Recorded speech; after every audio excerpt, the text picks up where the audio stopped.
Madam City Clerk, do we have public comments? We do, but if I may take the roll first, please. Oh, my apologies. Yes, please take the roll. Councilmember Sanchez is not present at the moment. Councilmember Ibarra is not present at the moment. Councilmember Figueroa? Here. Councilmember Charette? Here. Councilmember Reynoso? Councilmember Calvin? Present. Councilmember Alexander will not be present tonight, and Mayor Tran. Here. We have one public speaker, Treasurer Ortiz. Thank you.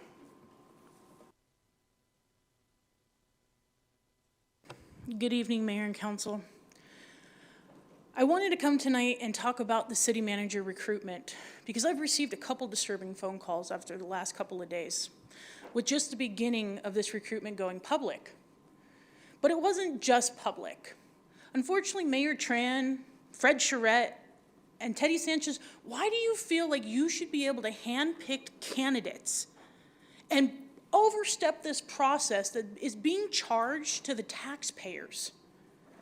I don't understand that. I get liking people and saying, hey, you would be a great selection to apply and come through a recruiting process, but that's not what you guys are doing. And it's very public, which is even more disturbing. Don't waste our money. If you're gonna play games behind the scenes, play them behind the scenes. But here you've charged $50,000 to $100,000 for coffin associates to do nothing because you already have people you want here in place. That is so unbelievably corrupt. It's corrupt ethically. It corrupts your integrity as a panel. This is a small game. These are small cities, and there's only a handful of city managers locally. We were looking at a national recruitment because it was time to bring someone in here, someone that could raise the next level of where we want to go. This plan you all talk about but never disclose. But here we are, good people pulling out because what is on the streets? San Bernardino's playing games. Don't waste your time applying. Mayor Tran's already made calls. Fred Charette's already made calls, promising people interviews. Why? What was the point? The city trusts you so little anyways. We don't even expect you to do that great for us. So when you diminish the little trust that's there, someone has to speak up. I understand how this works, but at the same time, you guys promised if you were reelected, you would do better for us. That collectively, the 7 of you would step up and serve us in a way. Mea culpa, you let John step in for 18 months, and now you were gonna be better. This isn't better. You did this with Robert Field and brought a city manager into the city for 2 years who had never worked in the city. And look where we got. Why? And why tell people who are unqualified to apply? So you can stack the deck of unqualified people and then your handpicks look better? That's outrageous. But you guys need to know, it's known, it's out there. People know what you've done. Just be honest about it. Say you don't care about getting the best. You care about someone who will tell you yes. Thank you. Thank you. Madam City Attorney, could you please respond to the accusation about us handpicking? But there is a process for the recruitment. Thank you. Yes, the City Council has been meeting in closed session properly under the Brown Act for you to have a conversation about your appointee. My understanding is that we have a consultant that's been brought on board, and there has been no decisions made at this point as to your next actions. Thank you for that. And I believe the city manager's recruitment, the deadline to apply is June 30th, just so the public knows that. Thank you. We will now convene into closed session at 5:37 p.m. Thank you for being here, and thank you to those viewing remotely. I call to order this joint regular meeting of the Mayor and City Council and the Mayor and City Council acting as the successor agency to the redevelopment agency of the City of San Bernardino. Pastor Joshua Beckley of Ecclesia Christian Fellowship will lead tonight's invocation, and Donovan Turner, son of city employee Courtney Bowen, Deputy City Clerk, will lead us in the Pledge of Allegiance. Can I have you both please approach the podium? Thank you, Pastor. Please rise.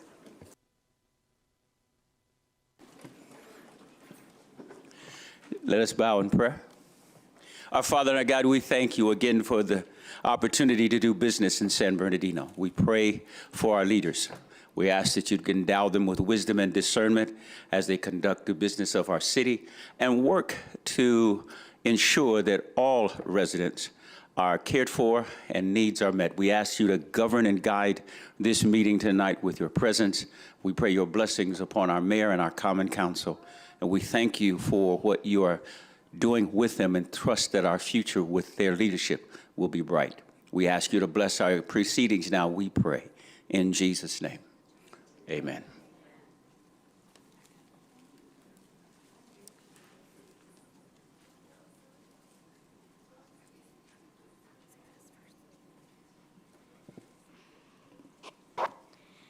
Place your right hand over your heart.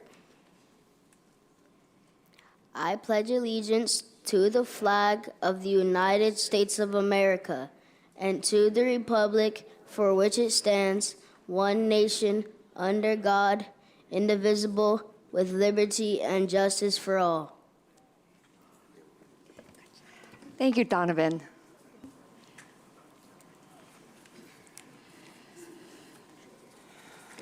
Madam City Clerk, please take the roll. Councilmember Sanchez. Here. Councilmember Ibarra. Here. Councilmember Figueroa. Here. Mayor Pro Tem. Councilmember Reynoso. Here. Councilmember Calvin. Present. Councilmember Alexander will not be present tonight. Mayor Tran. Yes, here. City Attorney, is there anything to report from closed session? Yes, Mayor, council members, and members of the public, we did have 3 closed session items this evening, and I'd like to report that on item A1, Jose Garribo versus the City of San Bernardino, the City Council, by a vote of 6-0 with Councilmember Alexander absent, voted to approve a mediated settlement in the amount of $495,000. That is all the reportable action we have. Thank you, Madam City Attorney. Before we conduct city business, I would like to declare that as elected leaders of this city, we will endeavor to be respectful to each other, our public, and especially our staff. Our behavior this evening sets the tone for how our residents, business community, and others view our city. We must conduct city business with professionalism and respectful behavior to build trust, credibility, and move our city forward. We shall commit to these values and foster a positive and productive work environment that is conducive to achieving our goals effectively and efficiently. Okay, we're going to start with presentation. We have on the agenda, we have 4 proclamations, but we are going to pull number 4. And so we will have 3 proclamations tonight to present. We will start with the proclamation for the lesbian, gay, bisexual, transgender, queer, LGBTQ Pride Month in the City of San Bernardino, June 2023, presented to Rainbow Pride Youth Alliance. Can I have you come up?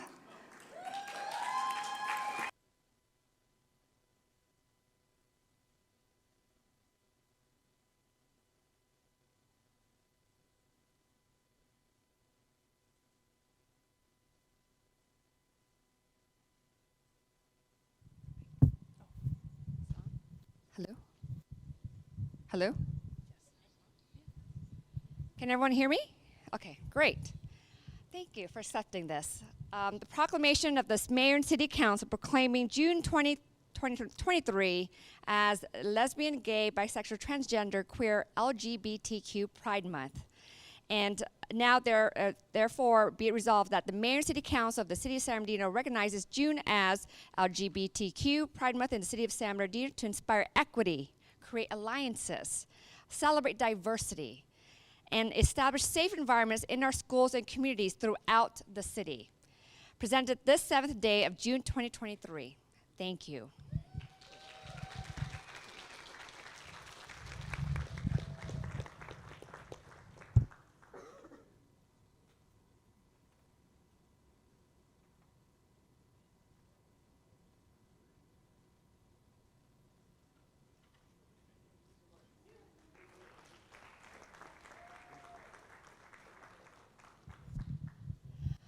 The next proclamation of the Mayor and City Council proclaiming June 2023 as Fatherhood Awareness Month in the City of San Bernardino.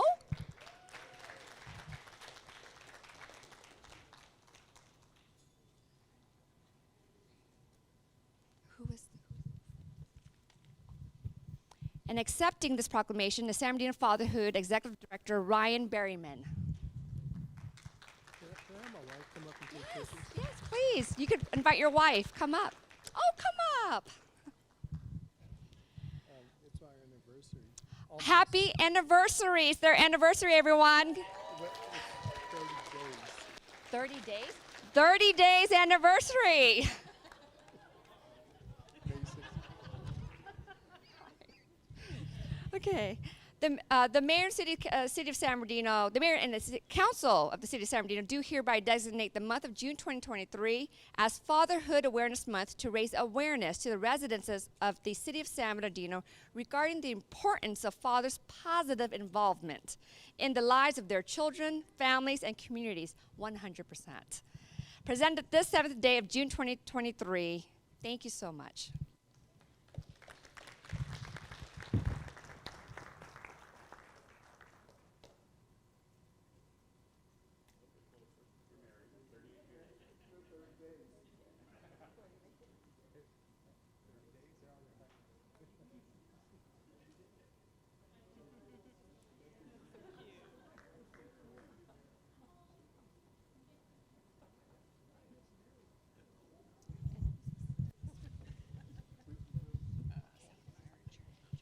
The next proclamation of the Mayor and City Council proclaiming June 12th to the 16th, 2023 as National Law Enforcement Week in the city of San Bernardino.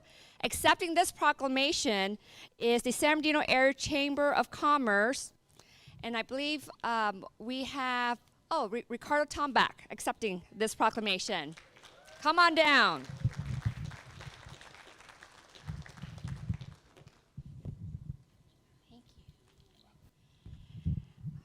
On behalf of the Mayor and City Council of City of San Bernardino, do hereby proclaim the week of June 12th to the 16th, 2023 as National Law Enforcement Week.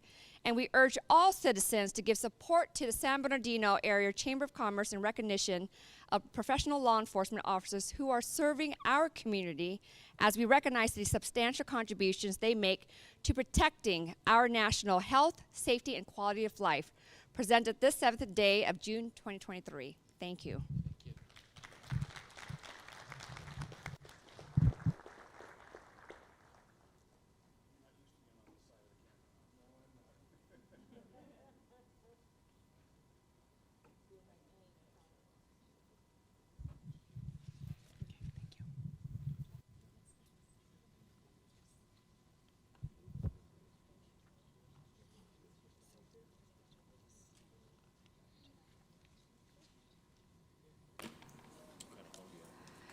At this time, we will move on to our appointments. Madam City Clerk, do we have any public comments for the appointments? I have one written comment. It's an ADA request. And I'm only going to read the portion of that applies to the appointments, and during regular public comment, I'll proceed to read the rest. It's from Tim Duram. He says, Helen is appointing Letitia Briggs, the City Hall crony she worked with, who has no qualification to sit on the Charter Review Committee. It just shows how hard she's working to overturn the people and get a strong mayor back. It's about time that the council show the residents that they have a backbone. The mayor, every move, Teddy, Fred, Sandra, you all say that you're doing things for the people. Approve it and vote no on this, or you will be what we all know you are, liars. And that's the only comment I have so far for appointments. Okay, thank you. I'd like to invite a motion to approve items number 5 to 7. That's 3 appointments. Do I have a motion for the appointments of the commission positions?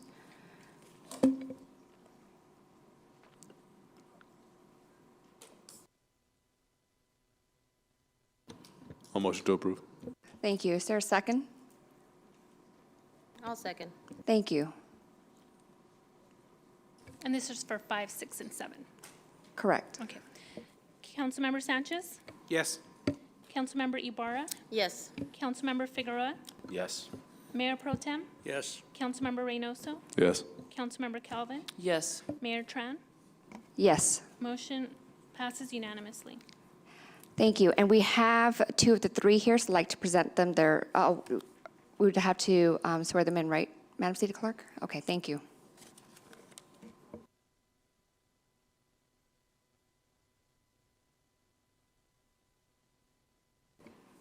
Can I have Letitia Briggs and Pastor Reginald Woods come down?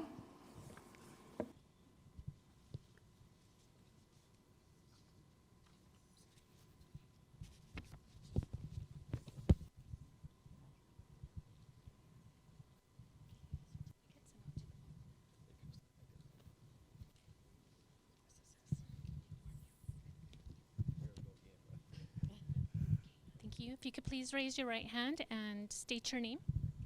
Reginald Woods. Letitia Briggs. Do you solemnly swear or affirm that you will support and defend the Constitution of the United States and the Constitution of the State of California against all enemies, foreign and domestic? That you will bear true faith and allegiance to the Constitution of the United States and the Constitution of the State of California? That you take this obligation freely without any mental reservation or purpose of evasion, and that you will well and faithfully discharge the duties which you are about to enter? Yes. Yes. Thank you. Congratulations. We'll have you sign your oath at the back, and then you can take some photos with the mayor. Don't go away. I want to present you your certificates. So I'd like to really express thank you for stepping up to really be part of, involved in our governance and being part of the commission. So I have Pastor Reginald Woods being part of Downtown Advisory Committee. Thank you, longtime resident, very involved. Thank you so much for being involved. And here's your certificate. Appreciate it. Oh, you got it. And then Letitia Briggs, a longtime city employee who worked for the city in the civil service and retired, and longtime resident of San Bernardino who truly cares and loves the city, appointed to the Charter Review Committee. Thank you so much for stepping up.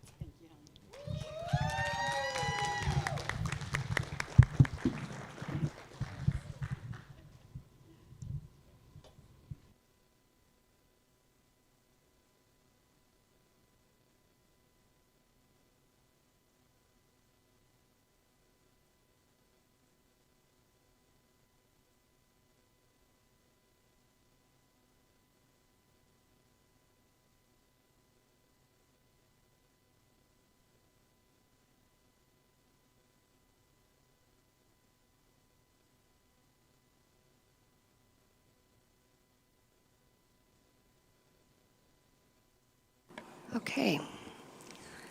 At this time, public comments will be heard. In-person speakers will be heard first, followed by remote speakers. To address the City Council, each individual must fill out a speaker slip. A speaker slip must be completed and turned in to the City Clerk at this time. Only those speaker cards turned into the City Clerk will be allowed to address the City Council. No late cards will be accepted. Each person should state their name for the record, please. Please note that at 8 p.m., we will pause public comments and proceed with the public hearings. Public comments will resume after closing the last public hearing. If you require Spanish interpretation, we do have an interpreter on site. Please raise your hand at this time to indicate you will need translation assistance. In addition, we have interpreting listening devices available in the back. Please note that the interpreter will be dismissed if we do not have any requests for interpretation by 9 p.m. Buenas tardes. En este momento se escucharán los comentarios públicos. Primero se escucharán los oradores en persona, seguidos de los oradores remotos. Para dirigirse al Consejo Municipal, cada individuo debe completar una tarjeta de orador. Se debe completar la tarjeta de orador y entregarla a la Secretaría Municipal en este momento.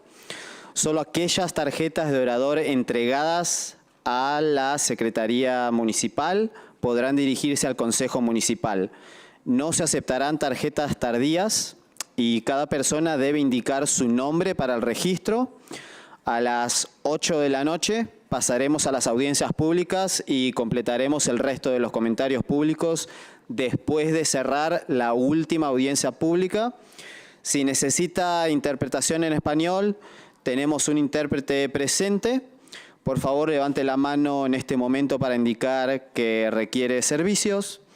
Y también tenemos aparatos disponibles para escuchar a la Junta en español. Si no recibimos solicitud para los servicios de interpretación, antes de las 9 el intérprete se retirará. Muchísimas gracias. Gracias. Madam City Clerk, how many speakers do we have tonight? We have 32. Thank you. Madam City Clerk, please call up the speakers. Each speaker will have 3 minutes. Maria Ortiz, Margarita Lopez, Yenny Ruiz, Treasure Ortiz, Al Palazzo, Karen Suarez. If everyone can please approach the podium. Maria Ortiz, Margarita Lopez, Yenny Ruiz, Treasure Ortiz, Al Palazzo, and Karen Suarez. If you hear a name, please come up to the podium and line up. And the first speaker can please come to the podium, state your name. Thank you.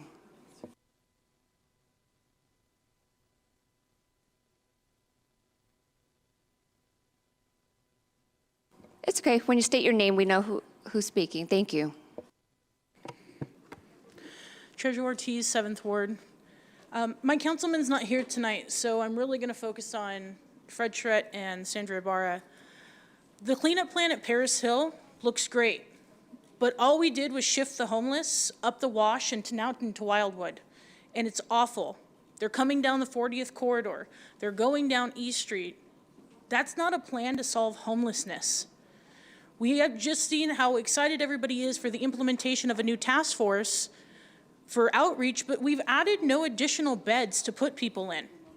The services are not sustainable because there's no infrastructure in place. And so what I don't understand is, what is the plan for homelessness?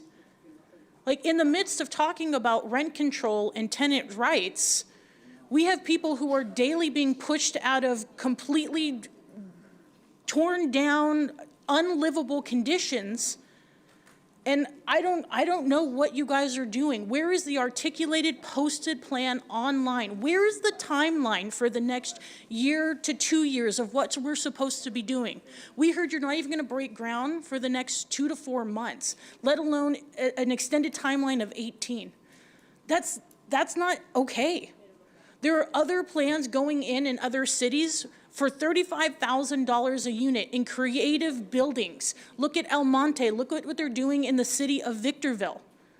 We have to be creative, but we have to be proactive, because we're just sitting and doing nothing, and it's infiltrating every center of the city. And also, and you're looking at rent control tonight, think about making sure that everybody that holds a rental property has to go through a yearly inspection. One of the worst things we have are slumlords who have allowed their apartment buildings and second homes to become nothing but mold-infested, roaches, mice, everything, because they don't have to go through any type of oversight. If we held them accountable and they had to pay for that inspection in their licenses, 1, it pays for itself directly. 2, it protects our renters. And in a city that's 55% renters, that's the majority of the population that we should be looking out for in the quickest way possible. Looking at a projection of $3 million a year to look at rent control, this is the most immediate, cost-effective action you guys can take in the next month and a half. Thank you. Thank you. Next speaker.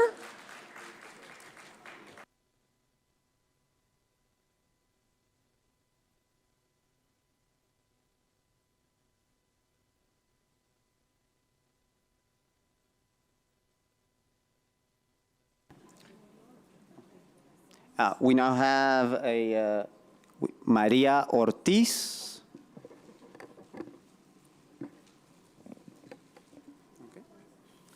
Buenas tardes a todos. Mi nombre es María Ortiz, soy fundadora de la compañía Ortiz Ice Cream. Somos una pequeña empresa certificada ubicada aquí en la ciudad de San Bernardino. Y mucho gusto de estar con ustedes. Good afternoon, good evening, you all. First of all, my name is Maria Ortiz. We are a certified company, ice cream company here in the city of San Bernardino, and it's a pleasure to meet you all. En este día me han comentado que ustedes tienen pensado abrir un centro de recursos para negocios y por esa razón estoy aquí. And the reason why I'm here is because I've been hearing that you guys will be opening a resource center for businesses. La razón que les quiero decir es que nosotros hemos siempre estado legalizados aquí en la ciudad de San Bernardino. Más o menos como en el 2006 fue que pudimos lograr más metas de tener todas las certificaciones requeridas. And also, I just want to say that we've been here for a long time, and I want to mention that we've been a legalized business since 2006, and we have actually accomplished all the requirements that were demanded from us. Me gustaría agradecer también a la Asociación de Emprendedores que ha sido contratado por ustedes, SB Food Fest, ICIA, y todas esas personas han formado parte de nuestro progreso. Perdón, ICIA, ¿y cuál es el otro? Food Fest. Food Food Fest. Fest. And also, I'd like to thank the entrepreneur associations, such as, please correct if I'm wrong, Food Fest, and also the ICIA Association. Correction, ICIJ. Entonces, cuando yo he estado tomando clases en diferentes asociaciones, siempre nos dan como centros de recursos para nosotros como negocios. And since I've been taking entrepreneur classes in the association, they've always given us resources for us to study and to take in. Debido a que en la ciudad de San Bernardino no contábamos con esos recursos, yo he tenido que acudir al SBDC de Riverside y también me han ayudado en el SBDC de Coachella. And due to the fact that I wasn't getting the aid from the San Bernardino, then I had to go look into the SBDC and of Riverside, and also in the county of Coachella for these services. Esos servicios son muy importantes para nosotros en la ciudad porque como negociantes, yo como mamá tengo una familia que atender y mi tiempo es limitado, y también con la administración de mi negocio, pues no tengo mucho tiempo de ir a otra ciudad y tomar esos servicios. And I want to say that type of aid, of help for us, it's been very helpful, especially for myself, that I have a family, I have children, and my time is very limited, which limits me to keep going out into farther distances to get these type of classes and education. Formando parte del equipo con ICIA, también en mi persona, yo he tomado la oportunidad de poder ayudar a emprendedores en la ayuda técnica, como sacar un permiso, llevarlos a una oficina, a sacar un permiso. Entonces, esa ayuda de recursos para ellos también es muy, muy importante. And thanks to ICIA, I've been gladly had the pleasure to help entrepreneurs in the technical side. Also, I had the pleasure of assisting them, taking them into the office to get certifications done. So I wanna mention that this type of help is very, very important and beneficial for us. Solamente agradecer a todos la ayuda que dan a los empresarios, la ayuda a Sandra, las personas que están aquí que han apoyado SB Food Fest y todas las organizaciones de los pequeños negocios. Muchas gracias. And I just want to thank you all very much. I want to thank Sandra, the SB Food, for all the help and assistance that we've been getting. And I just want to be grateful and thank you all. Thank you. Gracias. Next speaker.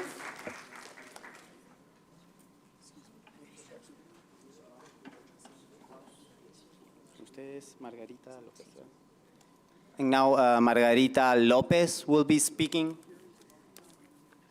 Muy buenas tardes para todos. First of all, good afternoon, everyone. Mi nombre es Margarita López. And my name is Margarita Lopez. Tengo una pequeña negocio I have a small business, de fashion, Margarita's a, Fashion. a fashion small business, Margarita Fashion. Sí. La razón que estoy aquí yo es para pues, en primer lugar, para darle las gracias a los servicios que están ellos ofreciendo. One of the reasons I'm here, well, first of all, let me thank you all for the services that you've been offering. Pero la razón de que estoy aquí también es porque quiero pedirles aquí a ellos presentes que mi negocio es nuevo, tengo 1 año y medio con él, pero la situación está muy muerta en ese pedazo por toda la bola de homeless que hay ahí, mucha violencia y bueno, para que ustedes. And first of all, I want to thank everyone here today that's present. And what I want to mention and bring to your attention is that myself, as a small business, I just want to say that it's a really limited, reduced sort of business. And I've been into this business for 1.5 years now, and it's been quite difficult due to, and business has been really low due to a lot of the issues that's been going on, such as homelessness, violence. Y por eso vengo en servicio de toda el área de nosotros ahí, porque ellos fueron los que me pidieron a mí que viniera a hablar también por ellos, porque la situación está muy dura y a ver si poquito nos ayudan a poner un poquito más de orden en el área. So I'm not only here on my behalf, but actually I'm here because I'm here on behalf of the whole area, the whole section, and I'm representing them. They actually told me to come down and speak for them. If you could please sort things out, just have order in that area, and just mellow things down. And because our type of business has been reduced and it's been very limited, and it's quite a hardship for us. También les quiero pedir como las ayudas que ellos están dando, no sé qué, no sé, estoy como nerviosa, como las ayudas que ellos están promoviendo, debido a que ahorita los negocios están muy despacio para los negocios, todo es por medio de redes sociales, y a ver si hay alguna clases o algo que nos puedan ofrecer acerca de las redes sociales. And I'm also here asking, I know you guys offer a lot of help programs, benefits, classes, and I'm sorry, I'm a little nervous, so I apologize, but I'm also here also regarding social media, if perhaps just to expand ourselves and educate ourselves into perhaps such as social media, if you have some resources, classes that we could take so we can learn and expand our business. Es todo nada más por darle las gracias también por todos los beneficios que nos dan a la comunidad y la ciudad de San Bernardino. And that's all, and I just want to be grateful for all the benefits and services that you've been providing for the city of San Bernardino. Thank you. Gracias. Thank you. Gracias. Next speaker, please state your name. Okay, thank you. Karen Suarez, Ward 7. I'm also the director of Uplift San Bernardino at the Making Hope Happen Foundation. Good evening, Mayor, Mayor Pro Tem, and Council. I'm here to express my gratitude for bringing item 17 for your consideration. This is a long-awaited item that we're looking forward to celebrating with our small business community, our Uplift San Bernardino Small Business Resource Group, CSUSB, the city, and all of the residents. We are eager to open this resource center for our entrepreneurs and for our residents so that we can come together with a collective group of passionate leaders who want to see our small business community thrive. We respectfully request moving item 17 forward. Our small businesses will have a place to go to receive services and support, and most importantly, our providers who passionately give to our small business community and our micro lenders are going to have a place to convene and collaborate and to reimagine what small business looks like in the city of San Bernardino. I'd also like to congratulate the city in securing the California Energy Commission funds to establish an automated solar permitting platform. This is going to help draw down additional resources when solar rebates are available from either the utility company or from the state. And I want to encourage this council to also explore EV infrastructure, streamline that process as well. There is a streamlined permitting process, and there is technical assistance in order for the city to move that forward, and it will allow us to support additional businesses and community to access state resources related to electric vehicle charging station infrastructure. Lastly, thank you for having the discussion on tenant protections. This is an important conversation to have, and we hope to see policies go into effect that will allow for tenants protections, anti-displacement, and increased fair housing, and taking care of our residents who call San Bernardino home. Housing stability ensures a healthy community, and we're looking forward to supporting the city's efforts in advancing tenant protections through good policy and an eradication of extractive landlords. We deserve better, and we appreciate you having this discussion this evening. Thank you. Thank you. Next speaker, please state your name. My name is Al Palazzo. These types of developments can be built on Mount Vernon, a community center, a power center, a neighborhood center, a commercial village, freestanding retail, small road retail, large discount retail, several large markets and specialty markets, mixed-use commercials and offices, mixed-use commercial and residential, single-family homes, townhomes, hard and soft, chateau-style condos, restaurants, cafes, fine dining, international food village, international food court, Class A offices, all with architecture, public squares, fountains, art, landscaping, green promenades, and attractive lighting. Celebrating our history, Route 66, with monuments defining gateways and major intersections. If you would like to see these developments, I invite you to take my tour. These developments do not exist in our older 1,000 block area. You will see the San Bernardino that is possible. Local business leaders have asked me to tell you to walk and get to know the areas that you do not know to understand the problems that face this city.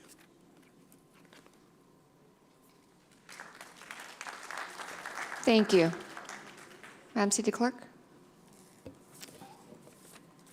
Ortiz Ice Cream, E. Negrete, John Hillman, Brandon Ponce, Mike Hartley. Please come up to the podium.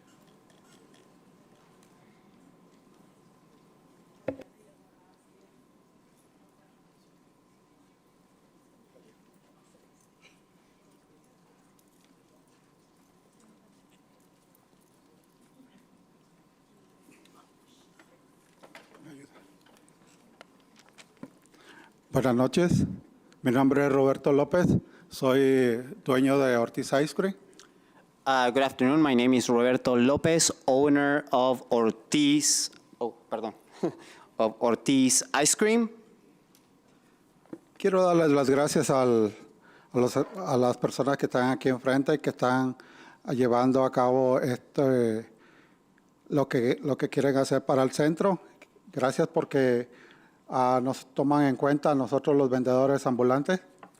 And first of all, I do like to thank everyone here present because I know that for street vendors such as myself, you guys have been really kind to us, and I like to thank you. Y la razón que estoy aquí también es porque últimamente he visto muchos cambios aquí en la ciudad, para bien, para los vendedores y para todas las personas que andan caminando.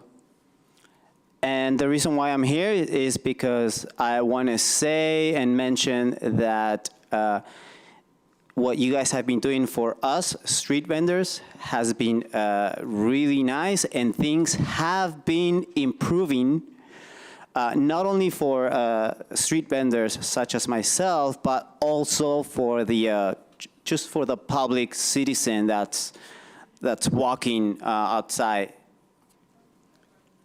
Mis recorridos son aquí en el centro y cerca de mi casa, y he visto muy diferente ahora ya la ciudad de aquí del centro, que uno puede vender libremente.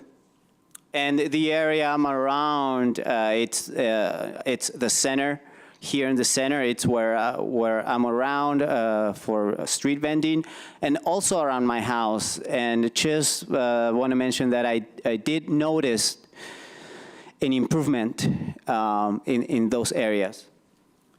Y gracias por su apoyo. And thank you for your support. Thank you. Gracias. ¿Español? ¿Español?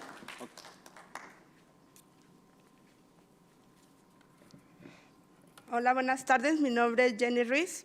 Good afternoon. My name is Jenny Ruiz. Soy dueña de La Tía Jenny. Es un negocio de modalidad TFF. And owner of, I'm sorry, ¿cómo es? No, mi negocio es de modalidad TFF. El nombre de su... De La Tía Jenny. Owner of La Tía Jenny, which translates to Aunt Jenny. And it's a type of business of de ropa, ¿verdad? ¿O No, es TFF. Yo vendo comida mexicana. It's Mexican food. Okay. Estoy aquí para exponerle la importancia de tener un apoyo y guía para nosotros los vendedores. And I'm here to let you know and stand out the importance of having support for us street vendors. Okay. Inicié como vendedor ambulante y fue la verdad muy difícil para mí tramitar mis permisos.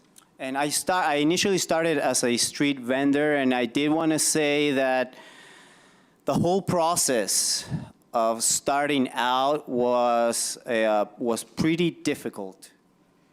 Tardé cerca de un año debido a las inconsistencias de los diferentes departamentos. And it took me over a year due to the inconsistencies between the departments to get started. Conocí primero a una organización que me brindó 100% su apoyo. And I first was introduced to this organization that showed me the ways. Que es la Coalición de Justicia para el Inmigrante. And which is Quality Justice for Immigrants. ICIJ. Okay. Ellos igual me apoyaron con apoyarme y conocer otras organizaciones que me brindaron unos cursos. And they not only supported me, but also they show me all the resources and organizations that also gave me a lot of support. Que gracias también a ellos, como la Asociación de Emprendedores, que me enseñaron también cómo hacer mi negocio formal.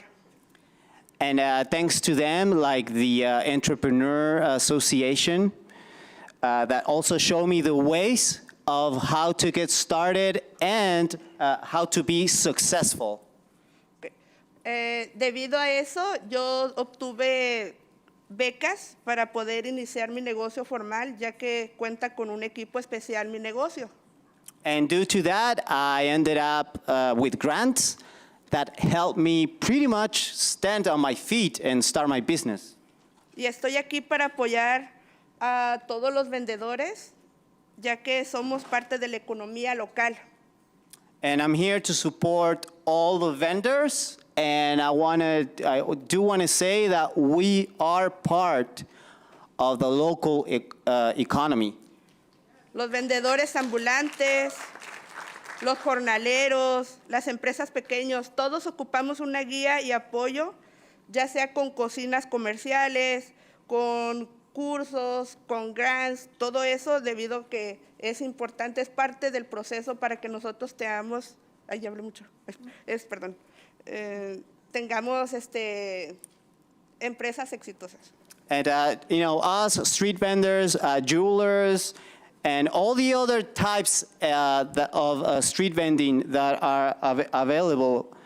And I know we're a small company, but we are, I just want to say that we are a very important part and section of the economy here. And I want to say that with the right help, that we are capable of success as long as we continue getting those type of support. And thank you again. Thank you. Gracias. Next speaker.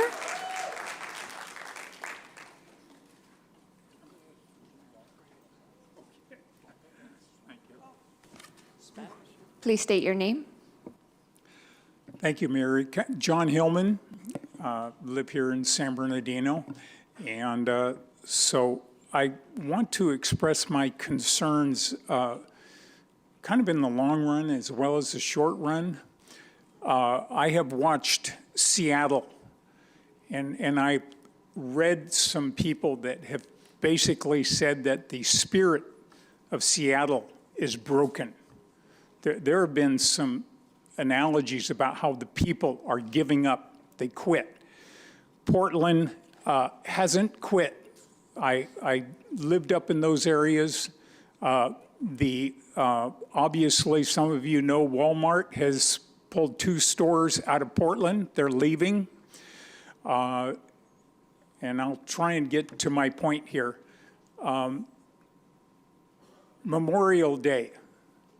We didn't get to have a Memorial Day because the homeless took over our park. They shut. Usually we have groups that come up there and they have parties and families, and the homeless just literally took over.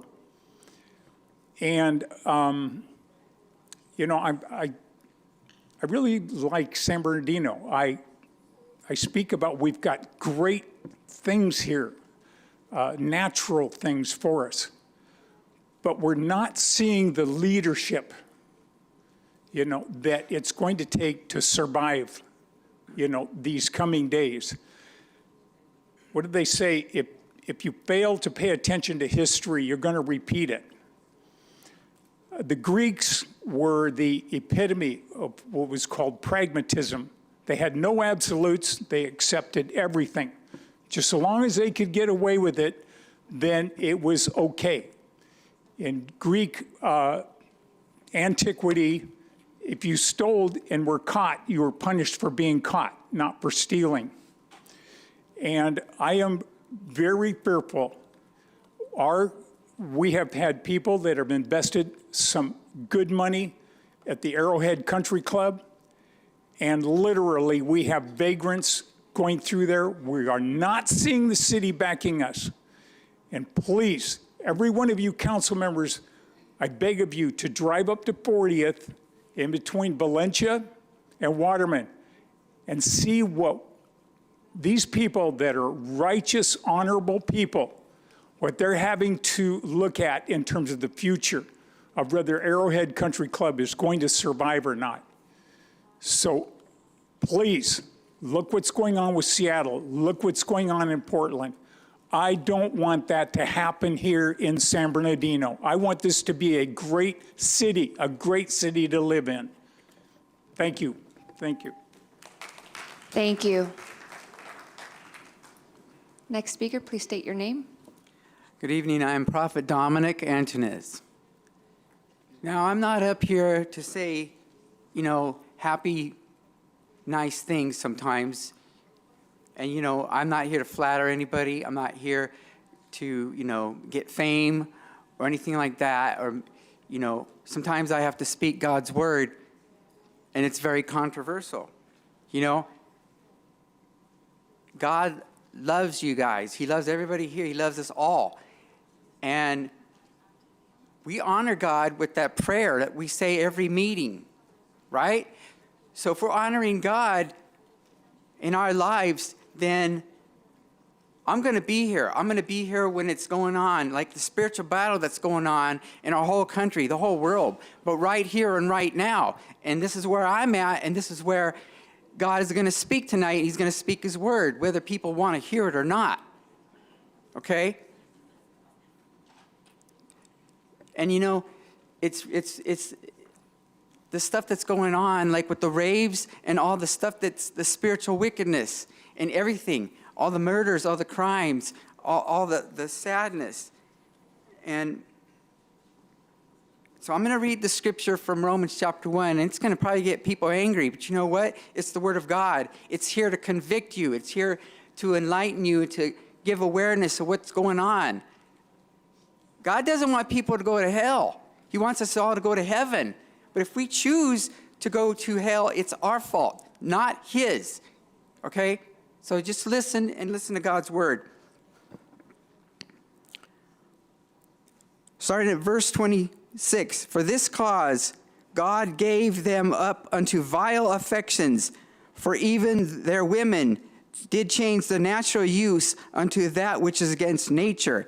And likewise also the men, leaving the natural use of the women, burn in their lust one toward another with men, working that which is unseemly, and receiving in themselves that recompense of their error, which was meet.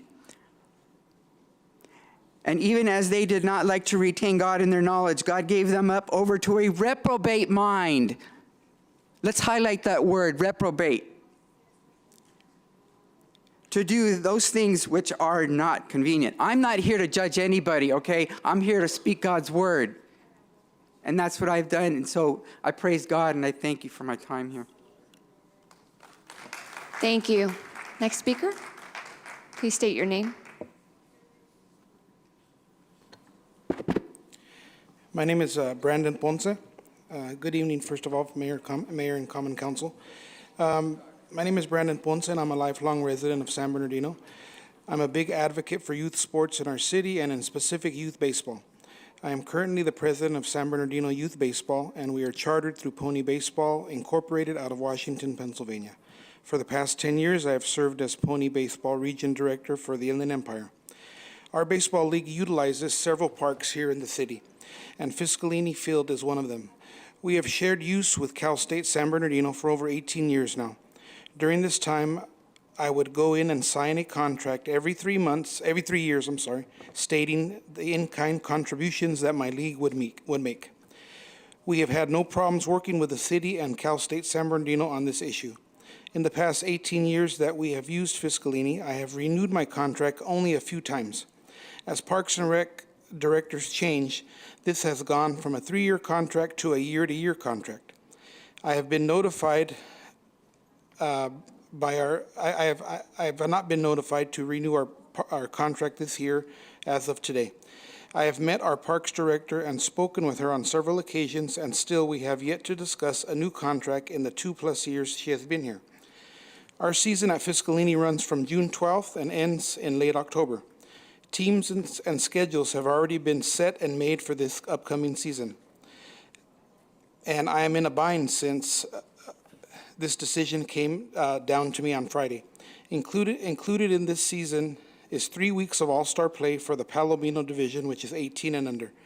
This runs the last 3 weeks of July. Without Fiscalini, All-Stars and the Inland Empire would not exist in our area. We then continue our high school division play in August and runs till October. All that I'm asking is that we be allowed to finish our season until about mid-September. Also, I am requesting to meet with the college and Parks and Rec to discuss further utilizing Fiscalini Field in years to come. Our high school program provides a great service for youth ages 15 to 18. It gives them the opportunity to play on a nice playing surface after their high school season ends. Thank you. Thank you. Next speaker, please state your name. Good evening, Esmeralda Negretti. Council, I'm here to ask you again to please spend some of the energy that you spent over a year ago readjusting the charter to make some adjustments to put some checks and balances for the city manager's position. Again, we don't elect the city manager, you appoint him, we elect you. So therefore, the same type of issues that we had with Robert Field, we could face with any other city manager. So I know you're working in the process, you're in the process of hiring someone permanently, but how do we know unless someone does their background? Because many of us didn't know who you were putting in place until after the fact. And once we looked into Robert Field, we could see that there were many red flags that some of you should have just said no to him. And so with that, I insist that you spend some energy in changing the charter with that. Councilwoman Calvin, how is it that you didn't know after 3 years being there that you're not supposed to speak against a business? Because of course that now puts you in a place where you should recuse yourself tonight, right? So, I mean, here we have, I don't see many businesses coming and being eager to open up in San Bernardino. So therefore, in that particular area where the storage facility is supposed to open or wants to open, what else would you see there? I don't see many of them. Hopefully, what Baca is planning on opening down in Ms. Ibarra's ward, which is that homeless center, doesn't turn away the Sprouts and the Target that wants to open up there. We would love to have that there, but he continues to insist that that's a done deal. And I keep asking whether or not it's a done deal, and for what I hear, it isn't. So I would like all of you, because all of you represent us, right? That's gonna be beneficial to all of you to have a talk, a serious talk with those that are out there that are making this decision. Do some pushback, right? Put some pushback when it comes to the fees that we're gonna see added, right, for Bird Tech. Have you taken a look at what other cities are doing? Because of course, I had a nice conversation with with the representative from Bird Tech, and I said, hey, I'm sure that you're not here just to put that pressure on us about paying more out of pocket. And so one of the things that I've learned is that many of you are going to Sacramento and Washington on our dime, on the taxpayer's dime.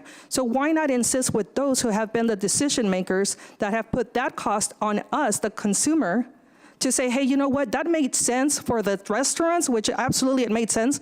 They have a lot of waste. But those of us at home don't have that enormous amount of waste. What do I do with my scraps? I put them and I repurpose them. During COVID, many of you learned that we were out there doing our gardens, and many of us have continued to do our gardens. So we don't have an enormous amount of scraps. So why don't you, instead of fighting back with the entity that's providing a service, go fight back with those who have made those stupid decisions down in Sacramento and Washington? Thank you. Thank you. Next speaker, please state your name. Mike Hartley. Before I got here, I flipped a coin. Heads, it was going to be 3 minutes. Tails, it was going to be 1.5 minutes. It came up tails. So I only have 1.5 minutes, but now I see I have 3 minutes. That's how ridiculous it is when you cut us off. We don't know how much time to prepare for. But anyhow, here's my 1.5 minutes. I want to give a shout out to Lieutenant Ernest Luna. He responded very quickly to an email that was a problem in 7th Ward, and he took care of it. Another shout out is to parking enforcement again, all 5 of them. They took care of 2 of my CRMs that I sent in. Quickly, I'm shocked. Now, code enforcement, it sucks. And I want you to hear something. City manager, wake up. Code enforcement. The only time I ever got anything out of code enforcement when it was under the police department. But the police department doesn't want it. So there's got to be a problem there.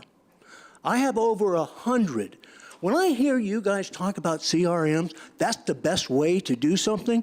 It isn't. It is not. You're better off being a vigilante and doing it yourself, because code enforcement is not coming out. They're not even acknowledging some of my CRMs. And if you want to see my phone, I have them all.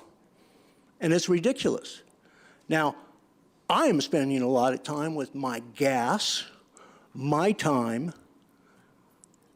going through all these CRMs, going back to the CRM to make sure it's still valid, to make sure that code doesn't go out there if they happen to, and make sure it's still a problem. But that's on my time. It's my dime. And I don't mind doing it. I want to live in a safe and nice city. That's my goal. And that's all I want. So help me help you. Do something with code enforcement. Thank you. Thank you. Madam City Clerk, we have a few more minutes, probably one more speaker, and then we can go to Richard Rodriguez. Richard Rodriguez. And then we will go to public hearing. Please state your name. Thank you. Lucky me. Richard Rodriguez. I'm here to speak on the trash that's been, I reported several times going back to last year. In March, I turned in a CRM to have this trash picked up. They picked up some of it and they left this big pile of concrete. Then we had all this rain. And in the meantime, everything got overgrown. More trash got thrown out there. So I called in again March 27th. They said they came and picked it up. I got an email on it. Said, "Oh, thank you for calling it in." They said they picked it up. I went out there. Nothing was picked up. Same concrete pile, same trash. Plus there was more trash. So I videotaped the whole thing. I even put it on social media. I came here last council meeting. Corey saw my pictures. Said he was going to get on it. See if we can get it taken care of. Sent me an email. Said, "Oh, I sent a letter to email to Public Works. See what they're going to do about it." I gave it some time. I went out there this morning.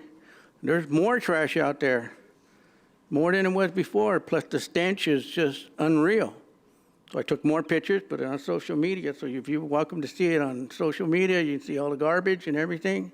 The couch that was out there is all burned. Plus the broken sprinkler irrigation between the Caltrans freeway, that's where all the water is coming down, all the way down to Medical Center into the storm drain. And then speaking of homeless, now I'll jump from one thing to another, the old Santa Fe Federal Building right here, right in back of our police department. It's been boarded up for, gosh, I can't remember now, 25 years now since they closed down. And it's been broken in so many times while they're still going in and out. I think I called it in once.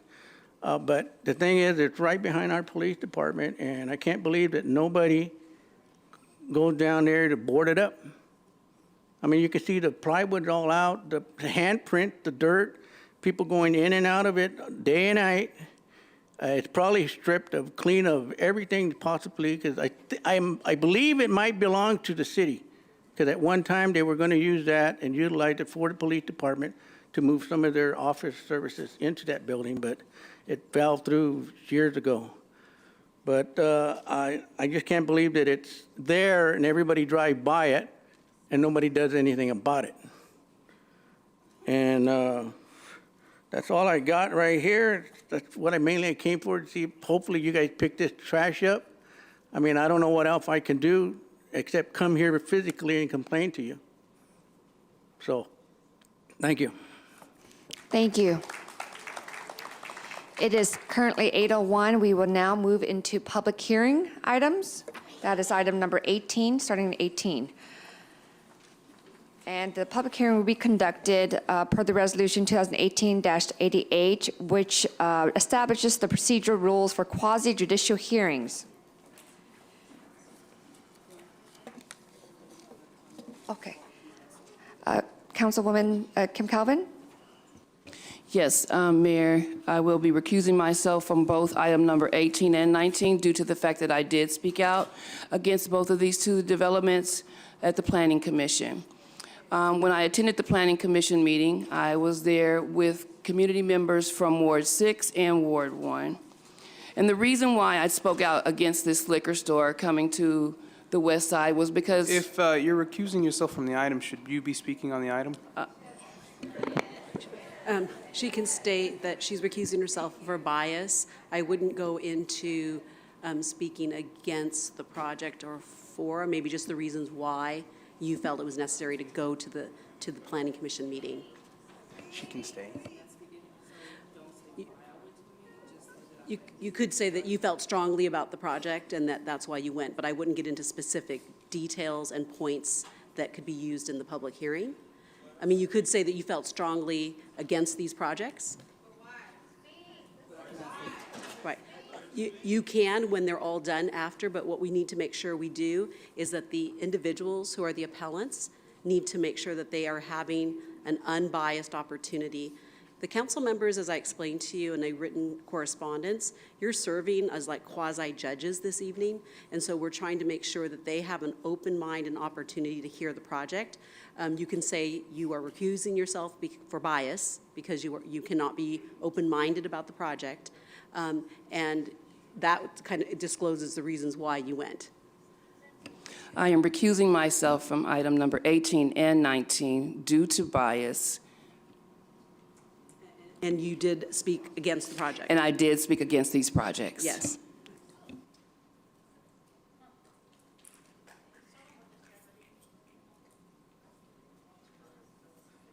Thank you, Councilwoman. Item number 8.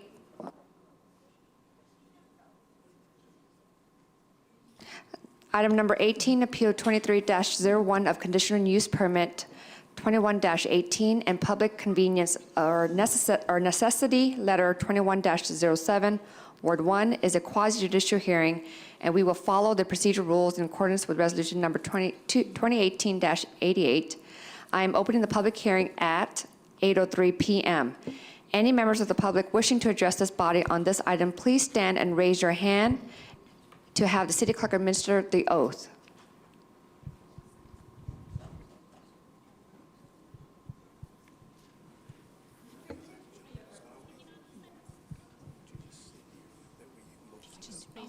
Do you solemnly swear or affirm that the testimony you will give before this body will be the truth and the whole truth and nothing but the truth? You do.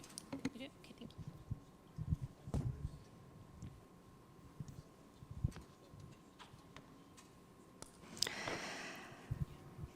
If any council members have any ex parte communications outside of this public hearing with city staff, the appellant, or members of the public related to this public hearing, please disclose them at this time and share the substance of the information received.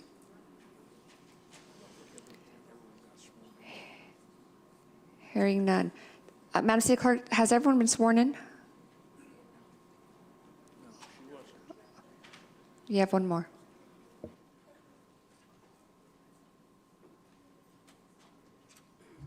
Do you solemnly swear or affirm that the testimony you will give before this body will be the truth, the whole truth, and nothing but the truth? If please say yes, you do. Yes.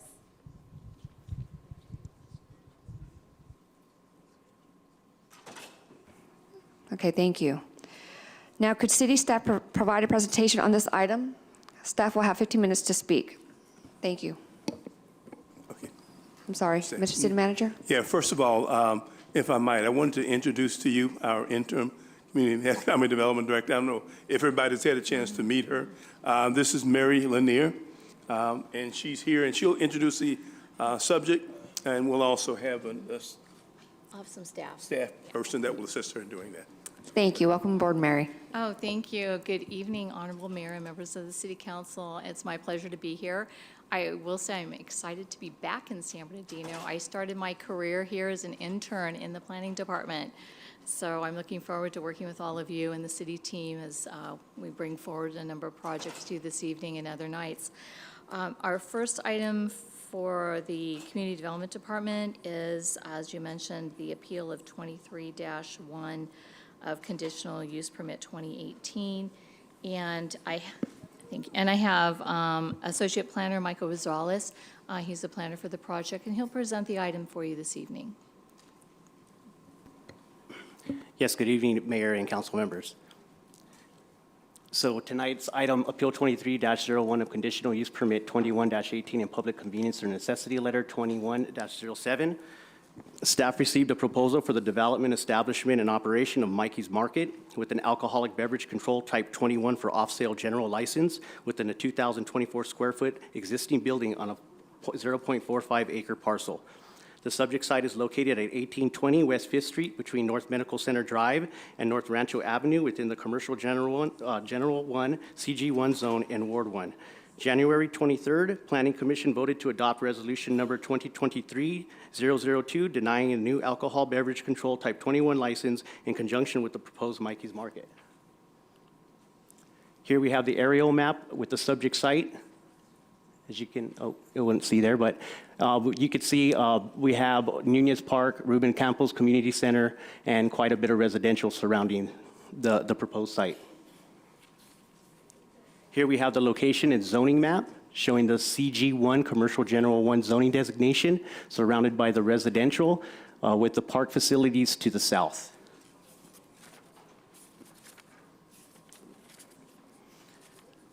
And our denial considerations tonight exceeds the licenses allowed. Alcoholic beverage control ABC license concentration standards allow for a maximum of 3 off-sale licenses. There are currently 5 existing active off-sale licenses within the census tract, resulting in an overconcentration of 2 off-sale ABC licenses. This would put it at 6.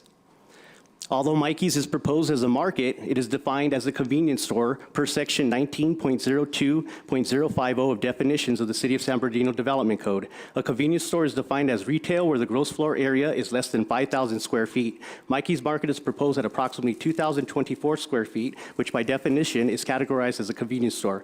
Per section 190625, prohibited uses of the city's development code, the establishment and operation of a convenience store, if located within 1 mile radius of another convenience store, is prohibited. Mikey's Market would be approximately 2,700 linear feet from the convenience store known as West Side Food and Liquor, and approximately 3,500 linear feet from another convenience store known as Rancho Ria Liquor. Location restrictions and proximity to Nunez Park and Ruben Campos Community Center. Per section 1906 of locational restrictions of the code, a new alcoholic beverage sales activity is not permitted within 500 feet of certain sensitive land uses, such as the public parks, playgrounds, recreational areas, or youth facilities. Mikey's Market would be 480 linear feet from Nunez Park and Ruben Campos Community Center. Furthermore, it's not compatible. The police department did an analysis, but neither recommended approval or denial of the project. Here we have the distancing from Rancho Rio Liquor. And here we have the distancing from West Side Liquor.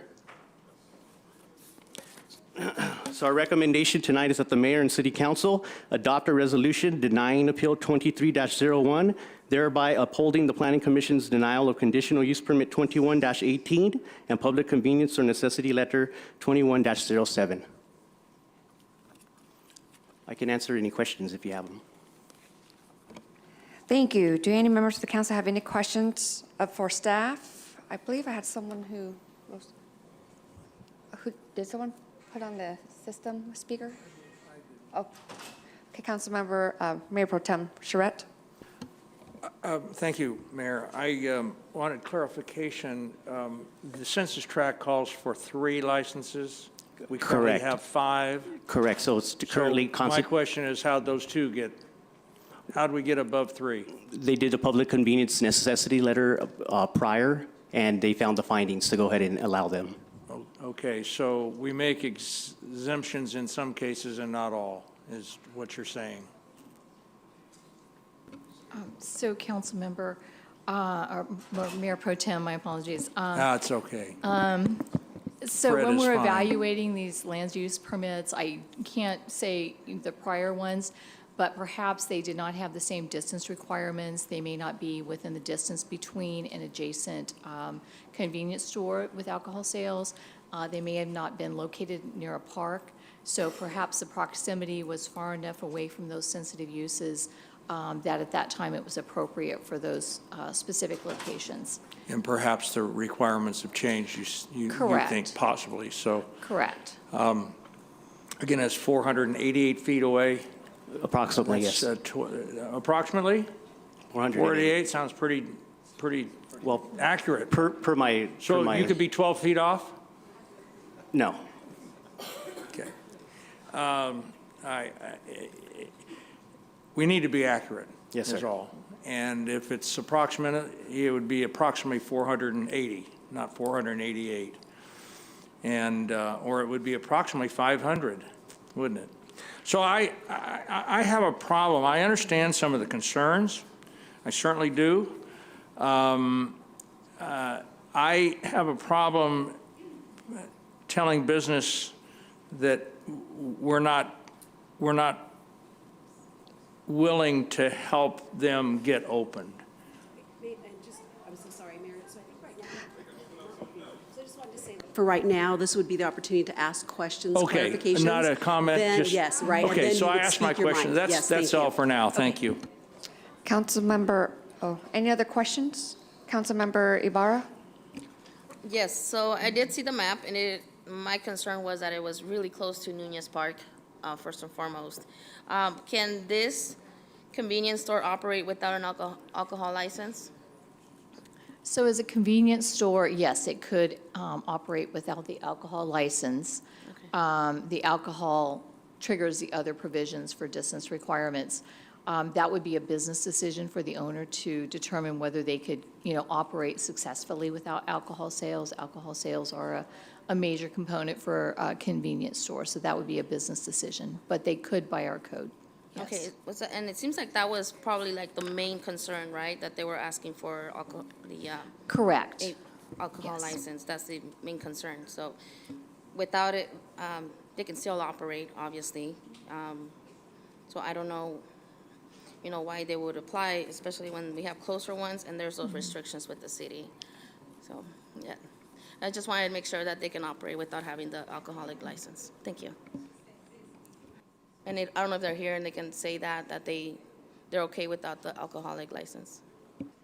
There's a portion for the appellant to speak, so. Any other questions from any other council members? Okay. At this time, I invite the appellant to provide their evidence or testimony on the item. You will have 15 minutes to speak. Council members, please hold on any questions until the testimony has concluded.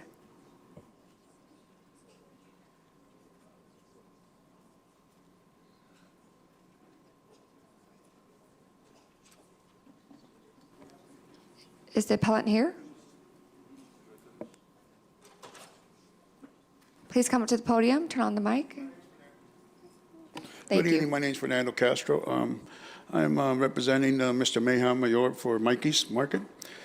First, I'd like to clarify that we're not being a liquor store, we're a market providing alcohol sales. That's super key. Second, if you follow the directions where I'm confused by Mr. Rosales' details of the situation.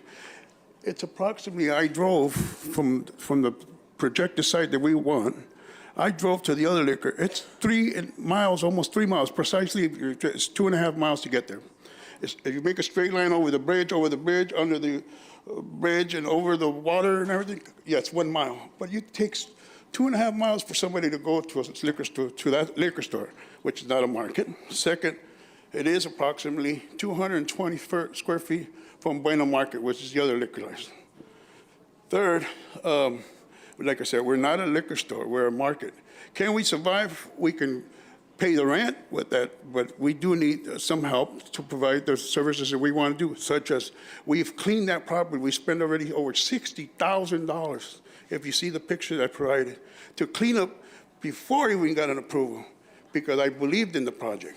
Second of all, now that we stopped, because it's taken 2 years to get to the bottom where we're at right now, 2 years to get here for this project. We stopped fixing it up more because we wanted to wait for you guys to see if you're going to help us. Now, I just took a picture where it says, today starting again. That's what's happening. I went yesterday, took these pictures. There's trash and everything. After I spent all that money to clean it up. We're trying our best to help to to fix the community, to help the people. Now, I came here almost a month and a half ago for the city council meeting. I was here for 5.5 hours for you guys to tell me it was canceled. I can give you all the reasons why, because they gave me a lot of reasons. They didn't make no sense. I came back, I was informed by email that we weren't going to be in the meeting till July, mid-July. I got upset. I said, Mike, Mr. Mayhem, they're saying another month and a half. Like, why? I said, I don't know. Then I got an email, yesterday, a text email yesterday, said the meeting's today. Mike had to leave an emergency on a death. He wanted to be here. He made arrangements to go now so he can be here for July. Now I got this text saying I got to be here today. We have people, we have support from the families, from the community for this project. I wasn't able to inform these people when the meeting. They came last time, but they weren't able to help because you guys changed the date. You canceled the meeting for us. Now, I don't know what else to do, but we're doing everything in our part to help open this market for Mr. Mayhem. It's a market, not a liquor store.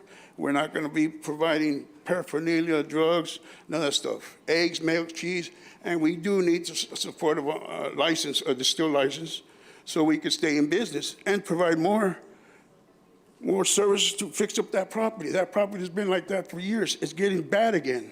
Look at the ones we did, what we did. I cleaned up the city's area trash. Spent $2,000 of our own money to clean your mess that was next door. I cleaned it up. We said, clean it up so we can let the city know we mean business.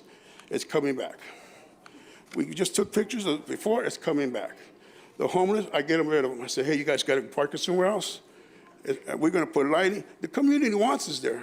It's just that we're having negative feedbacks because we're not getting the proper time or the proper way to present our project. So the bottom line is we're a market providing alcohol sales that we need in order to stay in business. We try to invest to live, not to invest in the property and just, okay, we're going to pay rent for the landlord. No, we want to survive too. So we're doing anything possible. You can give us a restricted license, allow you guys to know that we mean business, safety first. You can talk to the police department. I talked to Mrs. Sylvia Hansen, who was the one that provided the information. She said, I have no problems with that location. We're trying to improve Route 66. We're trying to improve the community. I have an ice cream parlor and another business, excuse me, I'm getting sick. Another business that wants to open up, but they will not touch that building unless we're coming in or somebody's coming in. I try to get a restaurant there. It doesn't work out for a restaurant there. So after all these years, we decided, let's try to provide so we can get a market there.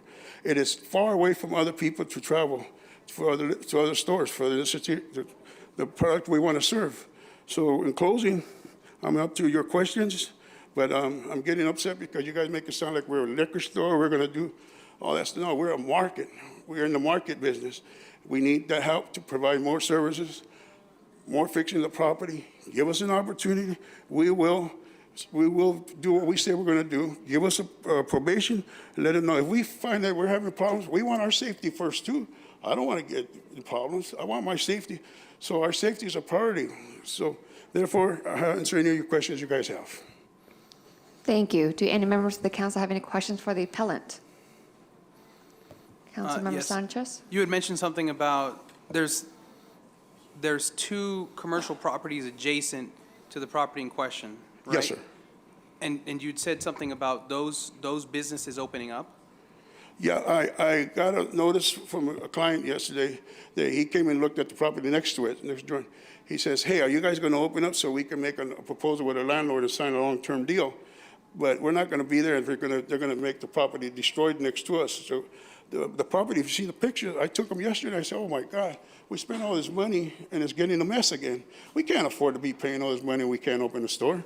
So, yeah, there's people that want the business next door, but it all depends on who's going to rent the space next door, our space.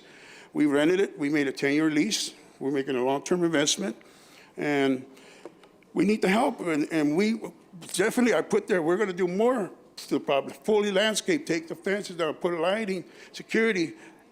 Give us a probation period. We'll prove to you that we're going to be the best market in the area. We mean business. We want people to say, that's a nice store. I want you to say, you guys built a nice store. So how long have those properties been in a dilapidated state like that? Because as far as I know, it's been like 12 years. It's been over 10 years that's been like that. And if it wasn't for us, that property would be worse than what the condition. And that's just the beginning. We just spent that money to let you guys know we mean serious business. That's just the tip of the iceberg of what we want to do improvements. We're ready to do improvements. We want open. We have several businesses in town. I don't want to talk about, but we have nice business. We haven't had problems with other community cities. It's over-concentrated, but they're gas stations. And what they mean by over-concentrate is that if the gas station has a Type 20, that's which is the A&P market, they sell beer, that's a strike. Another store, gas station, that's a strike. But if you realize the market, it's only like one market. And then how dare you say it's when they 1 mile? It freaking takes 2.5 miles to get over the bridge. Look at the picture that they're showing you.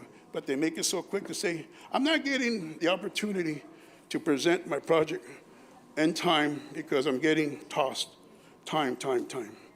And so I'm really upset because I just got the notice yesterday.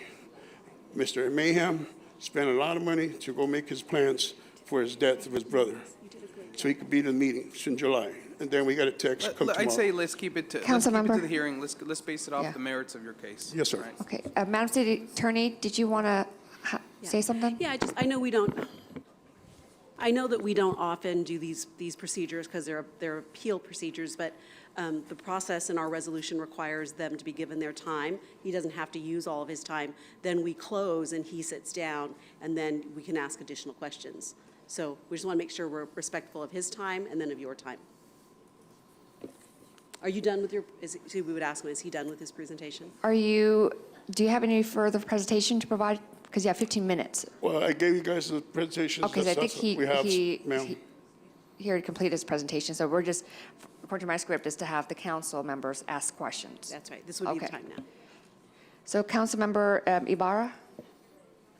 Yes, thank you for coming down on this short notice that you guys have. Just know that what's coming before us right now Yes, ma'am. is the conditional use permit for alcohol Yes, sale. ma'am. That's what's coming before us. Otherwise, I'm okay with the convenience store in that area. But I'm in a district where there's a lot of liquor stores within close proximity, and we don't need that. We don't need that over-concentration of establishments that sell alcohol. So we have set a limit on how many people or businesses get those licenses. And right now, we are over by 2 in that area. So that's what's coming before us, and I just want to make that clear to you. You can open your store. It's just the alcoholic license that it's recommended we reject. I understand the position you're in. You're a councilwoman, and that's great for you. I'm glad you've been elected. But as a person that's opening a business, a small business entrepreneur, it doesn't pan out if you don't have you got to get customers in. We need customers. They're not going to just come in for one tomato. They want tomatoes, bananas, and then. I'm sorry, I have to, again, ask for a point of order. This is the opportunity to ask a question, and the response should be to the specific question, not to, again, lobby for the project. So your role right now is just to answer any questions posed by the city council members. Okay, I understand, ma'am. Any other questions by council members? Seeing none? At this time, I invite members of the public to comment, provide evidence or testimony on this item. Please indicate whether you have been sworn in. You will have 3 minutes to address the council. First speaker, Dolores Armstead, followed by Cheryl Brown, followed by Ali Payne, Treasurer Ortiz, and Les. They were all sworn in by myself and by Chief Deputy City Clerk Talisha Lopez. Thank you for confirming that. We ready? Yes, ready. Please state your name. Okay, Dolores Armstead. I'm here as a citizen, but also as a planning commissioner. So let me give you a little background. On January 10th, this project was presented to the Planning Commission, and due to the high concentration of existing liquor stores or sales, it was denied by the planning staff and by the Planning Commission unanimously. We all looked at it, we looked at it clearly, we looked at it deeply, but the high concentrations basically stated, we don't need another liquor establishment. I commend the owner for investing in his business. We all should. That's his business. That's great. But because you invested, the city does not owe you a liquor license. That's all there's to it. We don't owe it to you. You invested in your business because you want to see your business do something, go forward. But the city does not owe you that. So that's the number one. And also the location, the proximity to the center of land use, proximity to other stores near you. The Planning Commission turned this down for a reason, and the planning staff turned it down for a reason. They did a deep analysis. If you looked at their analysis, they had a list and the distance of every other store or establishment that provides liquor. So it was well researched. And Mr. Charette, just because it happened in the past, something fell through the cracks in the past, we're trying to stop that from this time forward. We're trying to clean up the city. So help us clean up the city, not dwell on what it was in the past, because the past, we're trying to clean it up, and you're trying to maintain it. So please work with your citizens and your Planning Commission. Thank you. Thank you. Next speaker, please state your name.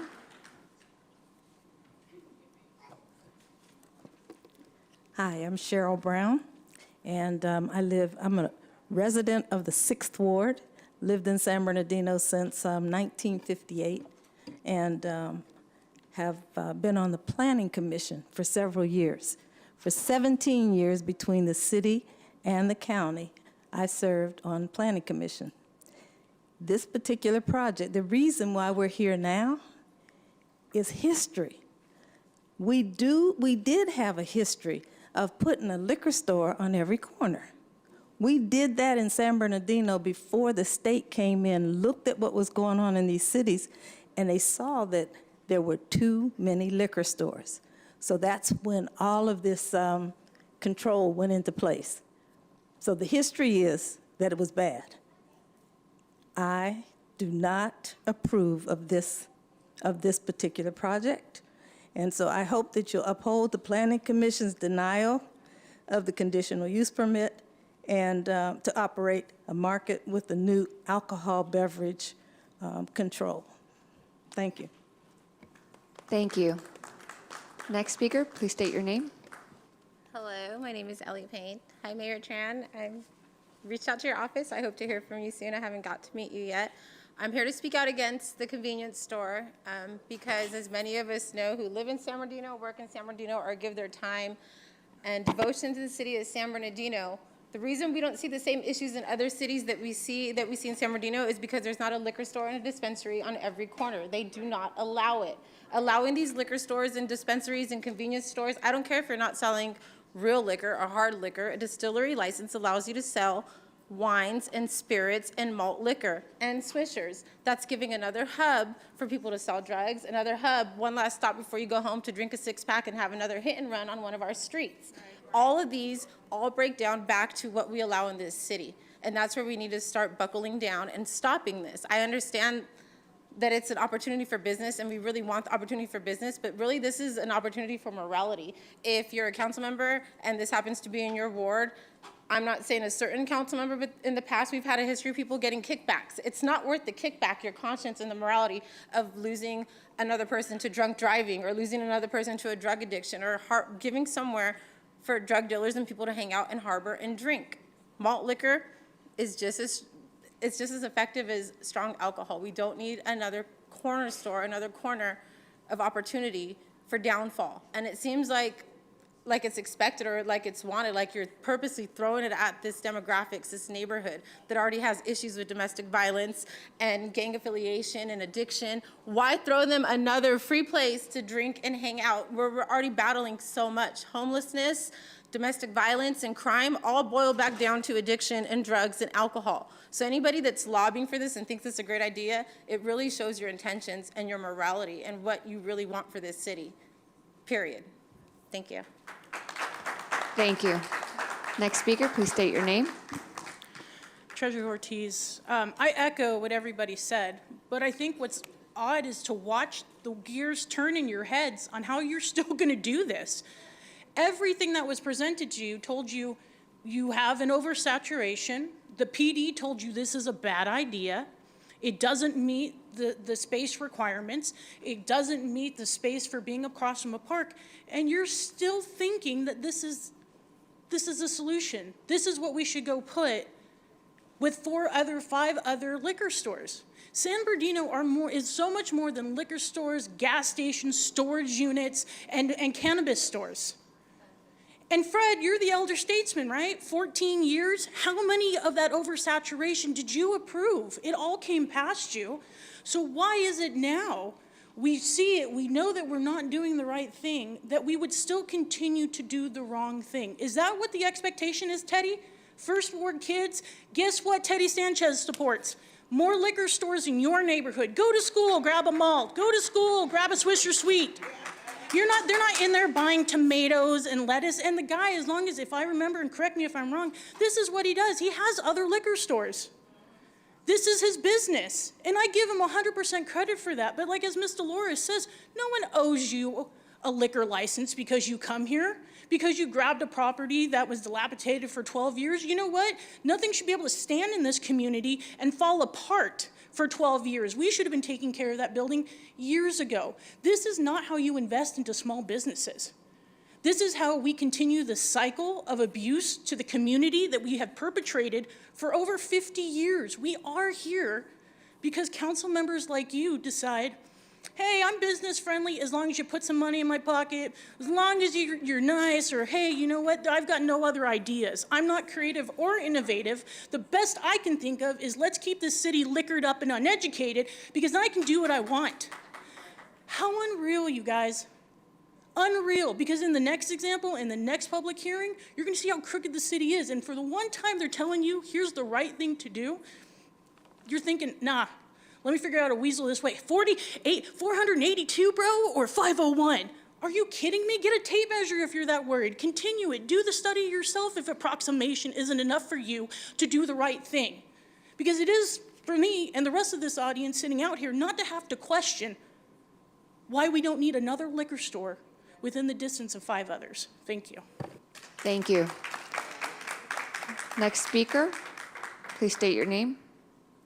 Les. Basically, I just want to say, everybody complains about homelessness, we complain about mental illness, and we complain about crime. So by us bringing another liquor store, that's not going to help anything. It's going to make the situation worse. And the other thing, too, is the Dollar General on E and Marshall, they're trying to get a liquor license as well. And we told Alexander, and Alexander is even in our text message, and we're telling them over and over that we do not want Dollar General to get a liquor license neither. So it kind of sucks that you guys are not listening to the community. And to the community people, if they don't listen and they approve, we need to recall them, kick them out. That's all we have to do. We the ones with the power, so we got to show them that we have the power instead of them just doing whatever they want to do. And that's all I want to say. Thank you. Madam City Clerk, is that all the speakers? That is all. At this time, I invite the appellant to provide any rebuttal evidence and testimony. You will have 5 minutes to address the council.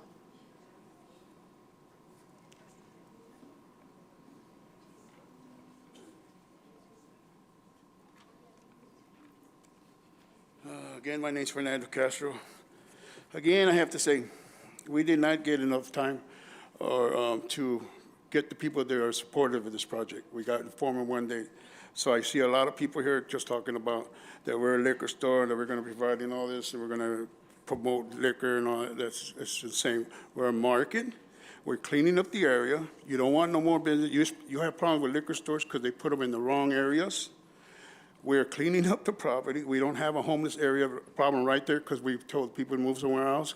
You have problems us. Well, if you continue to keep saying that we're going to be a liquor store and we're going to do something wrong, we're going to sell our liquor, it's going to get back to the same way. And that area is being cleaned of homeless because we've been there cleaning the property and telling them to move elsewhere. They can't be hanging around there. So I don't know why I keep, and I'm getting, she's promoting, saying of whoever spoke last, I was listening to the words saying that I don't know you guys. I do not, you're insulting my intelligence. We're here trying to open a business, present your project, see if we can get it approved so we can open the business. We're not here to con you, to do favors. I appreciate you guys. I need your help. But I'm not here promoting alcohol, sales, and drugs and everything. People that want to argue, say we're doing the wrong thing, that we own other liquor stores, that we're doing bad. I got a client that I represented on East Street, full of bad people. Never had a problem there. Never had a problem. I could mention name, but I won't. If they have to, I'll put that liquor store on record, get a police department and say, wow, incredible, you never had a problem there. We're not going to have problems because we're not promoting alcohol or drugs. We're going to promote lighting, safety, concern, a store for people to walk to and get their little grocery stores. Having the sales of alcohol, it's not going to, if you look at my sales, our projected sales, there's going to be grocery 80%, maybe 10% sales of alcohol, 10% of sodas and other stuff. So the facts are that we're not being projected as a good business. We're a good, solid business trying to provide a market and help people, a community. We're not there to promote all this bad stuff. We love the community of San Bernardino. Mr. Mayhem does own several businesses there, and he's never had problems. I don't understand why they're so negative about us, but do not say that we're trying to bribe you guys, tell you guys stuff and everything. It's not us. That's not kind of a person. We don't deal like that. We're trying to do an honest business. So for her to come, whoever spoke, saying that we're bribing you and telling you this, so that's uncalled for. That's really insulted us.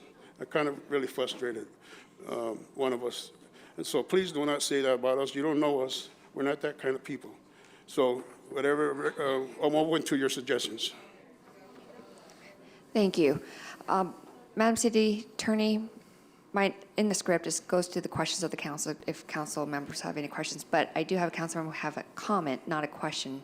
When can the council member make a comment? Their comments would come during deliberations as set forth in the resolution. So we're just strictly following the resolution. So the council members, you could ask additional questions. If you don't have questions, then you would close the public hearing portion of it. And then that's when you could either make a motion, have comments, have discussion. Got it. So after the close of the hearing. Correct. Okay. At this time, do any members of the council have final questions? Councilmember Figueroa? Thank you. What were the findings of fact that were found in the negative regarding this case? Was there anything that was provided as far as a reasoning of a finding of fact in the negative as to not approve it? So the reasons for denial were because, one, it was over-concentrated. 2, it's less than a mile from another convenience store. 3, it's defined as a convenience store per our code because it is under 5,000 square feet. Anything under 5,000 square feet that sells retail sales, sundry items, any dairy, anything to that accord is considered a convenience store. If it is under 5,000 square feet and above 5,000 square feet, it would be a market, a commercial general market for the neighborhood. And then it had the restrictions from the Nunez Park and the Campo Center, which was 480 feet exactly per Google. Thank you. Can I comment on that? May I comment? Madam City Attorney. It's at the discretion of you. He's had his opportunity to speak, and it's up to you. According to our processes, his comment would be completed. So this is not a debate. This is a public hearing at which evidence is put into a record. Questions? Councilmember Sanchez? The window of sales, or I guess the opportunity to sell, would you be able to financially sustain the business if sales were limited to 12 in the afternoon to 10 o'clock at night? We're willing to do whatever it takes to prove to you that we mean business as a safety concern and we want to do a proper business. So if you want to put some restrictions for a year or two to see how we're doing and come back a year later, I'll be glad to show you all the improvements. If the positive, if there's a negative, I promise my word, I'll come back here, I'll apologize to everybody and say, hey, we're going to shut it down because I didn't keep my word or we did not do what we said we were going to do. And there is a lot of homelessness or criminal elements, and we don't want that for sure. We don't want that for San Bernardino. So if we can get a restriction and give us a year and say, okay, we'll let you open for certain towns from this time, and give us a year, and then say, come back and see you and get a report and say, hey, you know, how, if you guys say, hey, you guys doing great, we will lift the restrictions, or we'll give you another year. We're open for entertainment. We would love that, because we know we're going to do a good job. Thank you. Any other council members with questions? Seeing none, I am now closing the public hearing at 8:41 p.m., and I invite a motion for this item. But before the motions, I believe there's a comment by Councilmember Reynoso. Yes, and I appreciate you trying to come to the city of San Bernardino, or continuing to try to further your business in the city of San Bernardino. I was a lifeguard, my first job, many of you know, and lifeguards in the city of San Bernardino rotate parks. I was a lifeguard at Rubin Campos, and there was an issue with alcohol consumption outside of the fence, and there was no convenience store. So what you're hearing from the community here is just a very kind of straightforward, if you allow closer access. No one's questioning the integrity of you as an owner of the premises in which you care to operate. We are speaking to what you can't control outside, and which we are responsible for, which everyone here, all our city staff, are responsible for remedying. What our youth, unfortunately, will have to witness. Seeing a little girl back there with the swim cap, I'm thinking about the free lessons, but I'm also thinking about the homeless people right there with the tall can and the paper bag on it. And it's nothing against you, and I'm sorry that Councilwoman Calvin couldn't be here. She was doing what she thought was the right thing, and now we know in the future that you got to save it until it gets here. But she was doing the right thing in defending the west side of the city of San Bernardino for the oversaturation of liquor sales. And what I wanted to hear from you that I didn't hear, and I saw you shaking your head when asked, could you do it without liquor sales? It was a hard no. You were shaking your head, and I don't believe that you're able or willing, correct me if I'm wrong, to resubmit without a liquor intention, without the intention to sell liquor at that store. Can I elaborate?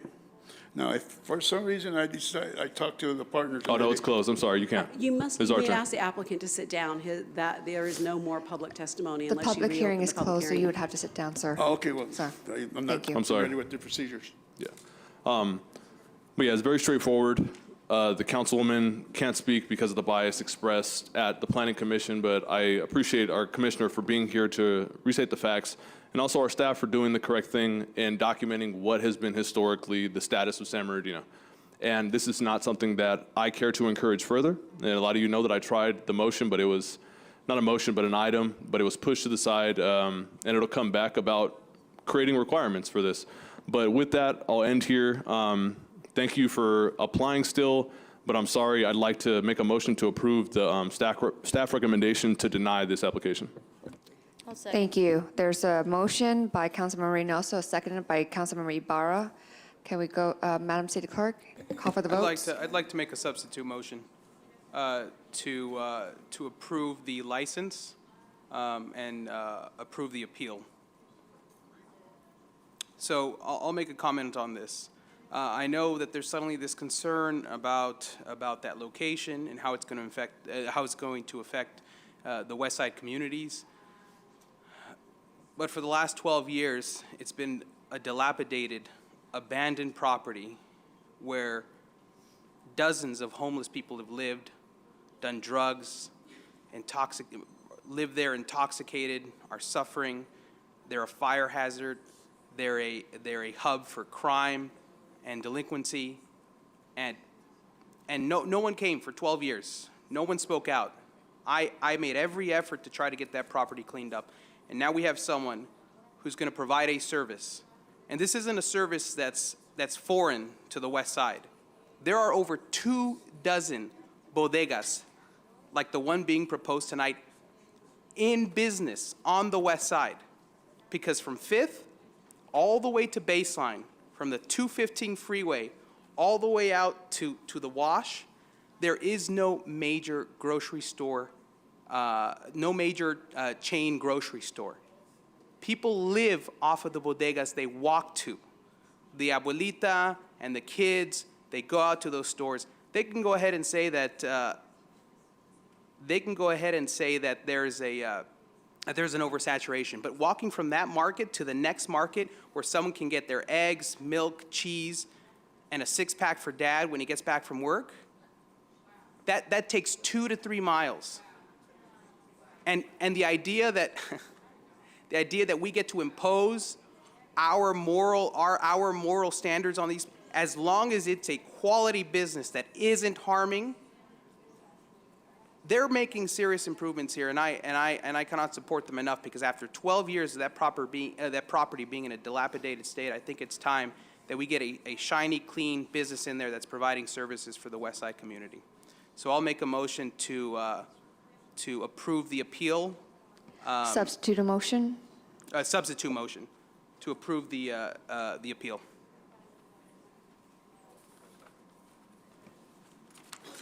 I second. There's a substitute motion and a second. And I'll second it with a comment, very similar to my colleague. This has been this property, I've talked to so many people over the years in this position. I come from the business community, and people talk about why a developer doesn't build a restaurant in a certain area, or why they build a car wash here instead of a white tablecloth restaurant, or why don't they do this, or why don't they do that? Well, they don't do it because it doesn't pencil. It doesn't make sense. Builders build what the public wants and what the public needs. I certainly respect the public that is here tonight, but this is a small percentage of the entire population of the 6th Ward, the 1st Ward, the 4th Ward, or of the city at large. And I've been pretty consistent in the 14 years that I've been here as being a business-friendly person, and this city has lost its business community. We've run the business community out of this town. And I believe that anything that is legal, and alcohol is legal, and that's run properly and managed, and it all comes down to the management. And I'd rather see something new and shiny that's being maintained than just a vacant building that's boarded up, like so many that we see in this community. And we need to send a message that, and again, I don't agree with legislating morality. I just don't. It shouldn't be done. I don't think it really can be done. And I don't think that we should be trying to put our morals on the business community and saying that this is the only thing that we'll accept. Because what they do is they turn around and say, fine, we'll go somewhere else. They say, Mayor, we'll just. I just want to remind the council of something. When the council sits here as a legislative body, the council's opinions matter. So if the council says housing in this area is better than a commercial zone, that matters. And opinions are all you need to put on the record. But when we're sitting as a quasi-judicial body, which you're doing right now, you have to make findings to support the actions that you take. So my recommendation is, based on the substitute motion that's been placed on the table, you would need to make findings that refute the findings that the staff made. So staff identified 4 areas for their reason for recommending denial. They were presented, maybe go back to that slide. And so if you're going to do that, then the maker of the motion and your second and your debate or discussion, you would need findings to refute the reasons why the recommendation was to deny. Thank you for that. I have a question on that. Okay, so I understand that completely. However, aren't we allowed to make variances? Aren't we allowed to give CUPs? Don't we make judgment calls from time to time and change zoning and what have you? When you sit as a legislative body, absolutely you do.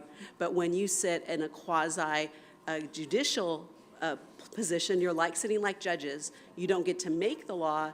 You have to use the law that's already on the books, and then you have to apply that law. So. In this country, lately? Well, I can only tell you what your resolution requires. I see a lot of judges right now legislating from the bench, and it's not acceptable. Yeah, you guys make decisions. I just advise you what your resolutions say and what the law says. So I'm not saying that you can't do it, but just wanting to make sure that if you're headed in that direction, that you make your comments related to the findings that staff presented to you. Well, I don't have the ability to go out and find a finding to refute the 3 licenses. I'll go ahead. If you can make a finding of public convenience and necessity. We've already exceeded the 3 that's in the ordinance, right? So does that nullify?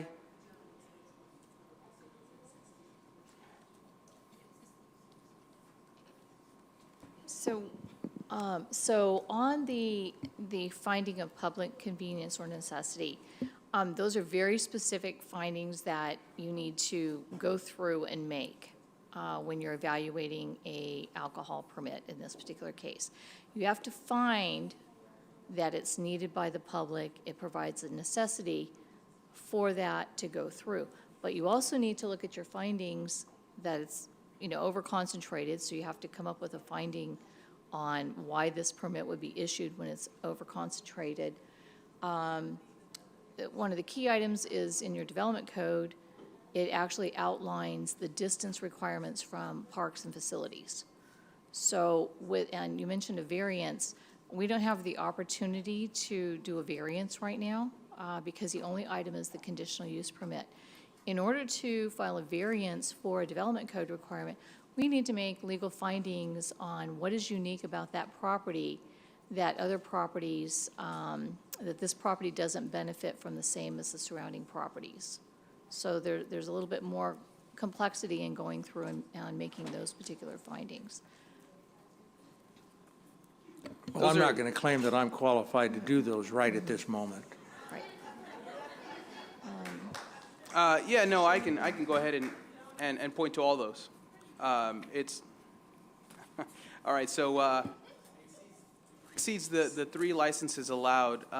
Those distances from those other markets, those are as the crow flies.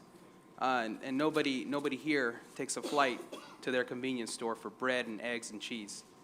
In order to get to these other markets, you have to cross major streets. You have to cross either 5th Street, which is a 4-lane road. You have to cross Mount Vernon, which is 4 lanes. 9th Street, which is 4 lanes. And those are kids sometimes who are sent out, and they would be obligated, okay, go ahead and go to the market and get us whatever we need. And they'd have to cross one of those major roads to get to another one of those markets. Now, the proximity to Nunes Park, if you're familiar with Nunes Park, in order to get to almost all of those facilities, you don't just cross the street and you're at the park. You have to go out through the main entrance, you have to go through the parking lot and into the community center, then through the baseball fields or the soccer field. So these are actually significantly longer distances you have to get to the park. It's not just about being right at the perimeter of the park. Convenience store, it is a convenience store. It is a small market that is going to provide these conveniences to the community. And again, I cannot emphasize enough that this area from 5th Street to Baseline, from the 215 freeway all the way to the Wash, there are nearly 17,000 homes in that area, and there is no major grocery store. The people there shop at these bodegas for their daily staples. And there's 24 of them there, and you don't ever hear, I am familiar with these neighborhoods. There aren't what people out there paint them to be. They're small, family-owned shops where they know everyone in that neighborhood. Kids walk in, families walk in, they buy some food staples. Sometimes they buy an alcoholic beverage, but they're quiet. You almost couldn't tell they were there if you're not from that neighborhood. You could be driving by and you wouldn't know that they were there. And there's 24 of them, and most of them have grandfathered alcohol licenses, and they haven't caused any trouble. Thank you. There is a substitute motion and a second. Madam City Clerk? Councilmember Sanchez? Yes. Councilmember Ibarra? No. Councilmember Figueroa? No. Mayor Pro Tem? Yes. Councilmember Reynoso? No. We would go back Motion does to not pass. the original motion, right? Yes. Okay, thank you. So Councilmember Reynoso motioned and seconded by Councilwoman Ibarra. Can we call for the votes? Councilmember Sanchez? No.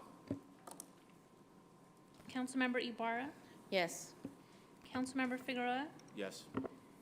Mayor Pro Tem? No. Councilmember Reynoso? Yes. Thank you. Sonia. Madam City Attorney? I'm sorry, I was just reading the city charter. I'm sorry, was there a final question in there? The 3-2. Yes, that's actually what I was looking at. In your city charter, it says that manner of actions can be approved by simple majority vote of the quorum that's present. Since you have a quorum, a 3-2 would prevail. Thank you so much for that. Okay. Moving on to the next public hearing. Item number 19. Appeal 23-02 for conditional use permit 22-13 and minor exception 22-04, Ward 6, is a quasi-judicial hearing, and we will follow the procedural rules in accordance with resolution number 2018-88. I am opening the public hearing at 8:57 p.m. Any members of the public wishing to address this body on this item, please stand and raise your right hand to have the city clerk administer the oath. Madam City Clerk?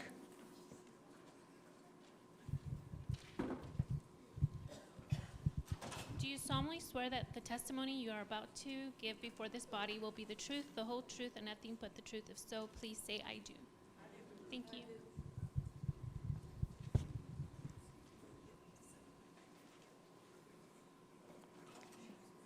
If any council members have any ex parte communications outside of this public hearing with city staff, the appellant, or members of the public related to this public hearing, please disclose them at this time and share the substance of the information received. Seeing none, could city staff provide a presentation on this item? Staff will have 15 minutes to speak. Yes, thank you. Thank you. Thank you, Honorable Mayor, members of the City Council. For this next appeal, I'd like to introduce Senior Planner Elizabeth Mora Rodriguez. She will do the presentation this evening. Good evening, Mayor and council members. Item number, it's appeal for a conditional use permit, 22-13 and minor exception 22-04.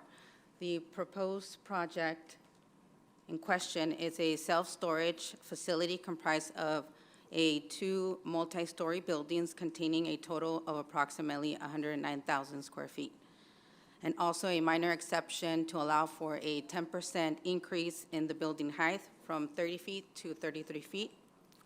The project site is located at 1534 West Highland Avenue on a project site comprised of 2.43 acres within the commercial general CG1 zone. Here we have the aerial view of the existing site. The existing site is surrounded by some vacant property, existing residential auto-related uses on that project site.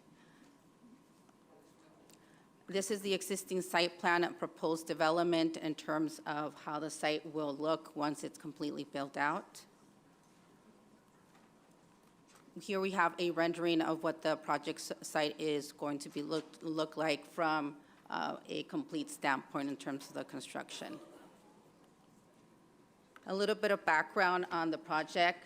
On January 10th of 2023, the Planning Commission, the Planning Division of the Community and Economic Development Department recommended that the Planning Commission consider for approval the proposal for a subdivision, conditional use permit, and minor exception to allow for the self-storage at 1534 West Highland Avenue.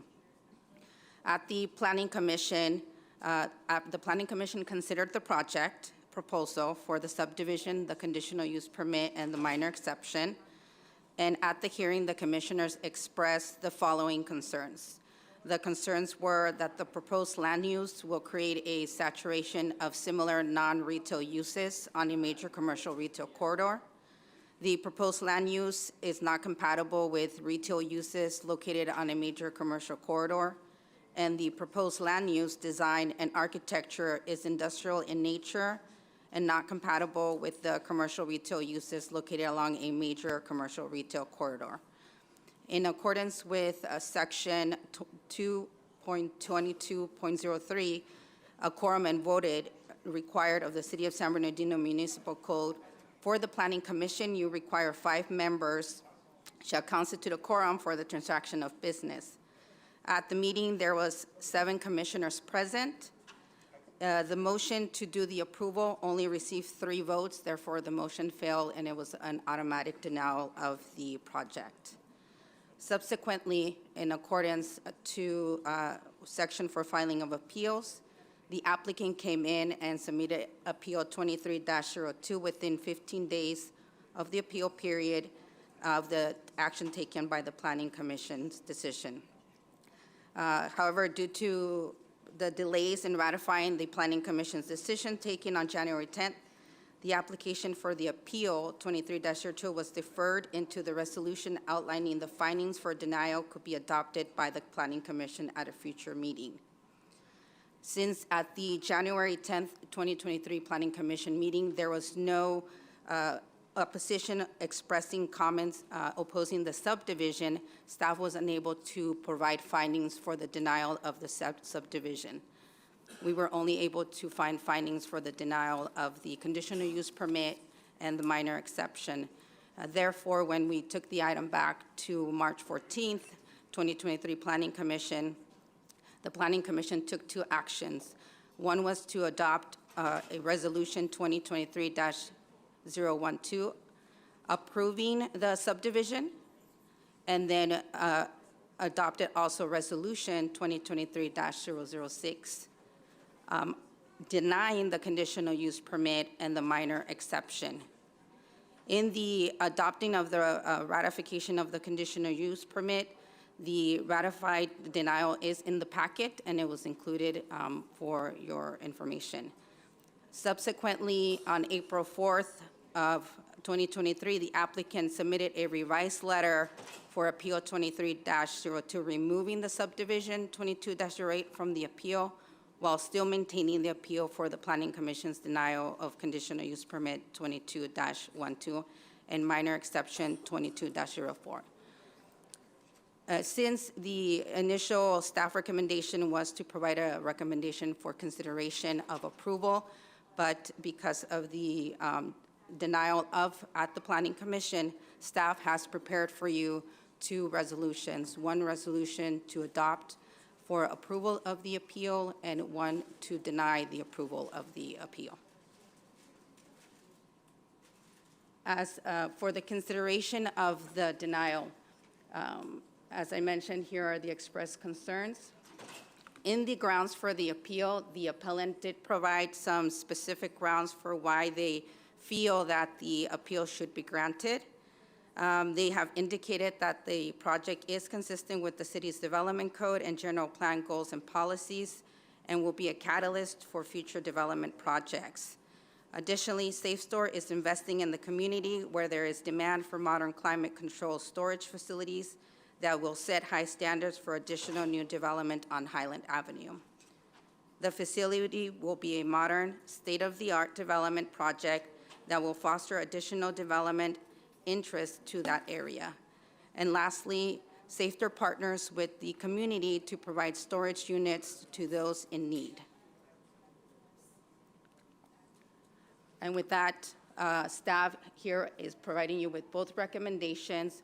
1, to adopt a resolution denying the appeal 23-02, thereby upholding the Planning Commission's denial of conditional use permit 22-3 and minor exception 22-04, or adopt resolution approving the appeal 23-02 of the Planning Commission's denial, thereby approving conditional use permit 22-13 and minor exception 22-04. If you have any further questions, I'm here to answer any questions as well. Thank you. Do members of the City Council have any questions for staff? Councilmember Figueroa? Just for clarification, if I heard you correctly, you said that staff did not originally find any findings of fact in the negative as far as to not allow the project to move forward. Correct. So there are no negative findings of fact. So initially, when staff presented the project to the Planning Commission, we provided a recommendation for approval. When we presented the project to the Planning Commission expressed some concerns associated with it not being compatible with the, it was not a land use that will create that would create a saturation of similar non-retail uses. So they expressed that it wasn't a land use that would be compatible to other retail uses along a major corridor, and that its design in nature was industrial in nature. And when, after deliberation, the approval did not get a majority vote, and because it did not get a majority vote, it is an automatic denial. So then we had to take it back to the Planning Commission to ratify the denial. And we incorporated those expressed concerns as findings for the denial of the conditional use permit and minor exception. Was there a metric used to identify saturation level? There was not a metric used. It was just concerns expressed by the planning commissioners. So staff identified that it does meet, I think it's seven of the criteria, correct? Yes, so in review of the project, we did identify that it met all the 7 findings. Okay, thank you. Thank you. Any other council members? Questions for staff? Seeing none, at this time I invite the appellant to provide their evidence or testimony on the item. You will have 15 minutes to speak. Council members, please hold on any questions until the testimony has concluded. Please state your name. Thank you, Mayor. Members of the City Council, my name is Brent McManigal, the law firm of Fenimore, based here in San Bernardino. I presented a presentation PowerPoint that I can walk you through tonight as our evidence for supporting our project. We appreciate the time and we appreciate staff's time as they've worked with us and the applicant team and design team to bring to the city a brand new, well-designed project that I'm going to walk you through now. Do you each have a copy of the PowerPoint? Perfect. So our request tonight on page 2 is, as staff mentioned, we're asking that you approve our appeal to overturn the Planning Commission denial to approve the Safe Store project, which is conditional use permit 22-12 and minor exception. As you've identified and staff mentioned, they recommended approval for the project to the Planning Commission and made all of the substantive findings of fact as part of the Planning Commission project. In tonight's City Council package, there's also a resolution to approve the appeal and the project, and we are going to ask that you to approve that. In that resolution, there are conditions of approval. We've reviewed those conditions and would accept those conditions. They're the same that were presented by staff originally at the Planning Commission. On slide 3, about Safe Store. Safe Store is one of the largest privately held developers of high-quality, climate-controlled self-storage units and facilities in the United States. They have extensive experience in developing self-storage facilities like it being proposed here in the city. With over 3.3 million square feet under construction and operation, and an annual development pipeline of 1.2 million square feet. Safe Store has chosen San Bernardino to bring one of their Class A projects to fruition. Safe Store is also a community partner, and we'll get into that in a moment. On the next page, the project attributes. Approval of the project is going to bring new development to the city. A new development with high-quality architecture and landscaping that includes street improvements. Once again, we work closely with staff to make sure that the project met the city's design guidelines and their approval with multiple textures and materials.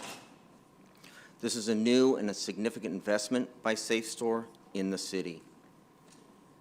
There is an existing demand in the market area for this type of facility to be used by homeowners, businesses for safe, climate-controlled storage of their goods. Again, the project will be a catalyst for new development and additional development that is needed in this area. The project will also improve the quality of life in the area by eliminating a vacant piece of property. This is repetitive, but you'll see an aerial photograph of the property as it's vacant now, and also a street view. On page 7, some of the project features. Again, I apologize for duplicating what some of the staff said, but we feel it's important that there is a true understanding of what's being proposed here. There are some existing easements that traverse the property that force us into a two-building design. Again, in working with staff, this is going to be modern architecture with multiple colors, materials, and textures. It's indoor climate controlled. There are no outdoor roll-up doors you see in older self-storage units. There's on-site staff, and each renter, occupant, will have their own electronic controlled access. There's modern on-site stormwater management, extensive landscaping, parking, and loading and unloading spaces. The project has been designed to meet all of the applicable city codes, and it'll be a first-class development in this area. On page 8 is a rendering of what the building will look like with representative landscaping and the architecture. This is what will be built here. The colors and materials are identified in the staff report and approved by staff. Some of the details: all the units, as I said, are climate controlled with interior access. There will be no outdoor storage. There will be office hours and someone on site 7 days a week, staff during normal business hours, with electronically controlled access from 5 a.m. to 10 p.m. daily. In addition, I mentioned community partnerships. Safe Store at all of their facilities partners with the local city or community group to reserve 4 storage units of a minimum size 10 by 10 to be used free of charge by that group or a city organization. So they'll partner with a city or community group to make those available. A couple more renderings that show the colors and materials, the glazing, stone veneers, metal composites, canopies and copings that provide a three-dimensional view that staff asked and we incorporated into this project. Slide 11 is another picture of the front of the easterly building. As I mentioned, this area needs self-storage. And there's, in the industry, they have market analysis. As I mentioned, the proposed development does align with the city's key strategic goal number 3, which is improved quality of life. Here, the community is underserved. The industry normally recognizes a market area. In this industry, it's a 3-mile market area from a project site. The national average for storage in the 3-mile market area is 7.5 square feet per person. This local market area is underserved. It only provides 4.1 square feet of storage units per person, and that is after Safe Store is built. So even with Safe Store, there is a shortage of quality self-storage units in this area. And there's a lack of modern facilities. In the local area, there's existing storage facilities, but the average age is 33 years old, and they are not a modern facility. They're the outside ones with the roll-up doors. You see padlocks. Someone may or may not be on site. This is not what's being proposed. Safe Store is a modern facility, Class A development that is needed in this area. The design of the buildings are balanced by incorporating multiple colors and textures, once again, and good landscaping. Overall, the approval of this project will improve the quality of life by replacing a long-time vacant piece of property. In conclusion, we ask that the City Council support our appeal and adopt Resolution 2023-0079 that was included in your staff report. The approval of the project means you support development that complies with the general plan and zoning. The project is exempt from the California Environmental Quality Act as an infill exemption. The approval will signify a new investment by a national company in this city. It will eliminate vacant piece of property and bring in new modern development. With that, we ask you to support our project, and I'm happy to answer any questions. Thank you. Do any members of the council have any questions for the appellant? Councilmember Ibarra? Thank you for your presentation. So one of my questions that I have on your presentation, you pointed in the map storm ponds. Can you explain what storm ponds are?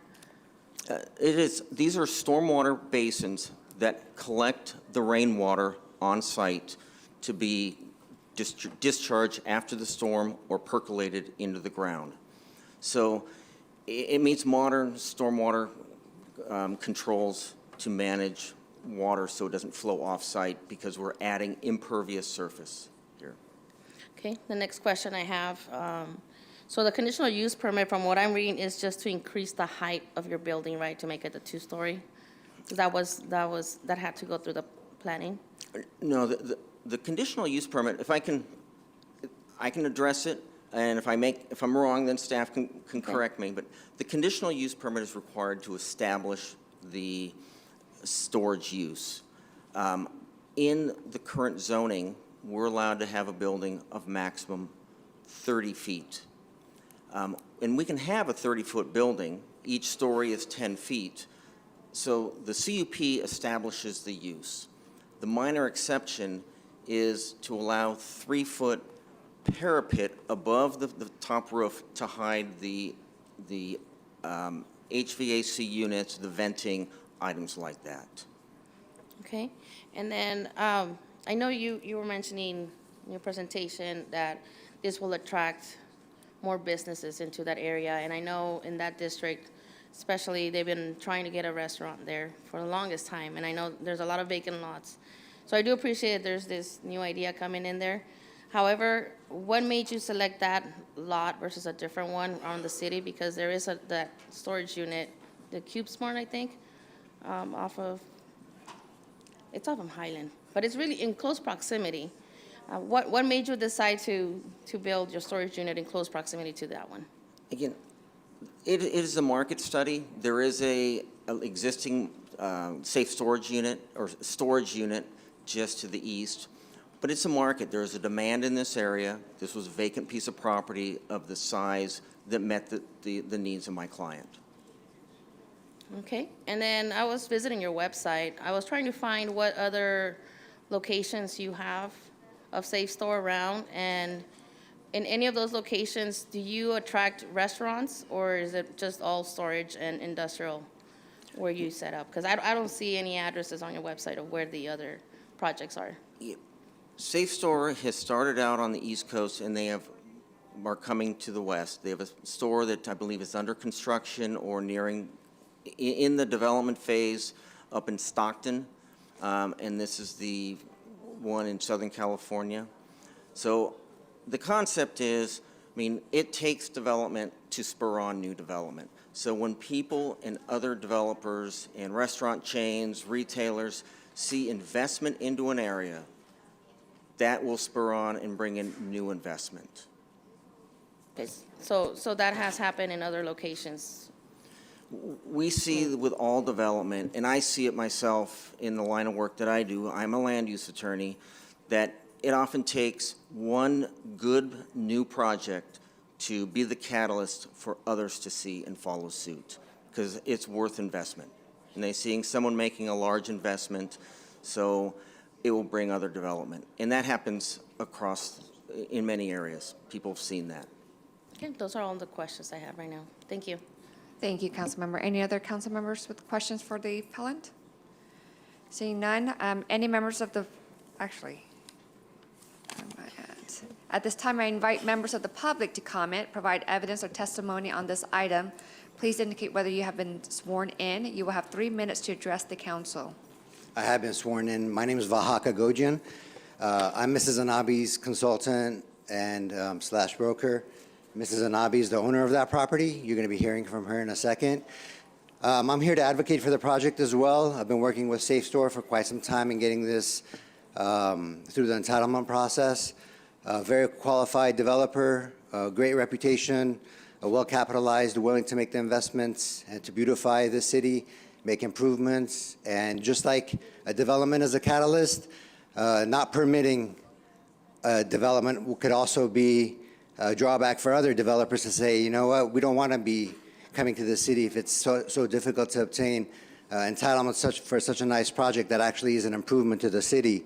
The reason I wanted to share my experience, I've been listing this property for quite some time after it was before when Mrs. Anabi purchased it, it was already an RV storage facility.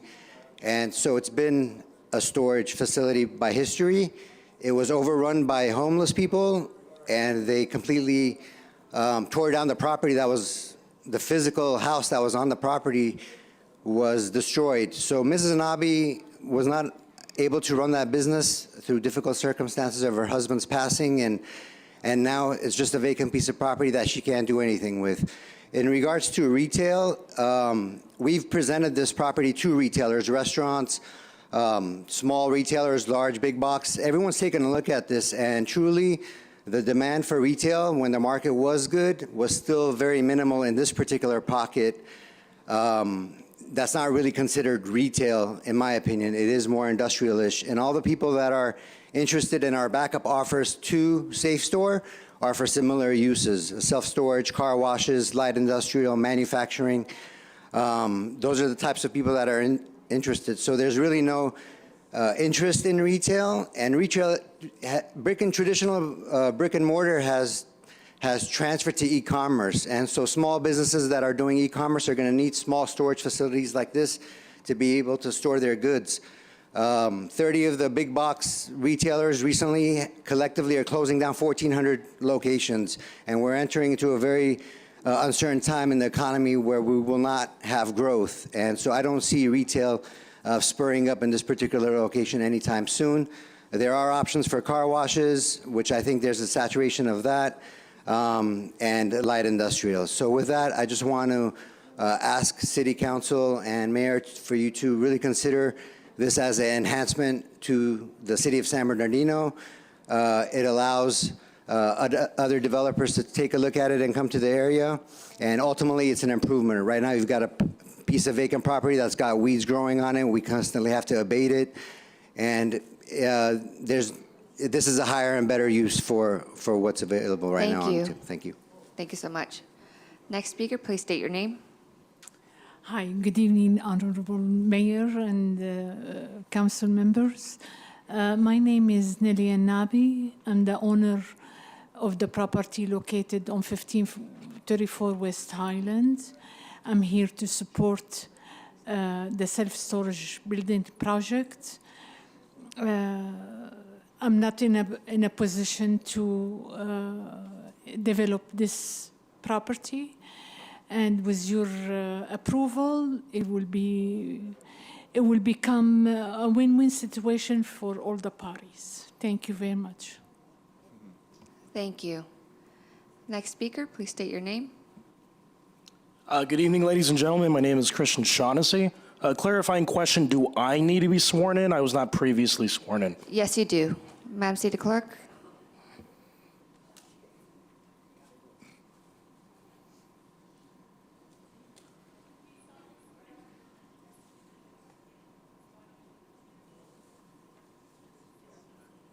Yes.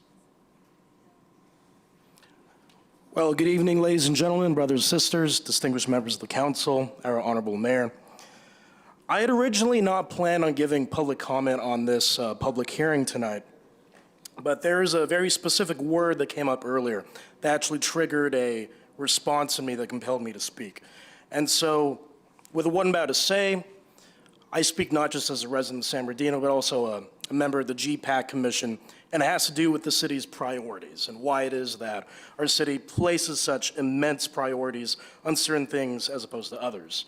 The handsome gentleman in the nice suit, he proceeded to talk about how the community needs this self-storage facility. The word need is a rather strong thing. Okay, the human body needs oxygen, it needs water, it needs food. Our community does not have a dire need for a self-storage facility. Perhaps the consumer marketplace has a great want for such a thing, but it does not have a pressing need. What this community does have a need for is housing. The census says that by the year 2048, San Bernardino County and Riverside County will have almost 1 million new human beings existing in these two areas. 1 million people. I encourage you all to look that up by the year 2048. So if you think the rent is bad now, and if you think homelessness is bad now, just you wait in the upcoming decades, not even decades, upcoming years. So with that being the case, I think we need to be very careful about saying we need certain things as opposed to others.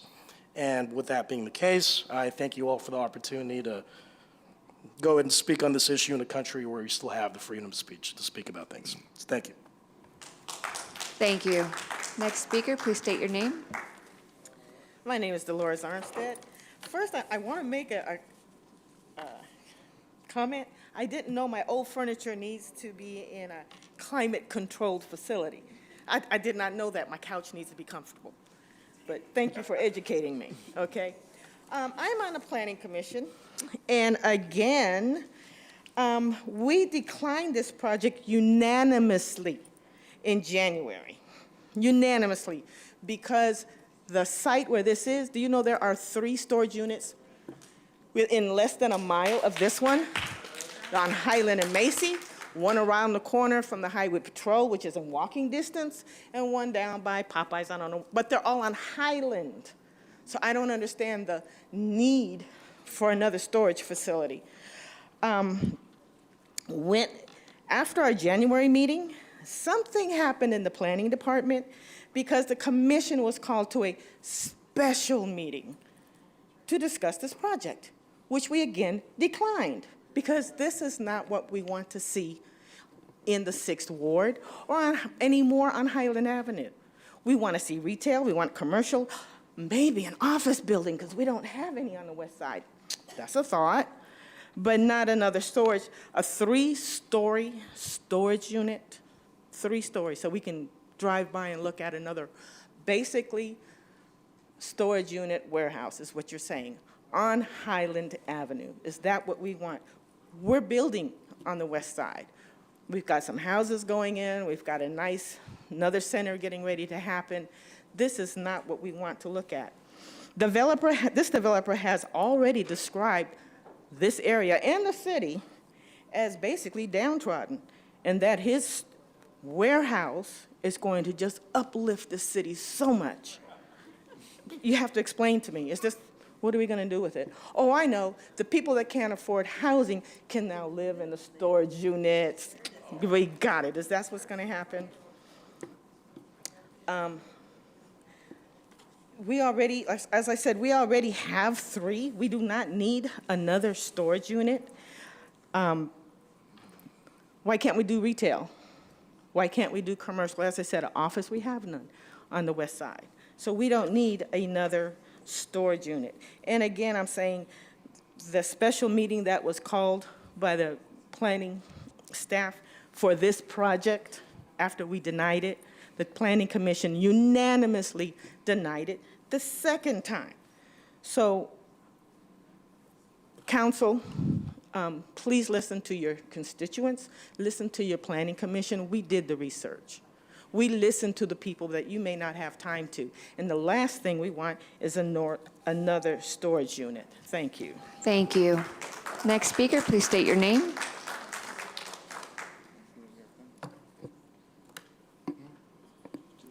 I'm Cheryl Brown, resident of the 6th Ward, and I live right around the corner from this facility that is proposed. When are we going to get a general plan that's going to uplift, especially the west side? It seems to me that people are starting to find out, first of all, that we're here. And then they say, hey, what can we throw down there?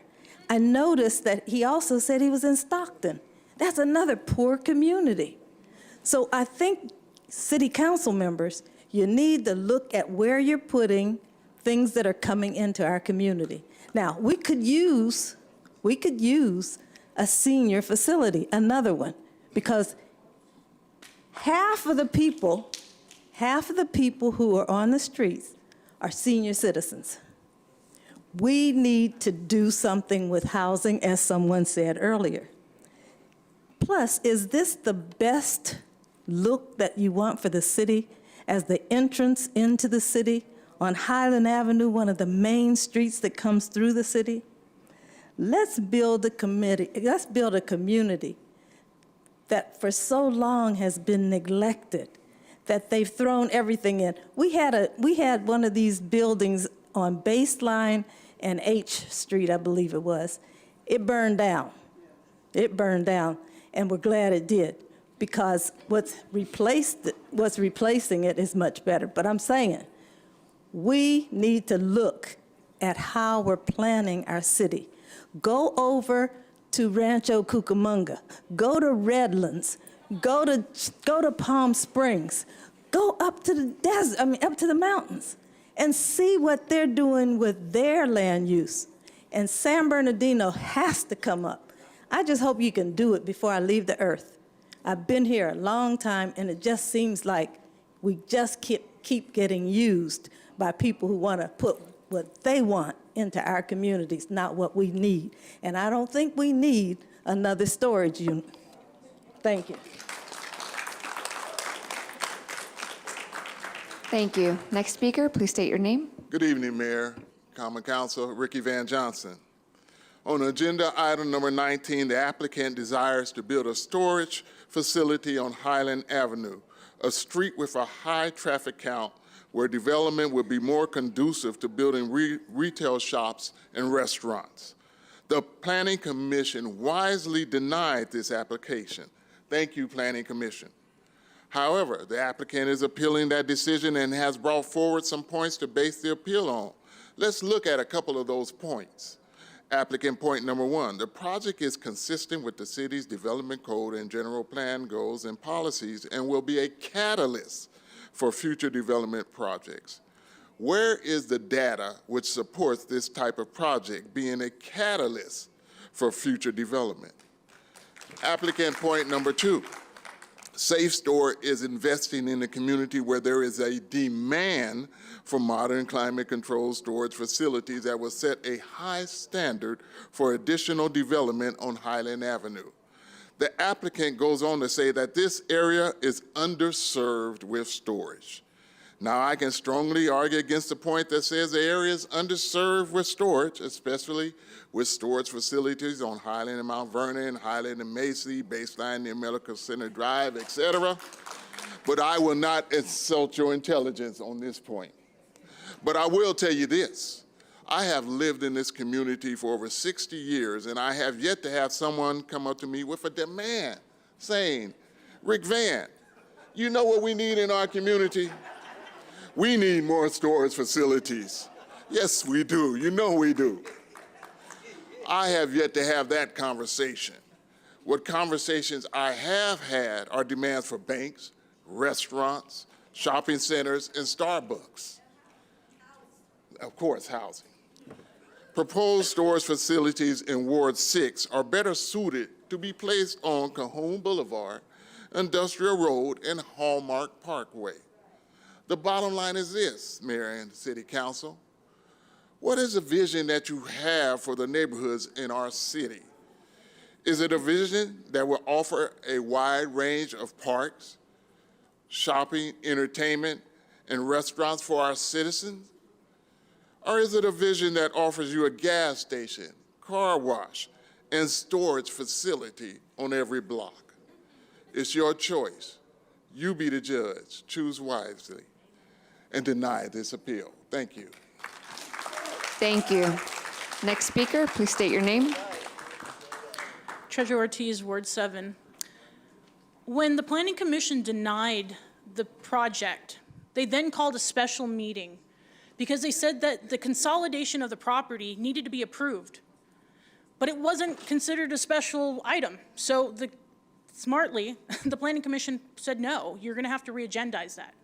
Then it was re-agendized and brought back, and they said, we need to consolidate this property because the owner has a different type of developer.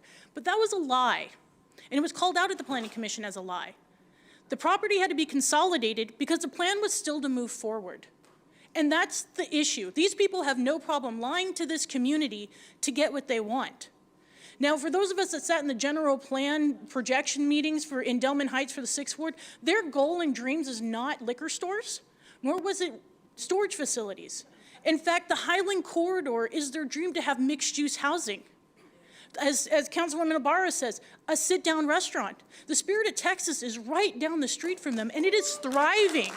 Besides having absolutely amazing barbecue, it's also one of the only eating, sitting down establishments in that area. So right down the street, why would you put a storage facility, really, AKA a small warehouse with little doors, that charge $150 to $200 a month for this poor, underserved community, right across the street from Ingram Library? That's what kids get to see, is a storage facility that people are trying to tell you is going to entice people. Did you know right across the street on the corner of Highland and Medical Center Drive, there's actually a plan for commercial development, better and bigger than what anybody could dream of? That's why Councilwoman Calvin should be here, because she stood up to stop something.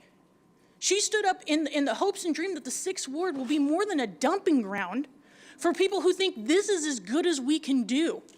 That somehow putting stuff in a storage locker is going to boost the economy. We need to be business friendly. We absolutely do. But San Bernardino is so used to taking what the handouts are rather than demanding better.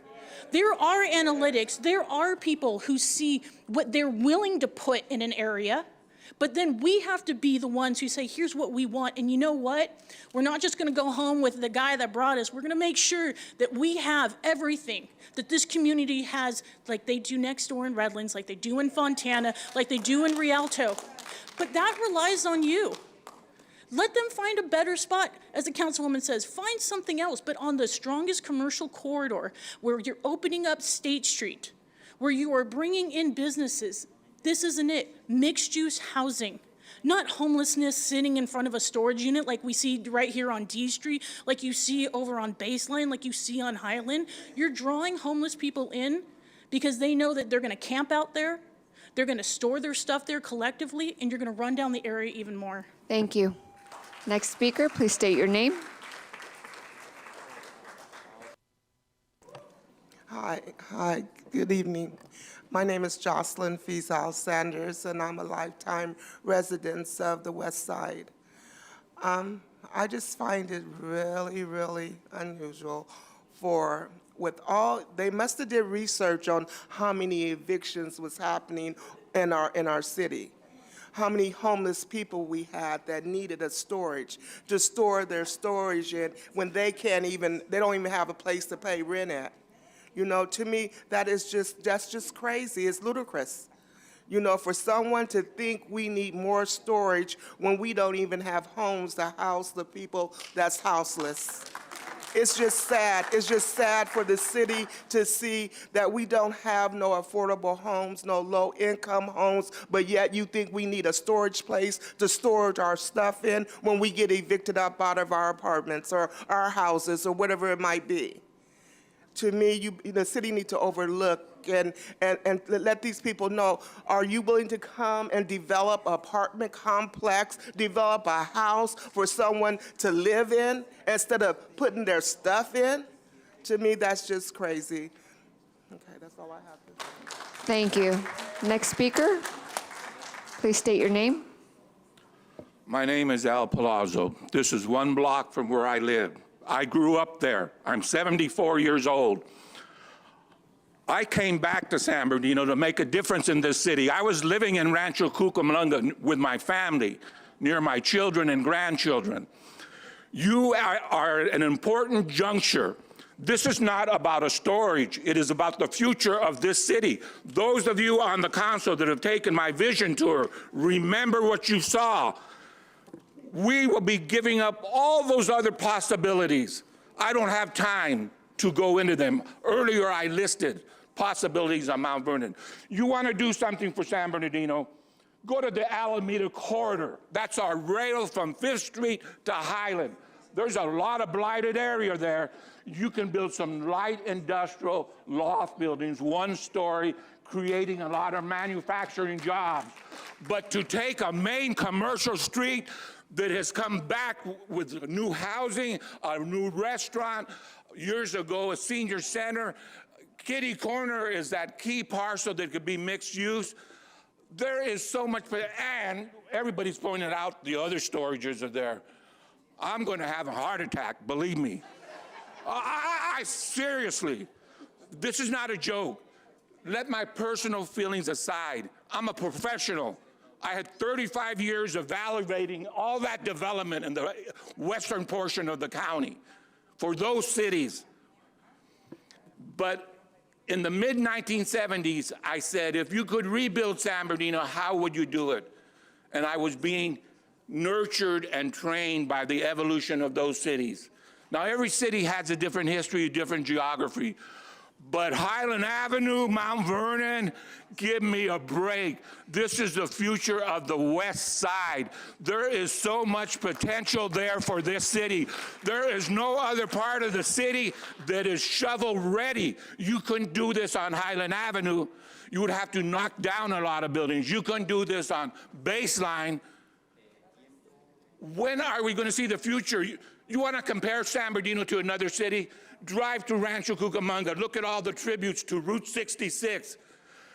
Back in the day, in the 50s, I just buried my brother-in-law a week ago. He was born in Rancho Cucamonga, married my sister in 1957. I would go with him to visit his grandmother. Rancho Cucamonga was vineyards as far as the eye could see. San Bernardino was Route 66. You go to Rancho Cucamonga, they're capitalizing on the idea that they were Route 66. There's so many monuments, and I'm torn because that's where I raised my kids. But I came back to San Bernardino because I love this city. I want to get back to this city. And all I can give you is my wisdom. Thank you. Next speaker, please state your name.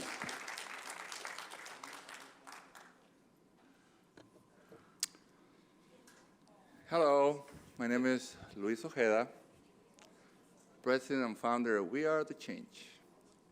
Did you guys hear that? We are the change. Today, I'm amazed. There's so many experts that are here. Everybody knows everything.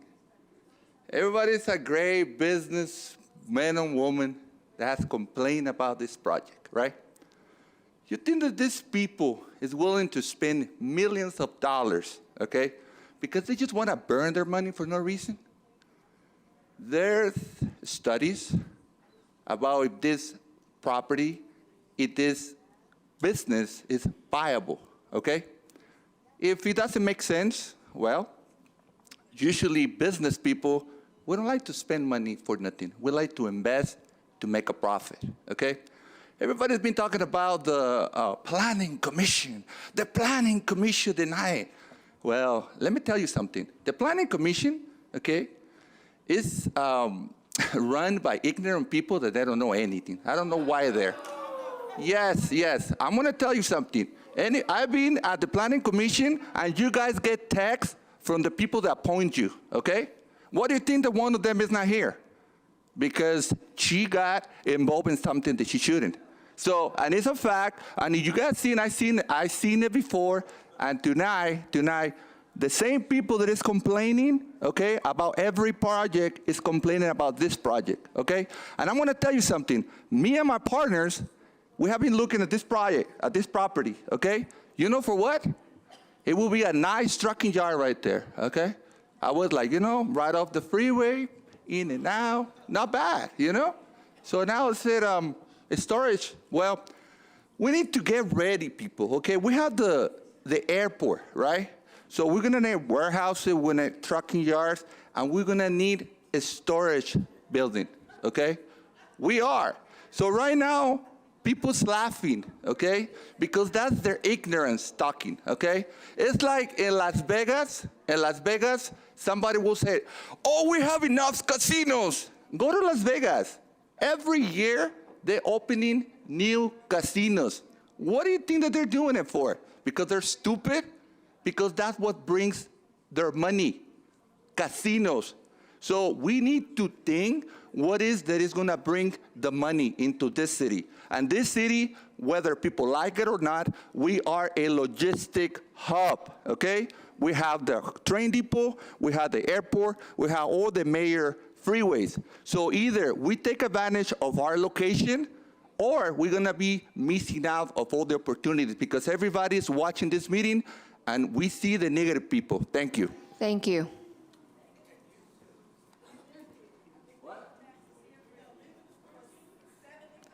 At this time, I invite the appellant to provide any rebuttal evidence and testimony. You will have 5 minutes to address the council.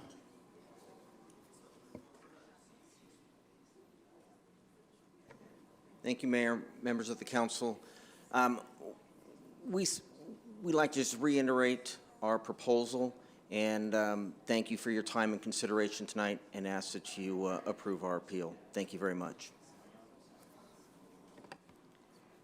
Thank you. Do any members have any final questions? Councilwoman Ibarra? Yes, I just wanted staff to clarify. We had a commissioner here under oath said that on both meetings, the commissioners unanimously voted down this project. Can you confirm that information? So when we took the item for approval, there's a section of the San Bernardino Municipal Code, which is section 2.22.030, quorum and vote requirement, in where there has to be 5 members of the City Planning Commission shall constitute a quorum for the transaction of the business. Action granting approval of any matter except general plan amendments and amendments to the municipal code must be taken by a majority vote of commissioners in attendance, and failure to do so results in an automatic denial of the pending matter. There were 7 commissioners present. The motion to approve only received 3 votes, which does not constitute a majority vote. Therefore, the item failed. An automatic failure means a denial. So it was not unanimous then? It was not unanimous, correct. Thank you. Then after that, we had to take the item back for ratification of the denial by the Planning Commission. In taking the item back to denial, if allowed to say, it was placed on a special meeting, not specifically for this project. There was other items that were also on this special meeting.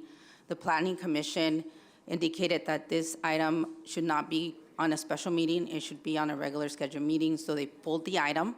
For that reason, we did renotice for a regularly scheduled meeting, and that meeting was for March 14th of 2023. In preparing the ratification for denial and taking into consideration the Planning Commissioner's expressed concerns, there was no concerns really that would allow staff to provide substantial findings for the denial of the subdivision. And for that reason, we ended up taking an additional resolution in where we separated the subdivision from the conditional use permit and minor exception. And for that, and when we took back the subdivision, we took it back with a motion for approval with findings just for the subdivision. And then we took a resolution for the ratification of the denial for the conditional use permit and minor exception, taking into account the concerns that the Planning Commissioners expressed on the January 10th meeting. The votes for the final votes were 6-1, carrying the vote. Unanimous ever. It was not unanimous, correct. Thank you. Perjury. Any other questions, final questions? Seeing none, I'm now closing the public hearing at 9:50 p.m. and I invite a motion for this item. I move to deny this appeal. I have a motion. Do I have a second?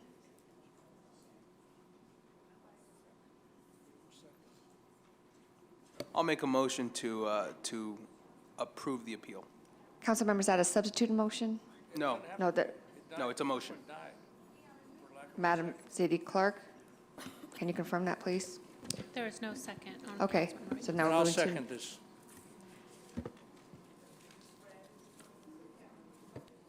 There's a motion by Councilmember Sanchez and a second by Councilmember Charette.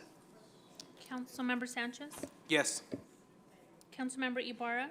Yes. Councilmember Figueroa, Yes. Mayor Pro Tem, Yes.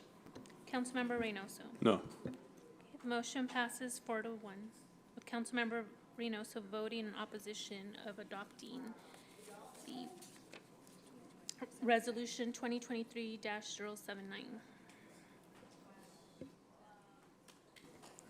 Moving on to the next public hearing.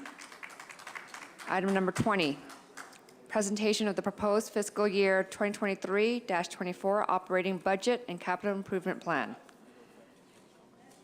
We have to complete the public hearing. This is another public hearing. I'm opening the public hearing at 9:51. Could staff provide a presentation on this item?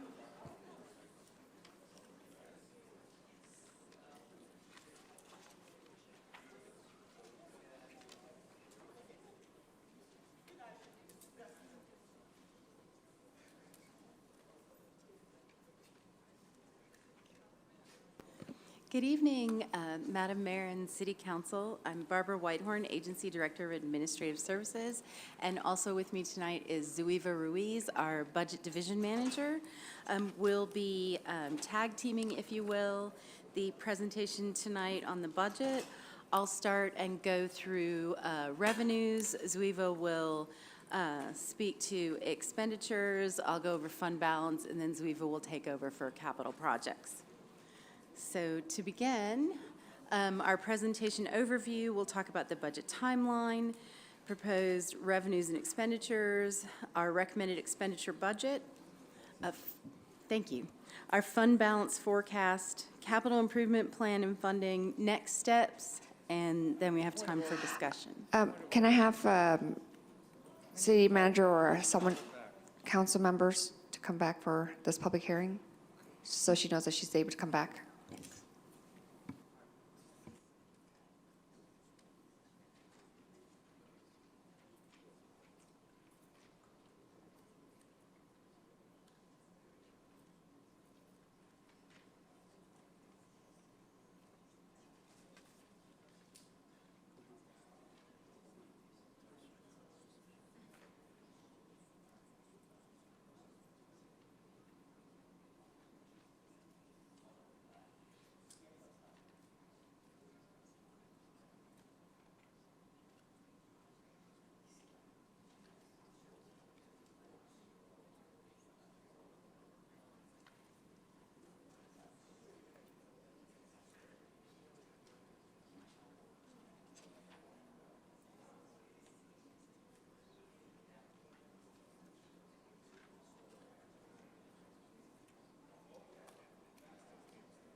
Can we just take a recess, 10-minute recess? So we'll return at not 10:04. Madam City Clerk, is that 10 minutes? Just want to make sure, 10:04.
Council members, can you please return to the dais?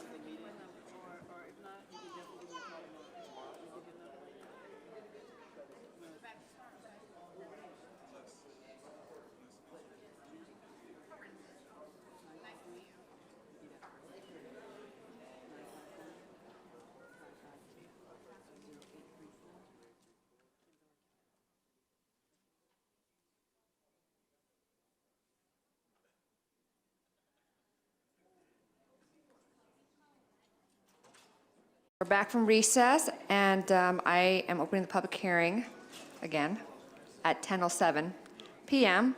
Could city staff provide a presentation again on this item? Thank you. All right, Madam Mayor, members of council, again, I am Barbara Whitehorn, Agency Director of Administrative Services, and this is Zuiva Ruiz, our Budget Division Manager. We'll be working together on the presentation this evening. I'll start, and then she'll present some, then I will, and she will. To give you a brief overview, we'll do the budget timeline, proposed budget, recommended expenditures, fund balance, capital improvements, next steps, and a little time for discussion. Our timeline, we had, as you know, of course, we're in the second year of our two-year biennial budget, so it's a little bit of a truncated budget schedule this year. We don't have as many special meetings. We don't have as many workshops with council because, of course, you adopted a two-year budget last year, and this is the mid-year, the mid-cycle adoption. So while there's already a budget for next year, this is kind of the piece where we look at where we are in the budget and we say, hey, here are some changes we recommend based on the information we have now that we didn't have a year ago. And where we are in that right now is you had a special budget workshop for the mid-cycle review on May 9th. We're on the budget public hearing, and then on June 21st will be the budget adoption, the formal adoption of the second year of a two-year budget. And then here are the proposed revenues. I know this is a lot of information, but I did include in your packet all of the revenues for the general fund so that you could see what the adopted and amended budgets for the first year of the biennial, fiscal year 22-23, and then what the original adopted budget for 23-24 looks like, and the mid-cycle review, what we are recommending. What we forecast and propose be adopted for the revenues for the next fiscal year, which is significantly higher. We do believe that revenues are going to be significantly higher than we thought a year ago, which is really good. Looking at those revenues, we think charges for services will be higher, franchise taxes, other taxes, sales and use and Measure S are where we see the largest increases. We are continuing to see sales and use and Measure S tax, which is a transaction and use tax. We're seeing continued increases in those. We have seen decreases in a lot of spending areas. However, people are still buying new cars, like a lot more than they were pre-pandemic, oddly enough. And we still see a lot of fuel station taxes increasing because of how high fuel costs are right now. We don't anticipate this to continue over the long term, simply because that's not a trend that can just continue indefinitely. And we have seen, during the pandemic, of course, we saw that huge spike because of everybody buying online. And we have sort of seen that level off. We've seen people start to go back to brick and mortar stores, and that online buying has kind of leveled off some, but we do still benefit from that. So I think that is part of why we see so much sales and use tax and Measure S. And then I'm going to turn it over to Zuiva to look at our expenses for next year. Good evening. So shown here are the proposed general fund expenses. The new Fiscal year 24 budgets include updated budget amounts to reflect any changes that were made in year 1 of the 2-year budget cycle. A recap of the additions to the department budgets that happened in fiscal year 23 will follow. So in total, the general fund proposed expenditures total approximately $200.8 million for fiscal year 24, which is a 4.4 increase from the previously adopted fiscal year 24 budget that was presented to you in June of 2022.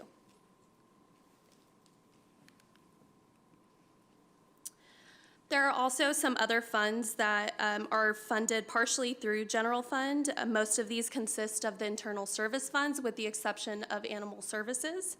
But as stated, all these departments are funded through general fund. So the proposed budget for the other fund departments is approximately $32.9 million. And this is an increase of 12.2 from the previously adopted fiscal year 24 budget that was presented to the Mayor and City Council in June of 2022. In the table that was presented before, these are some of the changes or additions that happened in fiscal year 23. So City Clerk had a 13.6% increase in their fiscal year 23 budget, and this was due to the addition of 2 full-time positions. City Council had an 11.6% increase, and this was due to council member compensation. City Manager has a 20.4% increase moving into fiscal year 24, and that's due to the Grants Division having moved into the City Manager's department as opposed to Finance. Community Housing and Economic Development had an addition of 5 full-time positions in fiscal year 23, as well as housing personnel costs being absorbed partially by the general fund. Finance has a 11.3% decrease, and this is due to the Grants Division being moved out of Finance into the City Manager's office. Legal Services has a 23.2% increase going into fiscal year 24, and this is due to the ongoing amount of $1 million that was allocated during mid-year. Library has a 5.4% increase, and this is due to the addition of 3 full-time positions in fiscal year 23. Parks, Recreation, and Community Services took over the Military Banner Program, so there's a slight increase due to funding for the supplies of the Military Banner Program. Police has a 2.1% increase. This is a smaller increase just due to the magnitude of the budget, but they had 11 full-time civilian positions granted. There was also a COPS grant that was granted that had a general fund match and an evidence software database. Public Works had an 8.3% increase, and this was due to the addition of 13 full-time positions. Changes or additions that happened in the other fund departments. So Animal Services going into fiscal year 24 has a 19.3% increase due to the addition of 3 full-time positions. Fleet Services had a 6.6% increase due to some increase in utility costs. Information Technology had a 1.5% increase.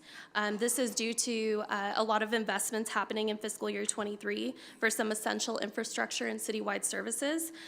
Those were all one-time expenses happening in fiscal year 23 with a small ongoing cost in fiscal year 24. And then the liability fund has approximately a 27.8% increase due to some ongoing amounts allocated during mid-year, which was $2 million. Some of the proposed budgets that going into fiscal year 24.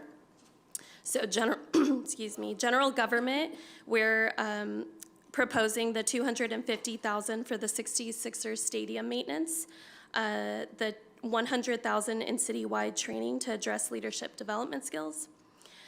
Human resources, we are proposing an addition of 1 full-time human resources technician and $75,000 in specialized recruitment advertising.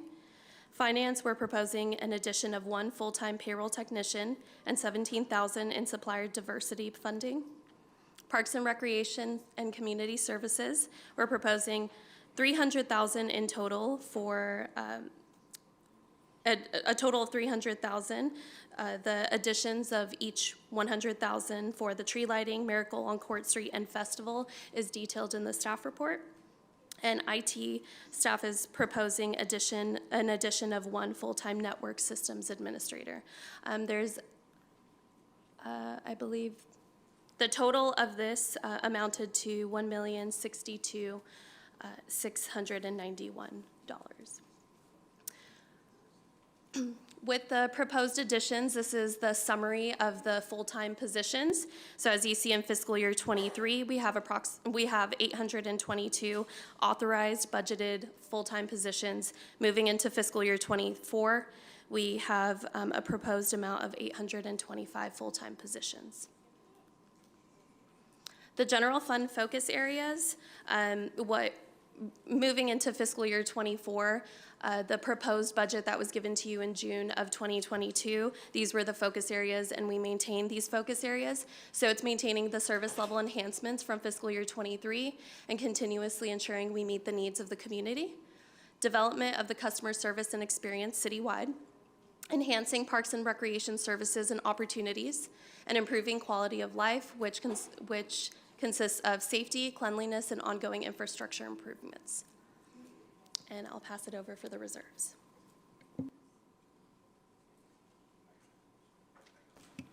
And of course, fund balance is always an important discussion. We will this year and at the end of next year have our emergency and economic contingency reserves as required by policy of 25%. There's the 10%. I believe 10% is the emergency reserve and 15% is the economic contingency reserve. And that's a policy adopted by council in 2018. We've also created a strategic priority reserve, and this is to have funds available when you have a strategic priority meeting later in this month to discuss strategic priorities that you might have, and so that you have a pot of money to assign to those. This money can't be assigned by staff, but will be available for council to spend on what you decide. And then a capital contingency reserve, which it will be available again for council to assign to projects that have seen cost increases due to inflation and other issues, whether it's been we've found environmental issues, we've had other problems that have caused cost overruns, or emergency projects like the Cross Street Bridge that have come up that are going to require funding be assigned to them, and then other projects that council may want to assign those funds to. But this, again, any reserves that are created in the general fund reserves are only available for council to assign. Staff cannot use those funds without council action. And this is a breakdown of the reserve. Oh, this is not the right one. Okay. Well, in your packet is a much better fund balance forecast, and I apologize because I did not upload the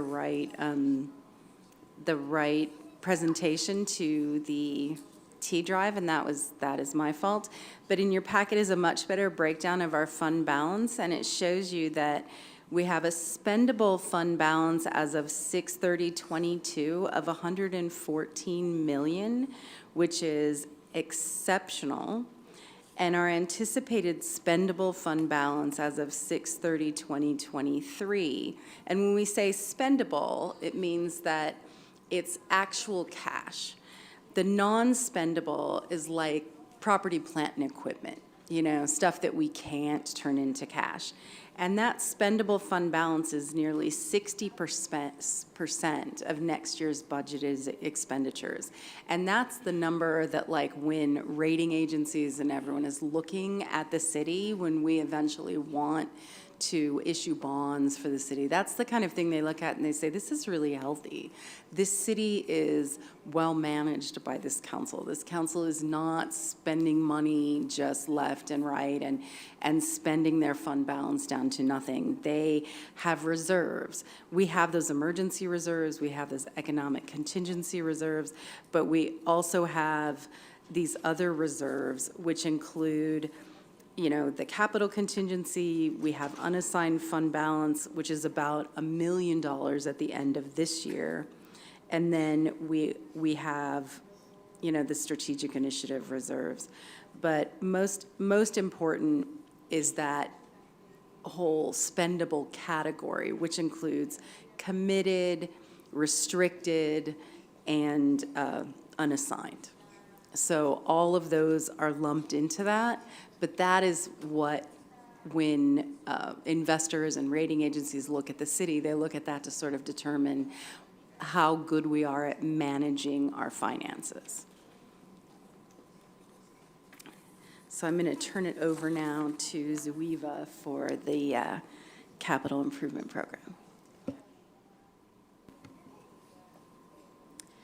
Thank you. So moving on to the capital improvement program.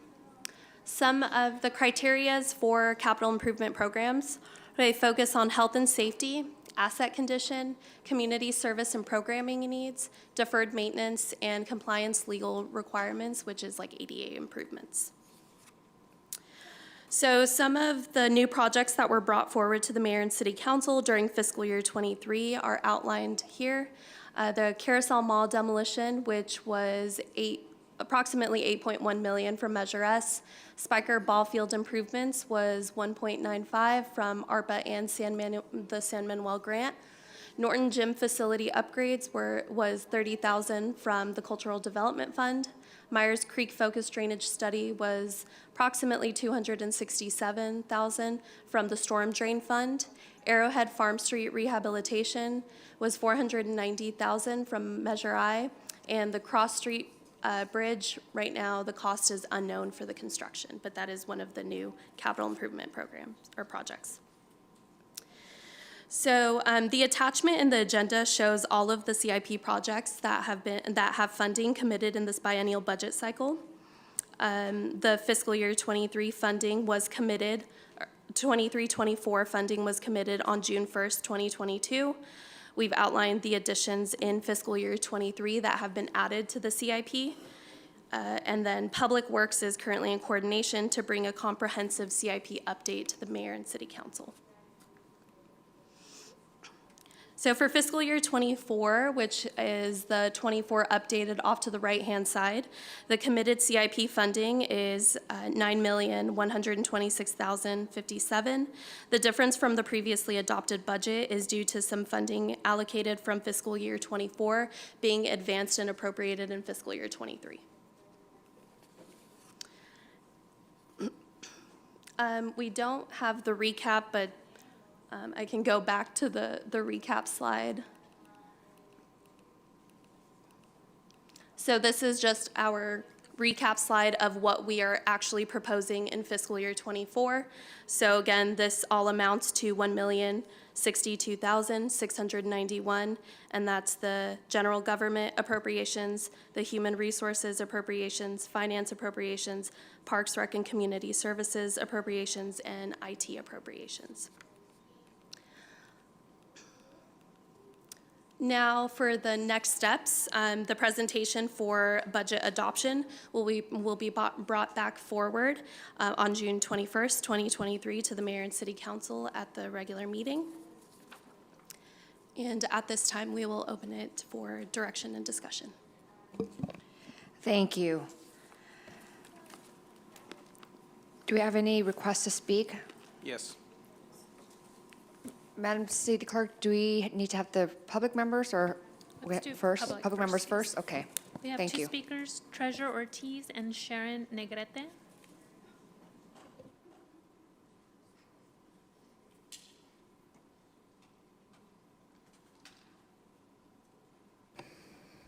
Good evening, Council.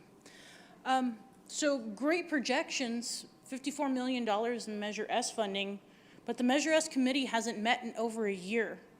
So these taxes were allocated by the public to meet certain needs, but the community has had zero input to tell us where we want this money expended. So if it's 24% of our budget, that's a big chunk of change. Where's the money going? And you can't tell us. That's problematic. We're looking at a negative 54% in cannabis tax collection. A couple months ago, we were told it's because the city wasn't efficiently collecting the tax. And now we're being told that the businesses aren't open to collect. So which one is it? And if businesses can't open correctly, why are we allowing these extensions? There is good money in cannabis. But we were supposed to use that money to reinvest into the community, small business grants, community centers, but we're not doing that. $3 million out of a multi-billion-dollar industry, that's crazy. And looking up there, we also have no allocations, $5 million for capital improvements. In the year prior, we had 31 million. Why such a deficit? You guys couldn't even pave enough of the streets last time. You had to cut out of a 21 street project. That's where the priority should be. And what's really missing up there is our property tax. How is it that we are still not receiving any type of supplemental tax back from the county, given the change in property values? I bought my house 2 years ago. I paid a supplemental tax between the first original ownership and my ownership. The city didn't receive that money, but the cost of service didn't shift between 5 p.m. and 4:59 when ownership changed. Why isn't the city out adding those numbers? That could add another $100 million. Who knows what that is? You guys are doing great, you're not spending money, but you're not investing. We have to make sure that we're covering the needs. We don't want to go into bankruptcy, but now is the time to build back. Build back San Bernardino, pave the streets, turn on the lights, more infrastructure. We're a $100 million deficit in infrastructure. Where's the money investment bringing us back into City Hall? Where's that money allocated? Where are the priority lists? That's what I would like to see from you guys in this next coming month, is the priority list for the capital improvement projects. What is the priority list for the city investments? Where's the matrix street that all goes in coordination with these millions and millions of dollars that are now sitting at your feet? Thank you. Thank you. Next speaker, please state your name.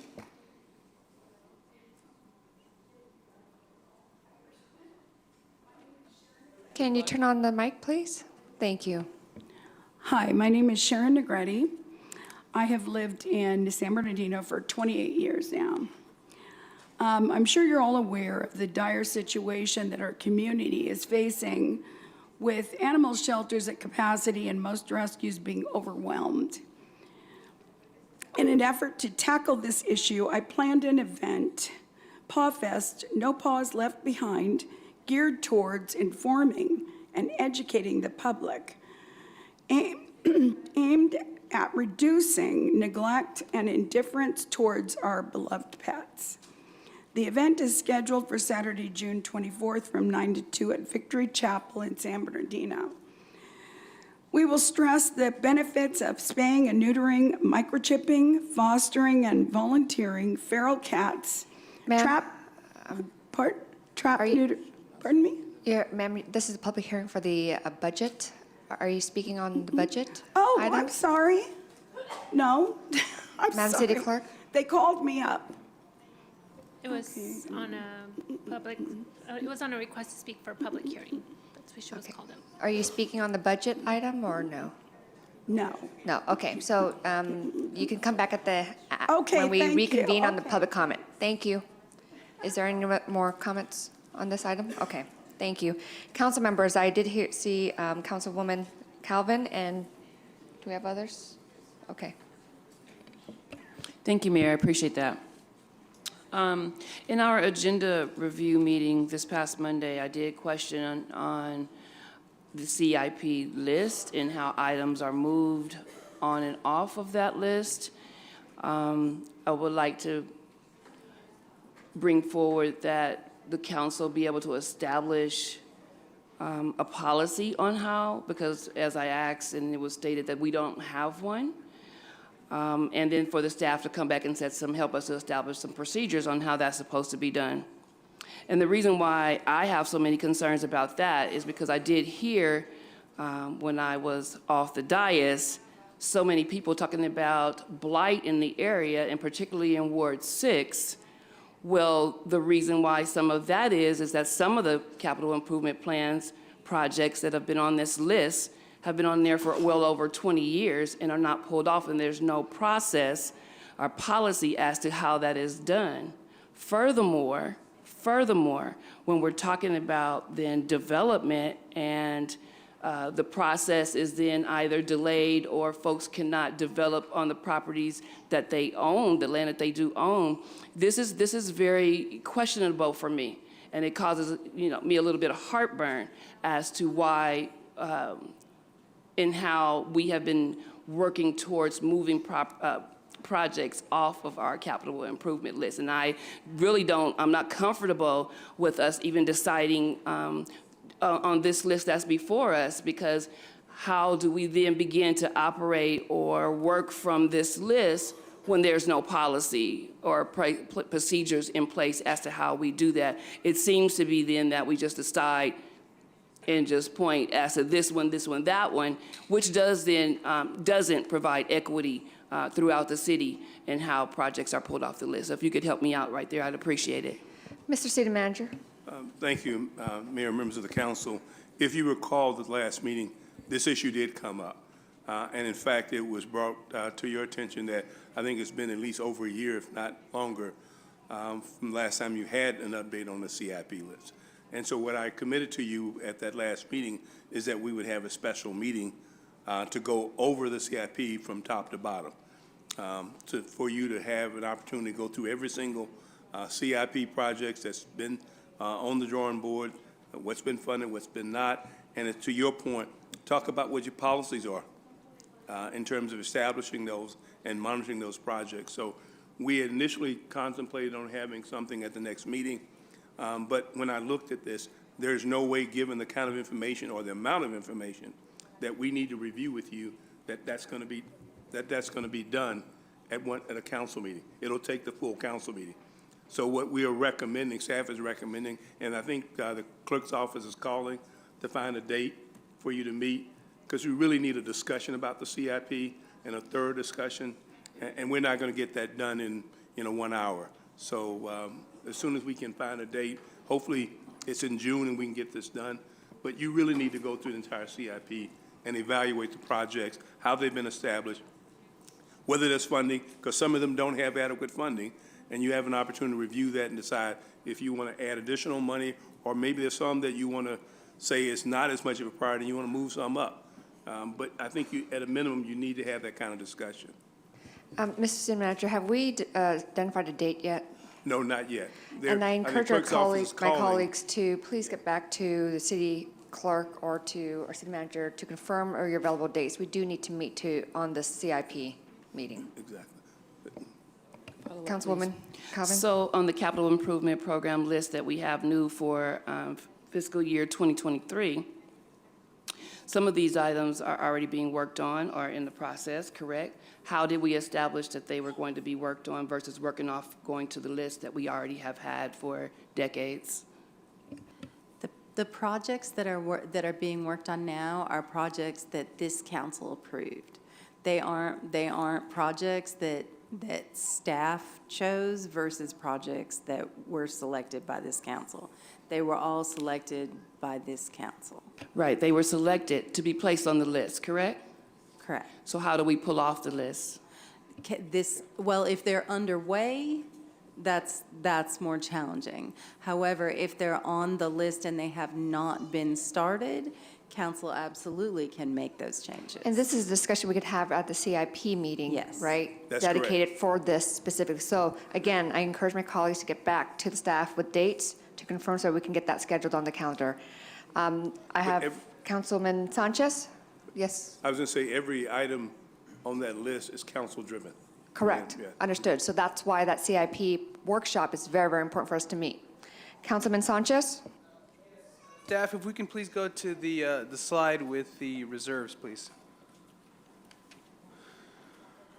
If we could not, that slide's not correct, because this is a not correct. That slide doesn't have correct information on it. The one in your packet does. Okay, so I'll. I really apologize. Let's go ahead and that. list them off. I got the page, but go ahead, Ms. Finance Director, if you could please read off. Yes, I apologize for that. The general fund reserve,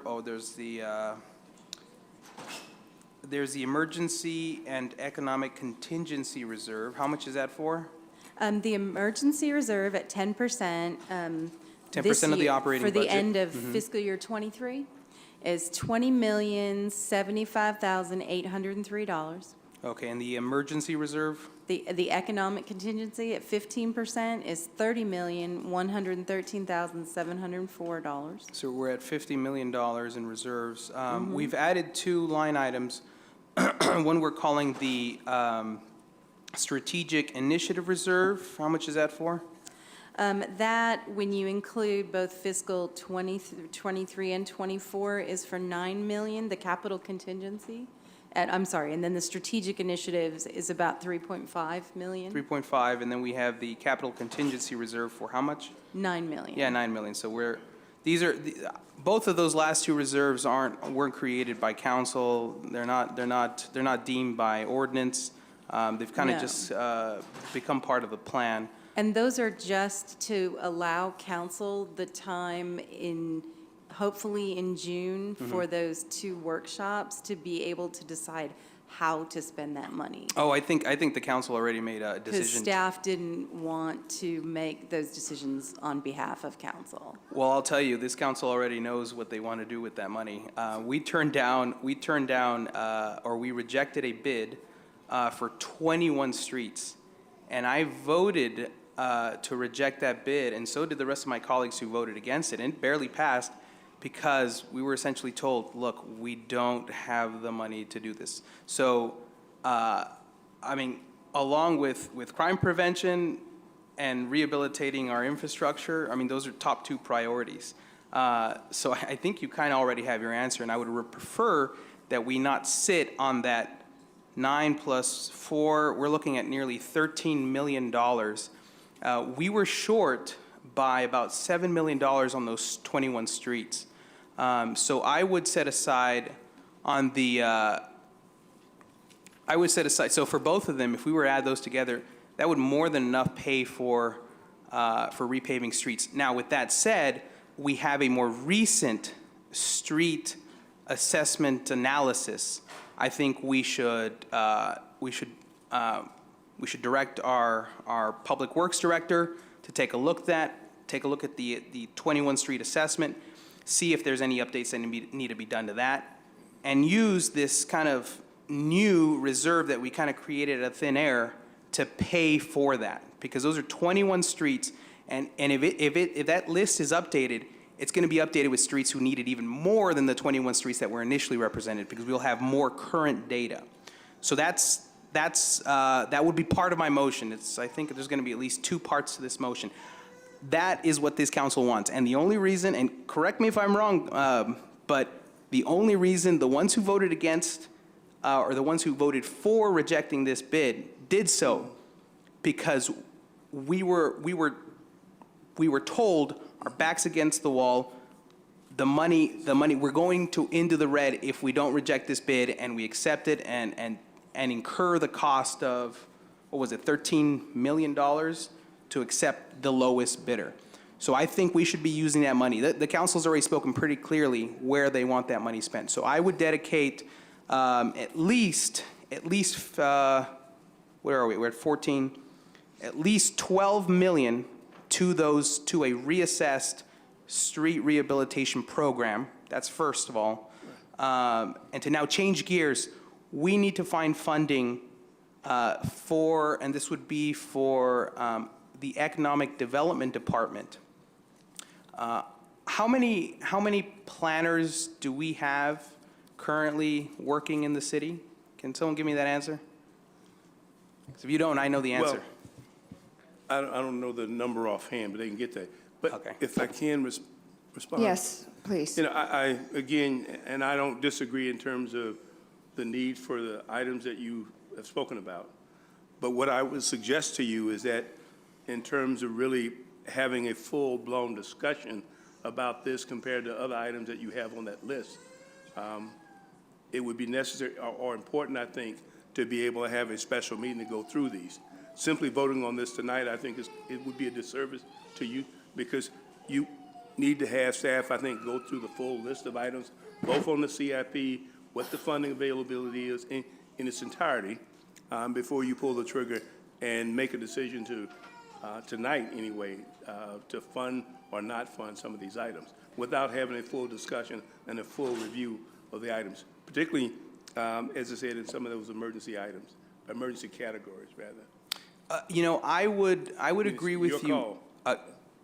I would agree with you if, in fact, the council had rejected those bids because we had decided that those streets didn't need to get repaved. But we, in fact, rejected that bid, fully aware that we needed to repave those streets, but we were told we don't have the money. So what I would like to do is still set that money aside. And again, we're not approving the 21 list. We need the Public Works Director to come back and say, hey, look, this is our updated list. This is our updated list. This is what the most recent current analysis says we need to do in our repaving program. Can we put this out to bid? This is what we're expecting it to be, and have that $14 million set aside for that. I mean, because we've now created 2 new reserve funds on top of the $50 million reserve we already have. We created this other $14 million reserve that council honestly didn't ask for. We had asked for these 21 streets to get repaved. So I would like, as soon as possible, as part of the budget discussions, for Public Works to come back with a new street assessment and how they can spend that $14 million. That would be my ask. That would be part 1 of my motion. The second part, if we can get back to it, so the number of planners, I believe, is either 3 or 4. Industry experts have said for a city. 5.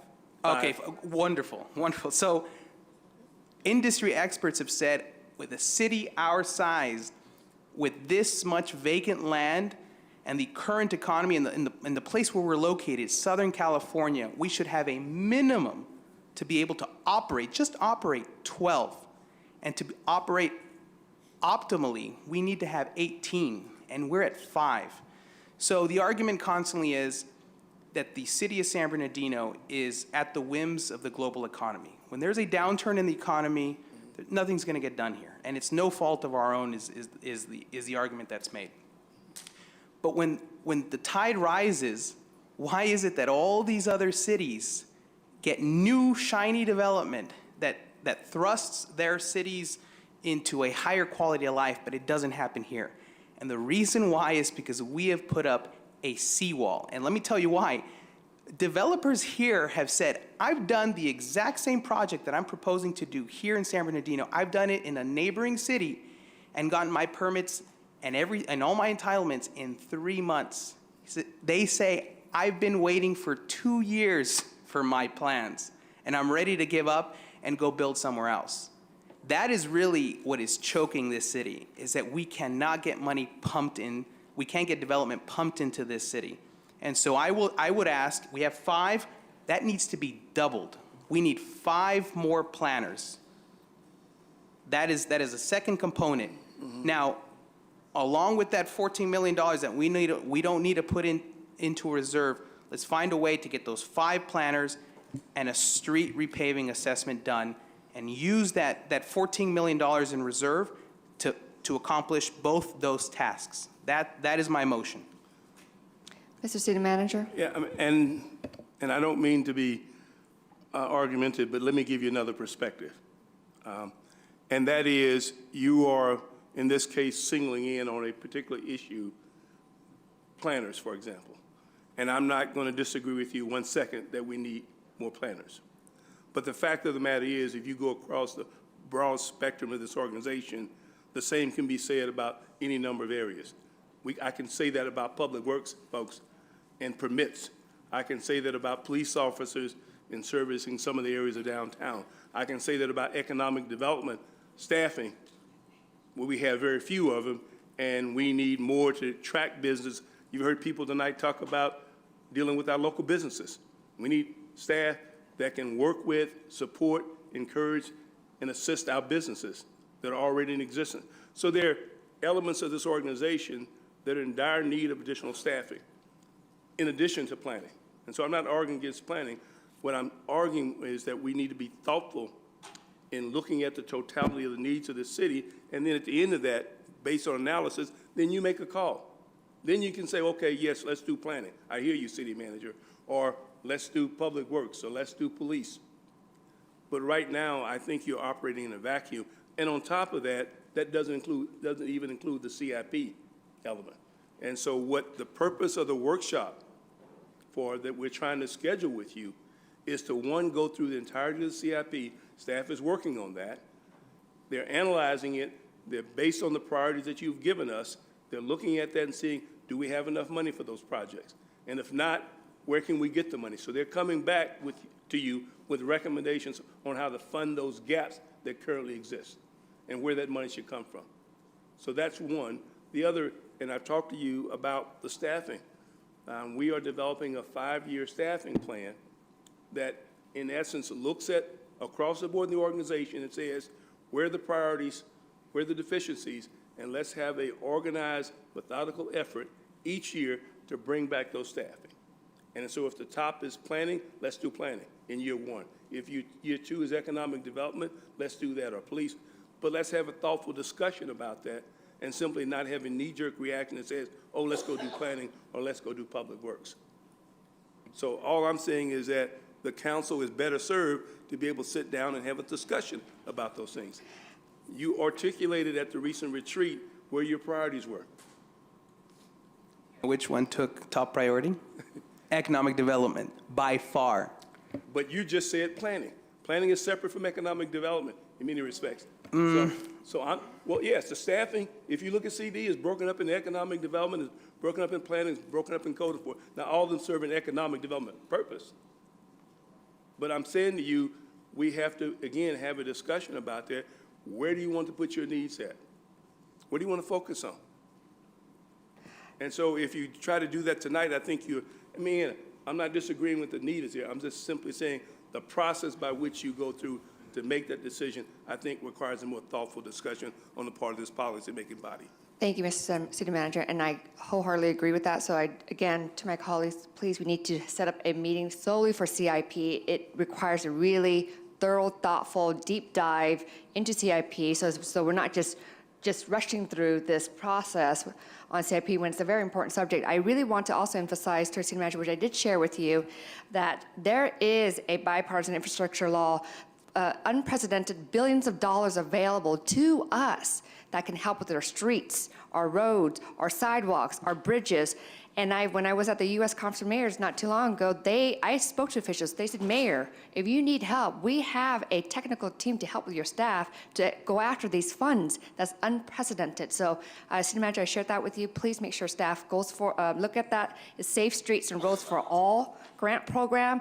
Billions, and we qualify. And so those are things that I just don't want us to just have missed opportunities. That's why a deep dive into CIP and what's available to us deserves a deep conversation. So I don't want us to rush into that. And I do agree we need to have a separate meeting, and that's really critical to the success of our future of San Bernardino. And so thank you, Mr. City Manager. Councilman, Mayor Pro Tem Charette, I'm sorry. And then followed by Councilwoman Ibarra. Well, I was just going to comment that I agree with everybody here tonight. No, I'm serious. And this is a receive and file report, so we're not allocating any money. And I agree. I think we've talked about, and I get it all the time, roads, fix them. And we're fixing half of a road many times, which makes no sense to me. There's probably some rationale to it. So I think it's really critical, and we get maybe kind of hung up with semantics on economic development. Economic development is not going to happen without planning. I mean, they absolutely dovetail. And without planners, we're not getting permits approved, and developers are saying, I don't have time. Time is money with those people. And so I agree that we've got to beef those things up, but I also agree that we need to do it strategically. But what this council is going to need to understand, and what the public's going to need to understand, is it can't all be done in 1 year or at the same time. And so we need to agree on a priority, whether it's let's figure out a way to bond up and do all the streets in this community and get that out of our hair. Let's figure out a way to get the street repair out of our hair by maybe figuring out a way to bond up for it and do the whole city. And so those are the discussions I think that you're talking about having at a workshop. And I agree with that, and we need to do it, but we need to do it post-haste, and we can't wait any longer. I'm not available, though, for a while, so I'll make myself available. But that's the key, and I think, you know, people come to the dais and come up and they just make shotgun from the hip remarks that are out of context, and, you know, things that are said that are just not accurate, not true. And we've got to get away from that. But there's an issue with trust in this community and trust of us, and we've got to start working together to do this. And that's what these workshops are going to hopefully provide. And we will come out of there, and if it's a 4-3 vote, that's what it is, okay? We're going to do streets, and it's 4-3, and if you didn't like it, well, that's the way this works. So we're not going to be able to satisfy everybody, because everyone's going to say, well, I want my streets done. Everyone's going to say, well, I want this, you know, more planning over here so that because there's developers in my ward that want done. We've got to look at this thing as a whole. And that's what I think you're talking about with the workshop. And it's probably a day, 2 days, that still may not be enough. And it's going to be a really, to use the mayor's term, a deep dive. It really needs to be a deep dive and figure out a way to solve these problems. Because if we don't solve them, you know, before we get one street done, another one's torn up. And so, and we get 2 planners and 2 quit.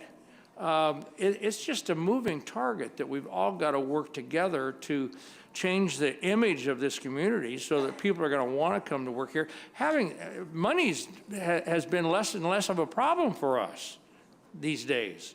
It's when I remember when we didn't do anything. Can't do it, no money. Can't do it, no money. Well, now we've got the money, but we can't seem to get the people in many cases. Code enforcement, we've heard people talking about code tonight. We've allocated for 20 officers. We can't get there. We can't get 20 bodies to fill those positions. And you mentioned bodies and positions. We need to take a solid look at those. We've got, I think, somewhere upwards of over 100 budgeted positions. We need to look at those. Maybe we're getting along without them now. Maybe we don't need some of those.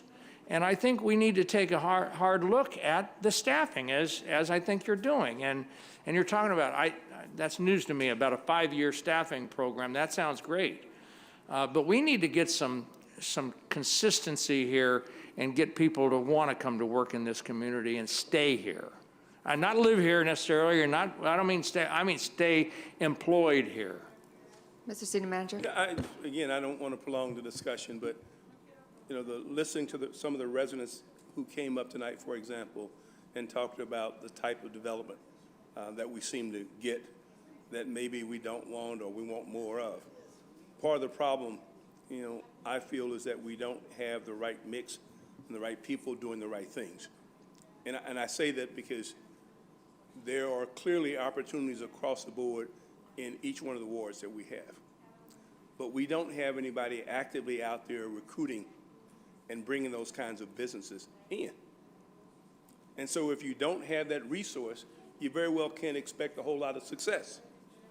And so if we have staff that's saying, okay, in Ward 5, we need this. These are the particular issues we have. In Ward 2, we need this. And they're actually going out and recruiting. Because if you want specific types of uses, you have to, in many cases, go out and seek that and not wait for somebody to come here and propose something that you don't like. Yeah, and so that's the economic development piece of that. And I hear the planning side, but we have trouble on both ends because we'll go out and get people to come in, but then they come in and they can't get through the permit process. And so what good then does it do you to go out and spend time doing that? So that's why I'm saying it's not just simply pushing one button and have something pop up over here. We have to have an organized approach to say, here's what our needs are and some policy direction. We'll give you the staff recommendations, say, if you want to do this, here's how to go about doing it. But then we need the approval from the council says, okay, we agree with that or we want to change it, modify it, whatever it is, then let's go do it. Because as you point out, we are fortunate now that money is not necessarily a hindrance anymore. We're getting the resources in, assuming we don't go overboard, But we have some resources to solve some of these problems. And that includes the CIP projects. And funding available. And funds available where we can go do that. And we got an active grants staff that is out there being very successful at bringing in money. So things are happening, but as Councilman Charette said, it doesn't happen overnight. It's going to take us a while, but it's not going to take that long. And the residents, if we do it right, should start seeing some results fairly quickly. But we've got to develop a plan and then work the plan. Let's get to work. Yes, get to work. Councilwoman Ibarra, followed by Councilwoman Calvin. Yes, when we get to the capital improvement program, I think it was in February or March where we had to reject those bids. If we can just get a staff update, we were promised that there was going to be a new RFP released for new bids, and that hasn't been presented back to us since. So if that could be something included, that'd be great. Thank you. Thank you. Councilwoman Calvin, followed by Councilman Figueroa. Thank you, Mr. City Manager, for those comments. And I just wanted to reiterate on a couple of things that you stated.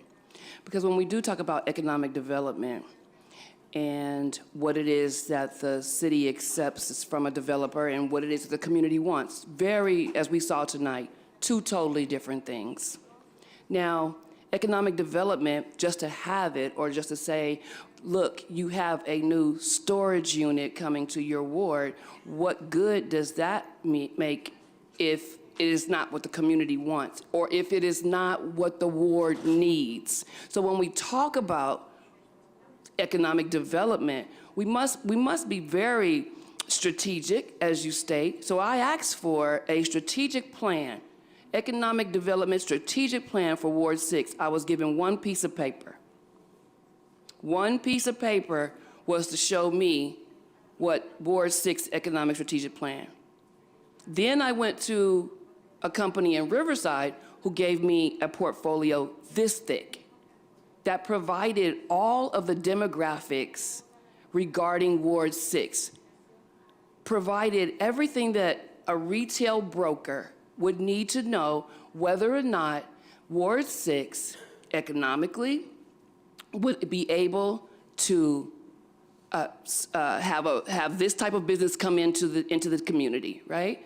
That's what every ward needs, so that we do not continue to operate in such an archaic way of where we just are so grateful because San Bernardino can't get this, can't get that, and we're just going to accept whatever comes to us. We must raise the standard all around. It is not just, in order to raise the standard, we have to we have to first listen to community.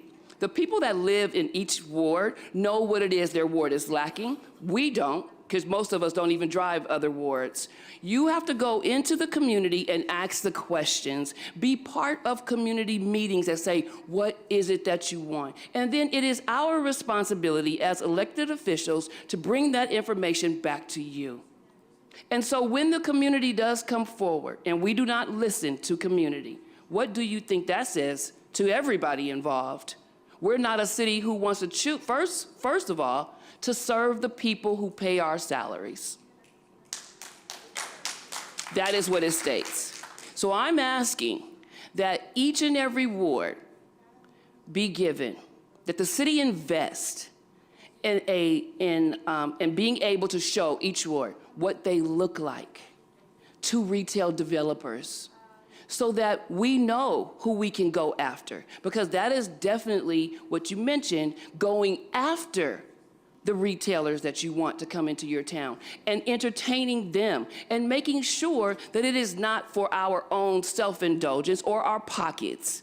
Because I don't understand why there's a developer and a landowner in our ward that is going to be right across the street from this storage unit that has submitted 6 conceptual site plans to the city of San Bernardino, and every last one of them be turned down from 2017 to date. Those are the things that I fight for. Those are the things that I'm concerned with that has not been taking place and happening in the city of San Bernardino. We must first change that. Pay to play has to go away. Pay to play has to go away. developers putting money into folks' coffers has to go away in order for this to be a level playing field to where people are, developers coming to the town, understanding what each ward needs, and then being able to provide that service. Then it becomes a win-win. Thank you very much. Thank you. Councilman Figueroa? Thank you.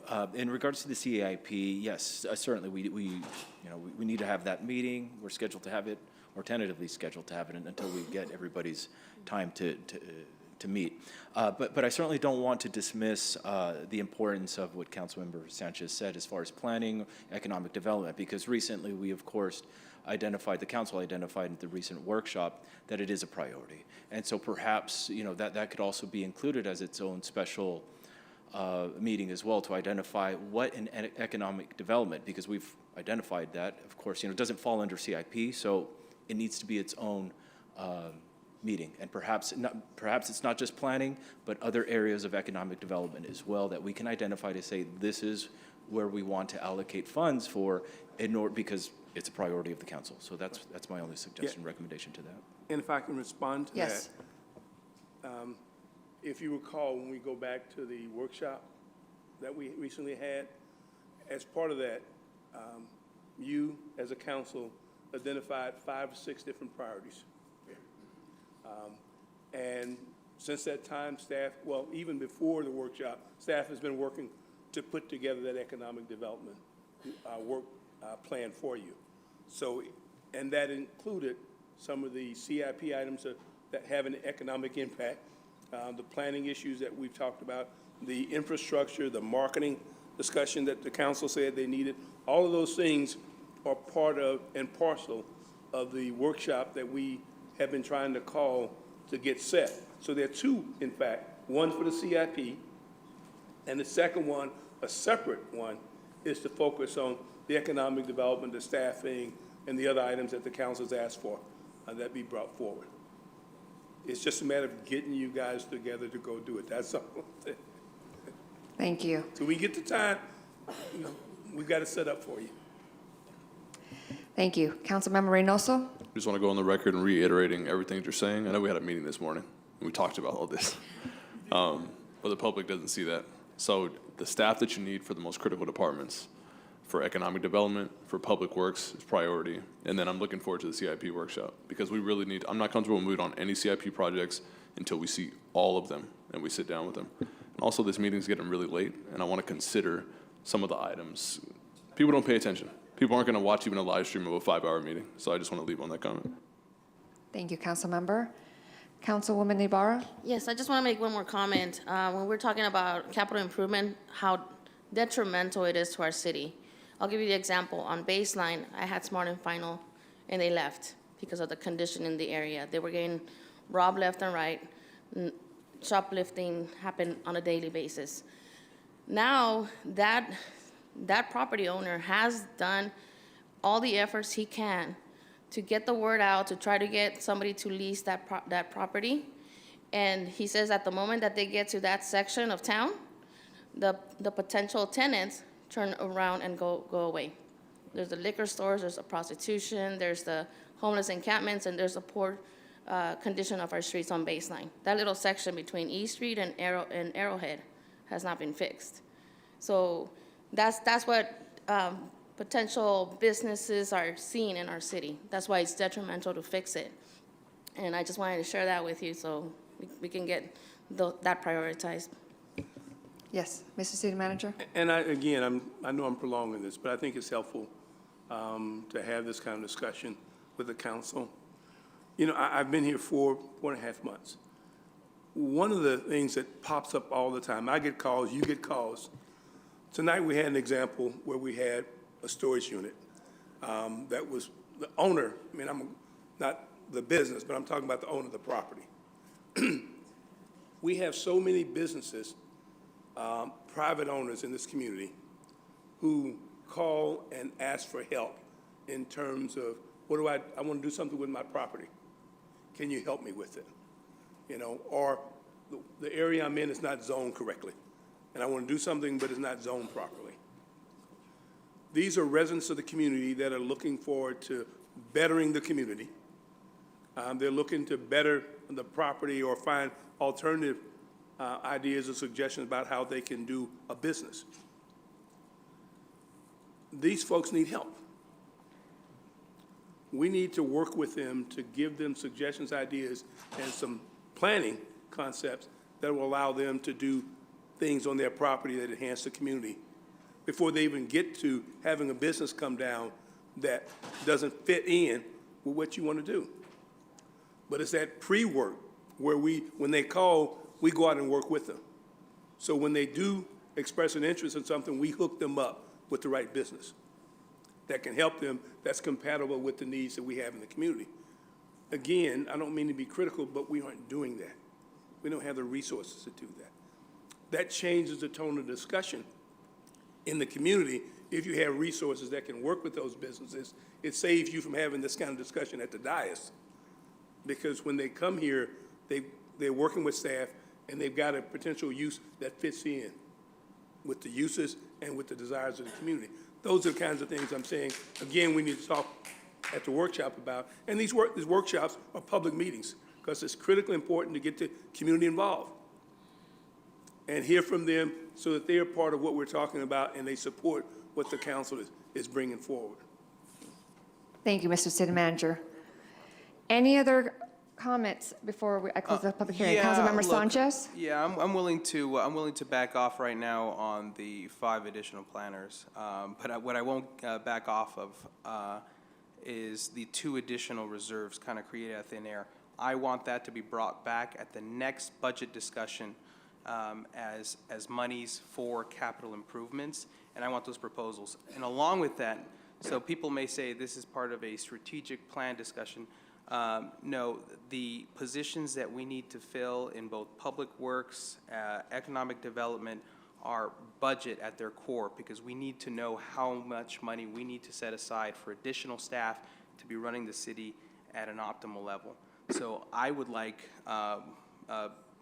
essentially for us to, as part of this budget discussion, to bring back both the money for this this 2 reserves to be added as monies for capital improvements, as well as a proposal on staffing levels for economic development and public works. So that would be my direction to staff moving forward in their next presentation. We don't need more than $50 million in reserves. Why we need to add another $14 million in reserves? Well, we have streets in the shape they're in. We have positions that need to be filled. We're sitting on money that should be invested in our community. And so that would be my direction. That's my motion. Councilmember, this is a receiving file, so no motion is needed. No, but it also includes direction to staff as to how they want us, for them to bring back the next budget discussion. Mr. City Manager, would you like to chime in on that? Yeah, I'm just simply saying, it's helpful if you want to do that, but what we're going to do is bring back the full set of recommendations on all the staffing that's needed and when we think it would be appropriate to fill those positions. Right, citywide. System-wide. So I don't want to just isolate one. I mean, I hear what you're saying, but you could, when we bring those back, you can change them any way you want to. I mean, at the end of the day, it's up to you.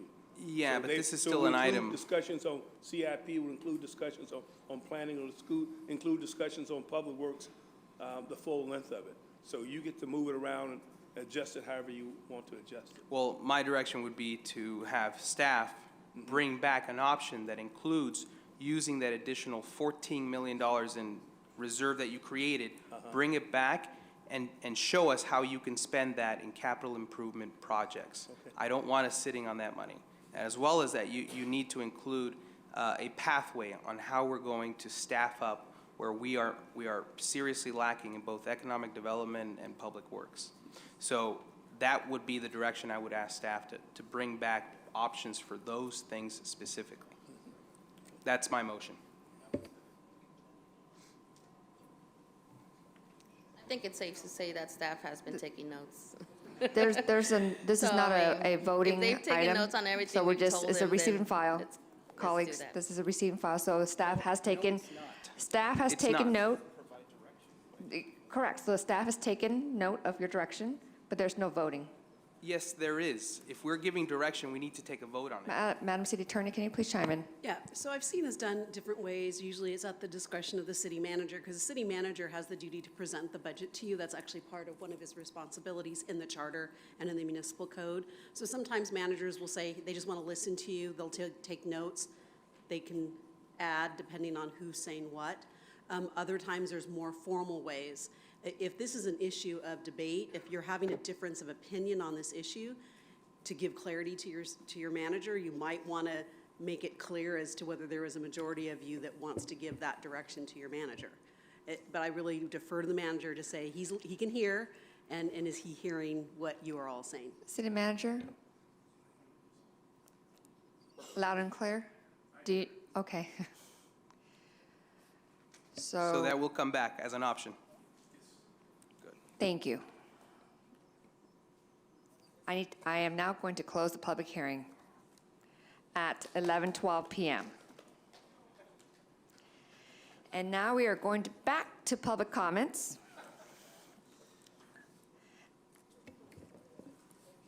If you're the last speakers, please turn off the mics at the podiums. Thank you. Madam City Clerk, can you call the names? Yes, Maribel Nunez, Jocelyn Fiesel Sanders, Max Sherman, Victor Cow, Julie Paul, Jessica Alcocer. If you guys can come up to the podium, please. If you hear your name, please approach the podium. Claudia Bautista. Okay, first speaker, please go ahead and state your name. Turn on your mic. Thank you. Good evening, members of the City Council. My name is Max Sherman. I'm speaking on behalf of the Apartment Association of Greater Los Angeles. Speaking on agenda item 16. At tonight's meeting, the City Council is considering rent stabilization and legal aid tenant protection pilot program. The association strongly opposes both these options and urges the City Council to instead consider alternative policies such as city-paid direct rental subsidies for low-income renters facing emergencies, and the creation of a voluntary mediation program similar to what we've seen in Santa Barbara. The majority of our members are independent mom-and-pop rental housing providers with 20 or fewer units. Rent stabilization will drive them out of business in the city as they will not be able to pay their increased operating costs and will be forced to sell to large-scale developers who have no vested interest in the community. Renters will face mass relocations following the sale of these properties, and these lost units will only be replaced by luxury units or condos not covered by rent stabilization or tenant protections. Regarding city-paid attorney for renters, this program grossly ignores the main cause of all evictions, which is 85 to 95% of all evictions, which is renters failing to pay rent that is owed. Money would be far better spent on a city-paid direct rent subsidy program targeted to low-income renters facing emergencies so we can avoid the eviction process entirely and not involve attorneys, which I'm sure none of us ever want to involve attorneys if we don't have to. So, this is a much better path forward. We urge the City Council to reject both proposals in favor of pushing more directly targeted assistance to low-income renters in the form of direct rental subsidies, as I've mentioned before, and a voluntary mediation program, as is done in Santa Barbara, as well as conduct education and outreach for renters and rental housing providers alike on existing state law, AB 1482. Thank you very much. Thank you. Next speaker, please state your name. Can you turn on the mic, please? Thank you. Good evening, Mayor Tran and members of City Council. My name is Victor Cow, Senior Vice President at the California Apartment Association. I want to thank you for your attentiveness and thoughtfulness to every public speaker. Your eyes and your heads have been up, and this is a very difficult job that you have. CAA is the nation's largest trade association representing multifamily housing. We represent over 50,000 housing providers who service 2 million market rate and affordable homes across the state. And we feel we're an authoritative source on rental housing regulations. We have provided a copy of our comment letter We understand that this is an ongoing discussion for the city. While we remain philosophically and actively opposed to rent control, we're focused more on being a good partner to the city on addressing the challenges of housing within your community. CAA is maintained present throughout the Inland Empire. Our office has been in Riverside for quite some time. We are part of the community fabric. 60% of our members are mom and pop landlords who have refinanced their primary residence in order to afford an opportunity to finance college, their retirement. They take in a great risk and investment within not only San Bernardino, but the greater Inland Empire area. Our comment letter lays out some considerations that you might want to have as you're looking at potential options as it relates to assisting renters. We provide plenty of rent resources not only to our landlords, but we have a renter's residence bill of rights. We also provide active education campaigns, such as what we did in Alameda County, proactively educating tenants of what their rights are. Given that the state of California is a highly regulated state, it is very difficult to manage and service rental housing here, not only in San Bernardino, but the state. And as we had greater discussions about community investment, when you look at the housing production in the cities that do have rent control, it's not the quite level of investment as neighboring communities. The rents are never lower, even in rent control communities. You will see that in a chart that's incorporated in our comment letter. It may be perceived as a panacea to resolve all things related to housing challenges and affordability and attainability. But I guarantee you that is not the case. And we will be a resource to the city if you need more data and information. Thank you for your time and thoughtful consideration. Thank you. Next speaker, please state your name. Hello, everyone. Maribel Nunez with IE Tenants Union and Inland Equity Community Land Trust. And we're part of different organizations here, COPE and ICUC and just SB, ACLU. And we're also part of Tenants Together, and we have been actually monitoring across the state how rent stabilization has been working. And I'm glad that you all had included in the packet Pomona and Santa Ana. I don't know if you didn't include Pasadena. That's a good model to look at.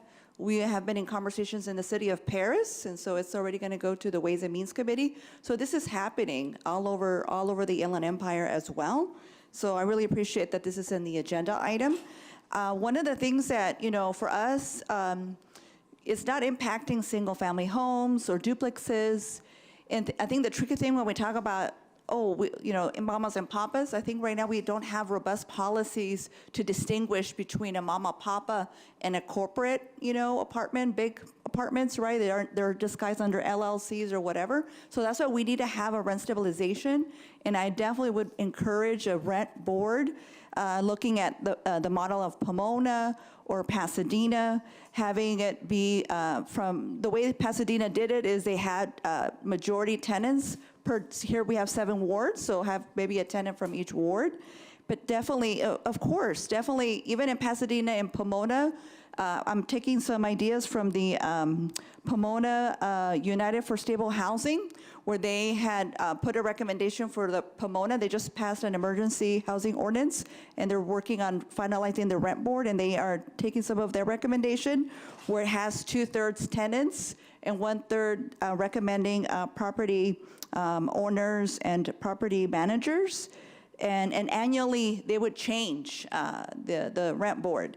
So, and we're talking about housing, because we know we don't have Costa-Hawkins repealed yet, but it's anything, not including anything after 1995. But I really would encourage, because when you're looking at renters, in looking at the data, there are more renters than homeowners, so it's impacting majority of your constituents. And as you know, renters are voters. So every other Saturday, we're canvassing tenants to get them to be part of our tenants union, and they're also organizing here to push some of these issues. So we got to look at prevention, and then really there's reserve money. There's the way that both Pasadena and Pomona are doing is putting the money up front, but kid you not, you could do some of the ideas of Pomona, putting a rental housing fee, and that will help sustain it, where you could have it a combination of the landlords and the tenants pay into it. So in the long term, it could be sustainable, but you have a lot of money too that you could use as seed money. Thanks so much. Thank you. Next speaker, please state your name. Good evening, Mayor and Council. I'm Julie Polly with the WMA, and I represent mobile home park owners. And of course, we've lived with a mobile home rent control ordinance here in the city of San Bernardino for several decades. And there are lessons learned here in San Bernardino of unintended consequences of rent control. The council that wrote it so many years ago do what many councils do with rent control ordinances is they overreach and they make it too onerous. And this city has been enthralled with litigation with mobile home park rent control, and the ordinance actually had to be amended to settle the lawsuit because so much liability had built up for the tenants. So it really creates a system where the only winners are attorneys and lawyers, and that's with much due respect to the Madam City Attorney, but it really does. Every application ends up in a lawsuit, nearly, in the mobile home park realm. So you have alternatives that I hope you would consider. One of them is before you tonight, enhancements to legal aid. Also, it's been mentioned before, enhancement to rental assistance. Several jurisdictions that Victor and I have worked in have created local rental assistance programs that focus on veterans and seniors. And it's an application that's much more just because it's means tested, not everyone receives it, and so it determines need, and it's on the backs of all of the taxpayers, not just one business owner. So this conversation really can't be had without talking about supply. It's got to be part of the conversation, and I think it's important to note that a mobile home park has not been developed and built in the state of California in 40 years. No, there hasn't been a new mobile home park in 40 years, and it really the timing matches up to the proliferation of local rent control ordinances. So it may feel very good to pass a local rent control ordinance, but I don't know that councils foresee the invisible chilling effect it has on your investment. And I don't come to your council meetings all that often, but just sitting in the back listening to just tonight's, all I heard was the desire for housing. That won't happen if you move forward with rent control. So I really hope that you will keep your housing providers as part of this conversation. And I am here to help whenever I can. Thank you. Thank you. Okay, last call for Jocelyn Sanders, Jessica Alcocer, and Claudia Bautista. Next is Olga Flores, Desiree Sanchez, Rocio Aguayo, Lizette Mendoza, Krista from IE Loves Yoga, and Luis Ojeda. Please state your name. Hello, my name is Desiree Sanchez, Senior Policy Advocate with the American Civil Liberties Union of Southern California. And I'm going to go off script because those names that were just called, they came here to talk to you about their issues, their barriers, their struggles to pay. The average rent here in San Bernardino, a household needs to make $32 an hour. The people who could stay here to talk to you that are opposed to rent stabilization, they make way more than $32 an hour, and they can afford it. But the people that had to leave, that do have 2 to 3 jobs so they can make the $32 an hour to pay their rent, they needed to go home to go to sleep. So I'll go back to script. I wanted to let you know my frustrations with that. First, I urge the City Council and Mayor to adopt Resolution 2023-0798 for the Legal Aid Tenant Protection Pilot Program in San Bernardino. This program will safeguard residents facing housing insecurity. The proposed rent control ordinance will make housing more accessible, benefiting lower-income residents and promoting stability. Across California, cities are implementing rent stabilization ordinances to protect tenants and ensure affordable housing. It's time for San Bernardino to follow suit. The unhoused residents of the city of San Bernardino bear the brunt of the housing crisis. Many have been priced out of stable housing, forced to seek shelters in their cars, their parks, and on the roadside. Recently, the city displaced numerous individuals from parks under the guise of renovations, leaving them in inaccessible locations, even after the planned completion date that the parks remain inaccessible to the public. We've followed many of the disabled folks in the parks that were pleading for the city's help and assistance, and not one person came to help them. And the American Disabilities Act calls for our city and just our values here in the city. We protect our people that are sick, but nobody was there. And we thank the city for making the outreach team that's gonna be starting in a few weeks, but it's a little too late. And we're hoping that the outreach team gets out there to help our disabled folks that do want housing. We hear several times, there's people out there that don't want help. There are people that need help and that want our help. Thank you so much. Thank you. Next speaker. Please state your name. Hello, my name is Luis Ojeda again, and 4.5 hours, almost 5, not bad, for 3 minutes, it's good.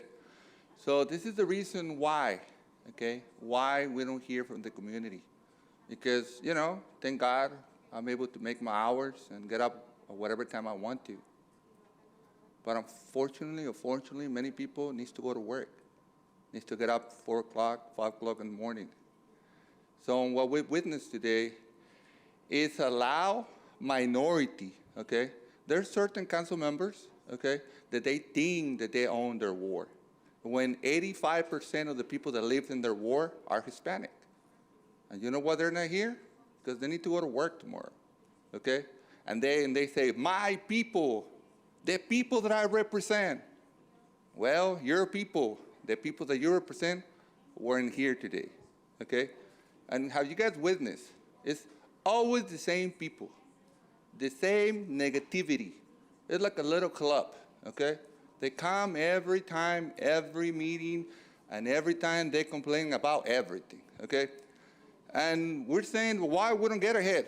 Well, I mean, I'm a business guy. If, you know, we don't have leadership here. We have a revolving door of bureaucrats. Why? Because there's no leadership. I'm gonna give you an example. We don't have a city manager. We have an interim city manager. Why? Why? I don't understand. Last time, when Andrea Miller left, the assistant city manager took over until they found the other city manager. So this time around, they decided to get an interim. Why? I don't know. I don't know the gentleman. I don't know you. If you're good, you're bad. I don't know your record. Nothing against you, okay? But we don't need an interim.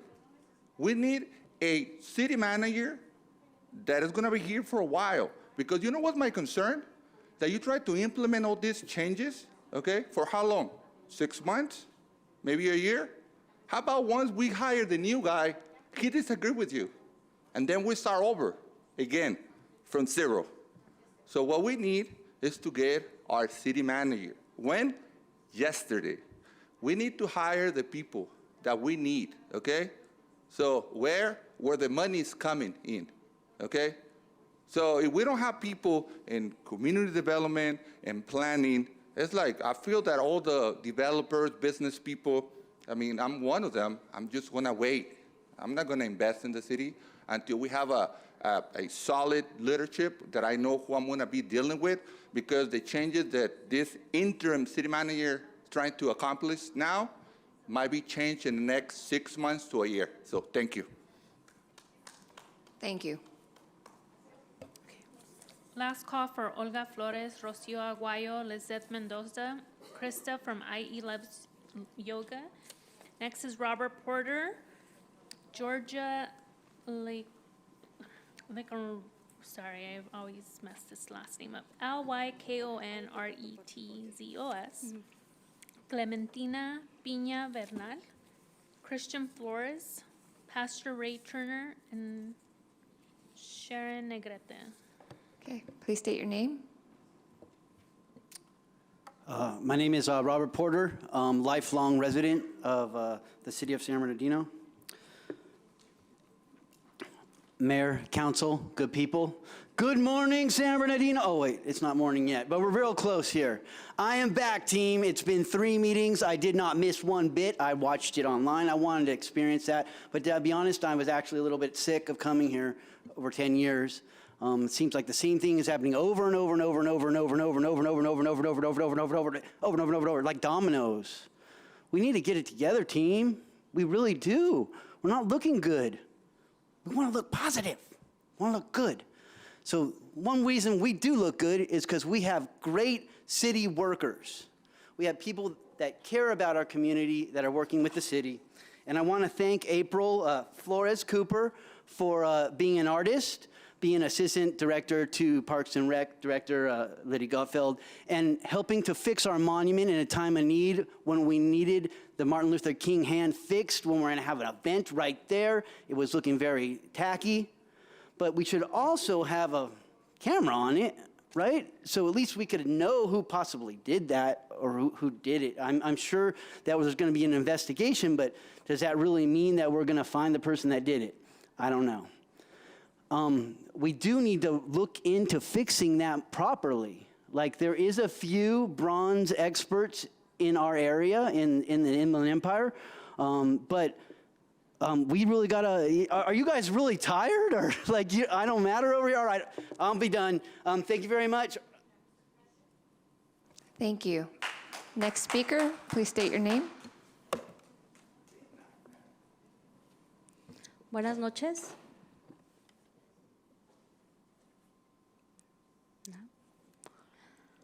Mi nombre es Olga.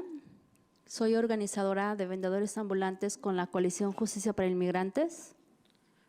Good evening, my name is Olga. I'm an organizer for street vendors at the Inland Coalition for Immigrant Justice. Aunque tengan planeado un centro de recursos, pido que no dejen atrás la propuesta del Centro de Trabajadores para Jornaleros y Vendedores Ambulantes. Even though you have planned to support the Entrepreneurial Resource Center, I want to make sure that you don't leave behind the worker center that is meant to address the needs of the street vendors and day laborers. Ya que esta es una población que requiere acceso a lugares físicos como una cocina comercial y que son necesarios para que sus negocios sean posibles. We want to make sure that you support the worker center still, because this is a place that would address the very specific needs of the vending and day laborer communities. For example, access to a commercial kitchen, which is a requisite, a requirement to be able to qualify and be eligible for a sales permit and a food vending permit.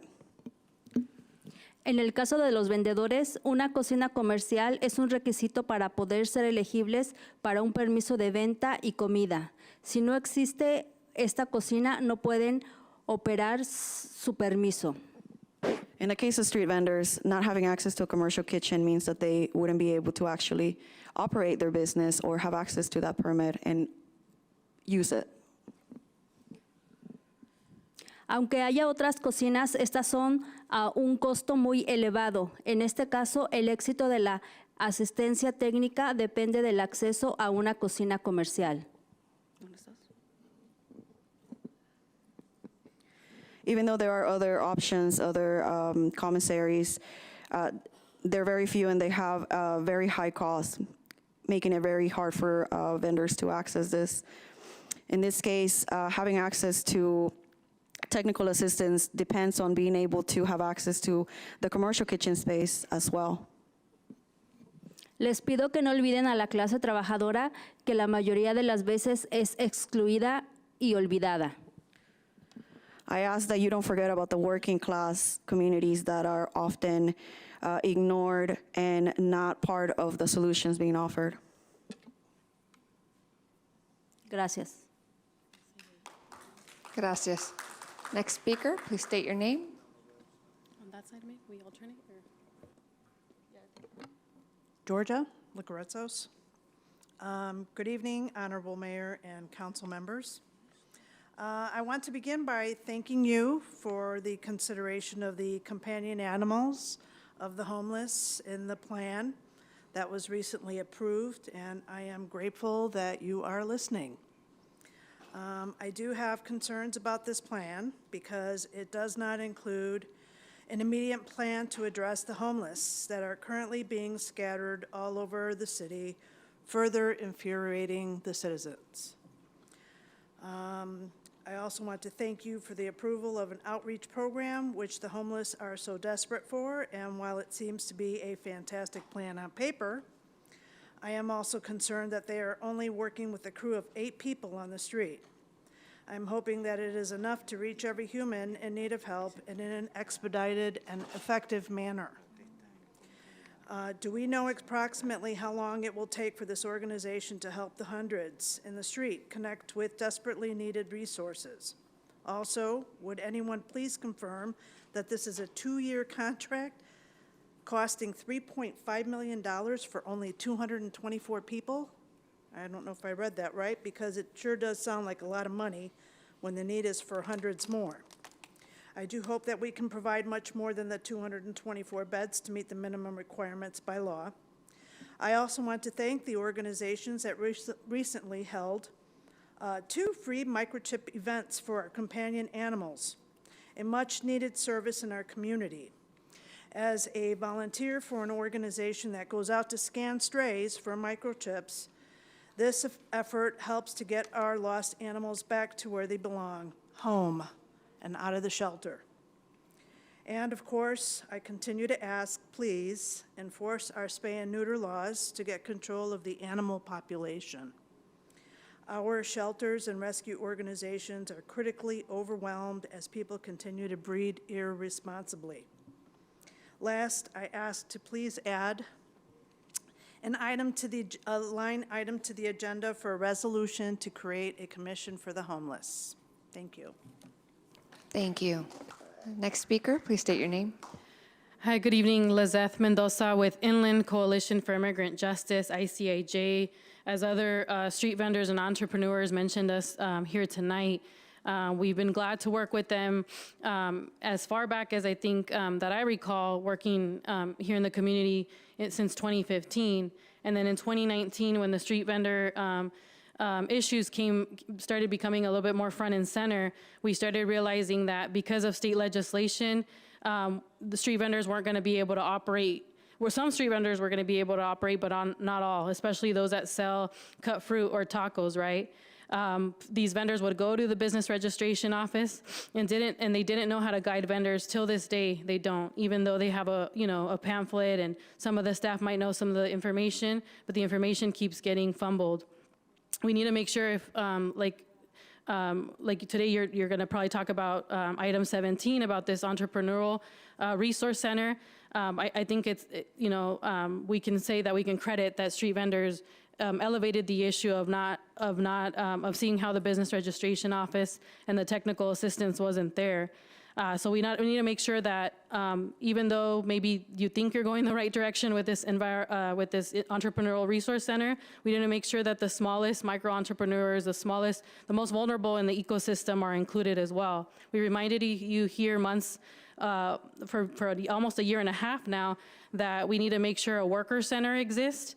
So we want to make sure that, the $1 million that had been earmarked for a possible work center, that it was going to come from the ARPA funds, that the MOU that stayed, that got paused when the city manager left and when certain city council members weren't meeting with us. We need to make sure that we also get an MOU and the $1 million and that we have these continued conversations, because you're doing the work backwards. With this ERC center, you are trying to allocate money before you even talk to the true community people working on the ground and understanding how community works, having the cultural competency of them as well. So don't just work with a few selected CBOs or the folks that you're friends with. Work with all of us that need to be a piece of the puzzle in this resource center, and we hope to continue the conversations. Thank you.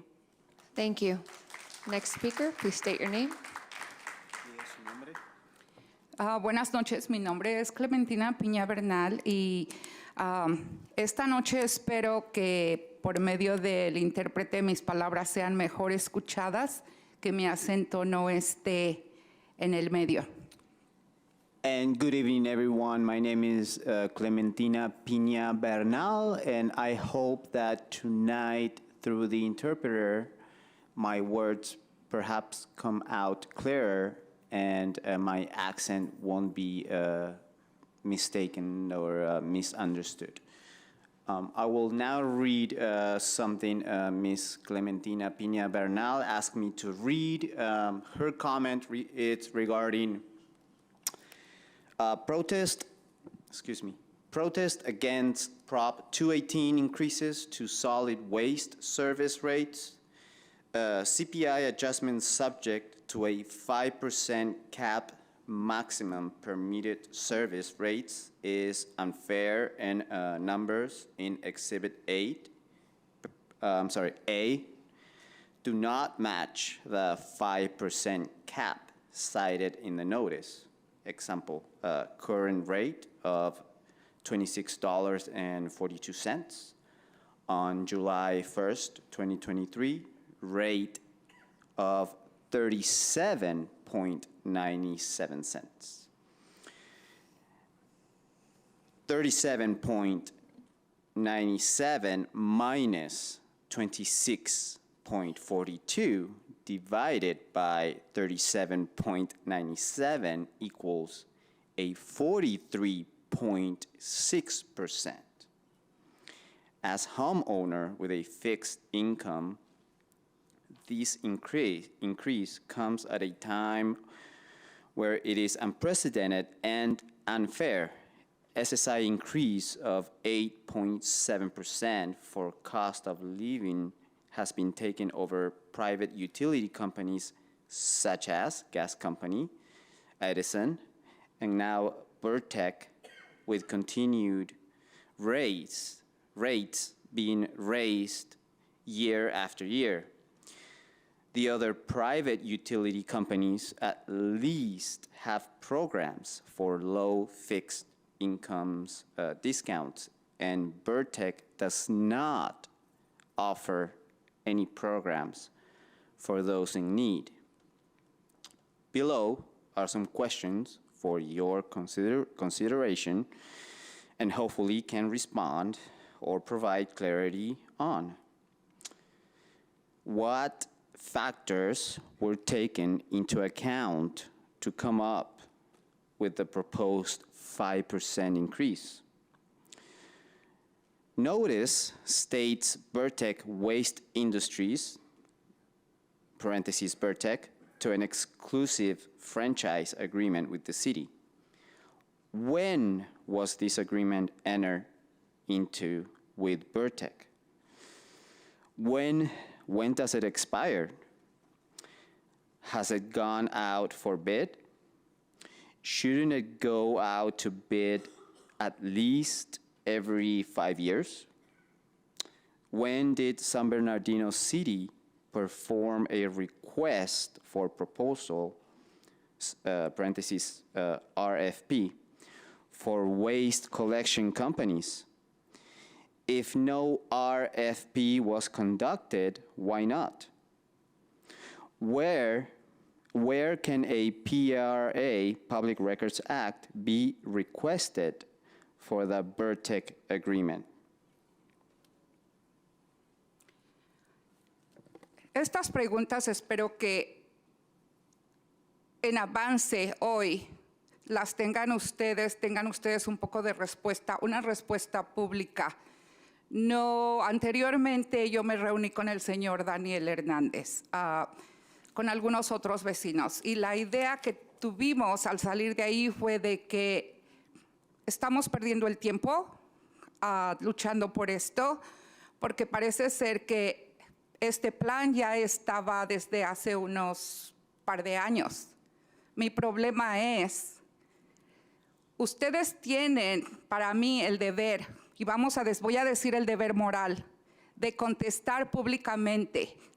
No quiero ir a otro meeting privado. Agradezco que me dio el tiempo, pero salimos con las manos vacías, porque si esto es una ley estatal, no estoy educada políticamente, pero perdónenme, no somos tontos. ¿Por qué está excluido el condado? Para mí esto no es Burtek, es la ciudad. México es un país con recursos más bajos y no pagamos allá por la colección de basura. Y no se trata solamente de la basura, sino se trata de que ustedes no han educado al público como debería de ser. So I hope by reading these questions in advance, you have an answer to the public/community. Upon having a meeting with Daniel Hernandez, we came to the conclusion and we asked ourselves, if we were wasting our time here. Because this plan has been in the works for Thank you. Time's up. Thank you. Next speaker, please state your name. Good evening, almost morning. My name is Jessica Alcocer. I'm the Economic Justice Organizer with the Inland Coalition for Immigrant Justice, ICIJ. I'm here to reiterate a few of the points that a couple of our vendors made earlier and my colleagues are making today as well, and that is that we are here speaking on item 17, and unfortunately, I wish that we had more clarity so that we can have a very clear message on what we're speaking on, but the problem is that we don't have clarity, right? We don't have a lot of clarity on where these funds are coming from, where they're being reallocated from, where these funds are, how are they going to be utilized to address the needs of the community, what community members we are looking at, and how do we know their needs? How are we planning to address the needs of the community when we haven't really even explain how these funds are working and we don't have any clear answers. So I'm here to reiterate the importance of having communication with the community, with the stakeholders, having communication with the community organizations that are working with the community members that are going to be impacted with these programs. At this point, it's really difficult to understand how we can fund projects that are there to address the community's needs when when you all don't have really a clear idea of what those community needs are. But you should, because we're here month in and month out with workers, day laborers, and street vendors speaking directly to you from their own experience about what those needs are. And those needs go beyond a set of instructions, go beyond on telling them what office to go to get a permit that doesn't actually exist. It goes beyond citations, it goes beyond criminalization, it goes beyond just a resource center that will address the needs of a lot of folks, but not every single person that needs that help. And we are here speaking on behalf of community members that don't often have a voice because they're being shut down constantly, don't have access to really have the time to come in here and speak more frequently about these issues, but you know them well because they're here every month and they're wearing orange and they're wearing their clothes that they used when they were vending outside, and they're here speaking to you directly about the needs that they have. And these are needs that are not being addressed. And so I want to make sure that when we're talking about reallocating ARPA money to fund a project that is meant to address the needs of the community, that we do actually know what those needs are, that we understand where the city is lacking. Because when vendors go to get a permit, they're being told that they get there and then they're being told and being laughed in their faces, being told, actually there is no permit, so why are they being sent there? Why is the staff in the city not able to communicate appropriately the job that they were trained to do? And so I wanna make sure that when we talk about reallocating money to fund programs that are meant to address the community's needs, that we're also talking about allocating money to a project that we have been here speaking for about 2 years, and we have yet to see any response from it. A project that we got as far as having an MOU with the city, and to this day, we don't have any answers on where that process is. I want to make sure that when we talk about funding programs, we're talking about programs that benefit all of the community, not just a few. Thank you. Thank you. Next speaker, please state your name.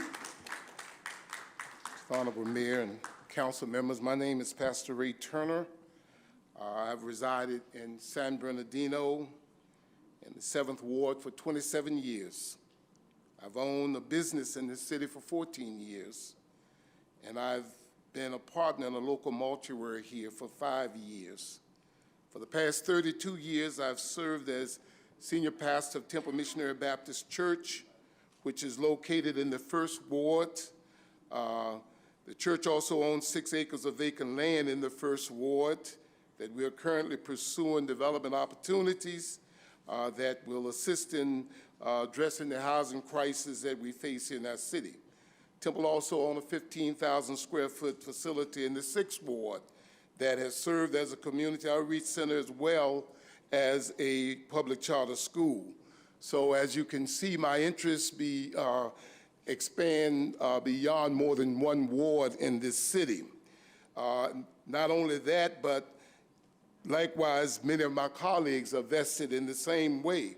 I share this information with you because I feel that it's important that each of you understand that our roles as faith leaders in this community extend beyond the preaching the gospel message, but it extends also to the well-being of our community, of our members, of our congregations, because after the benediction, they become members of this community. And so as members of the community, we as faith leaders, we are compelled to care for our community, which also means caring about those who govern our community. So I stand this evening not to complain about anything, but basically to first of all say on behalf of the Faith Council, we want to thank Mayor Tran, Council members Charette, Calvin, and Alexander, who was willing to arrange their schedule in order to meet with us to discuss interests and concerns that we have in the community. We also would like to thank Chief Darren Goodman and City Manager Brother Charles McNeely for so graciously giving us their time to meet with us, as well as Councilman Ray Reynoso, who have agreed to join us in our next meeting. We think it's important that the city hear from its community leaders. I think that this city needs a vision. The Bible says where there's no vision, the people perish. And what we're seeing is there are so many people with different projects and different plans that we don't come together and get a vision for this city. If the city is going to move forward, we got to have a vision for the city that includes input from all segments of the community. Thank you. Next speaker, please state your name. Well, I already did. No, I'm Sharon Negretti. I am a resident here in San Bernardino. I'm a retired deputy sheriff and a retired drug and alcohol counselor. I am interested, I'm trying to help the animals that are in dire need in our city. I'm sure you're all aware of the situation our community is facing with the animal shelters at capacity and most rescues being overwhelmed. In an effort to tackle this issue, I planned an event called Paw Fest, No Paws Left Behind, geared towards informing and educating the public. We aim to reduce the neglect and indifference towards our beloved pets. This event is scheduled for Saturday, June 24th from 9 to 2 at Victory Chapel in San Bernardino. We will stress the benefits of spay and neutering, microchipping, fostering, volunteering, feral cats, and trap neuter release, backyard breeders, rescues 101, and awareness for possums. We will also provide tips on keeping your animals safe during the 4th of July celebrations, which are coming up, and developing empathy for our pets and companion animals. Through informative presentations, there will be a total of 12 speakers, with each roughly 20 minutes. After each presentation, attendees will receive a ticket for the raffle. In addition, volunteers will award extra tickets to individuals who correctly answer questions regarding their presentations. Limited free microchipping with registration will also be provided.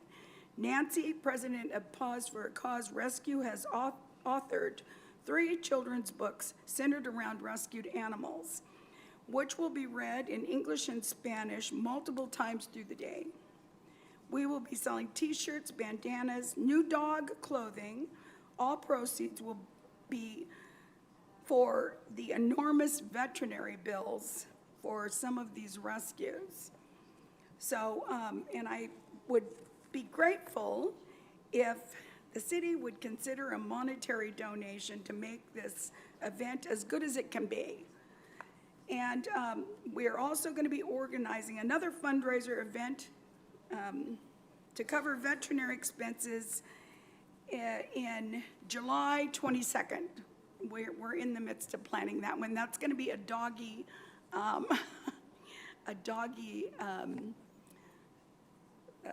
style and fashion and talent event. So it ought to be pretty fun. So we'll have animals for.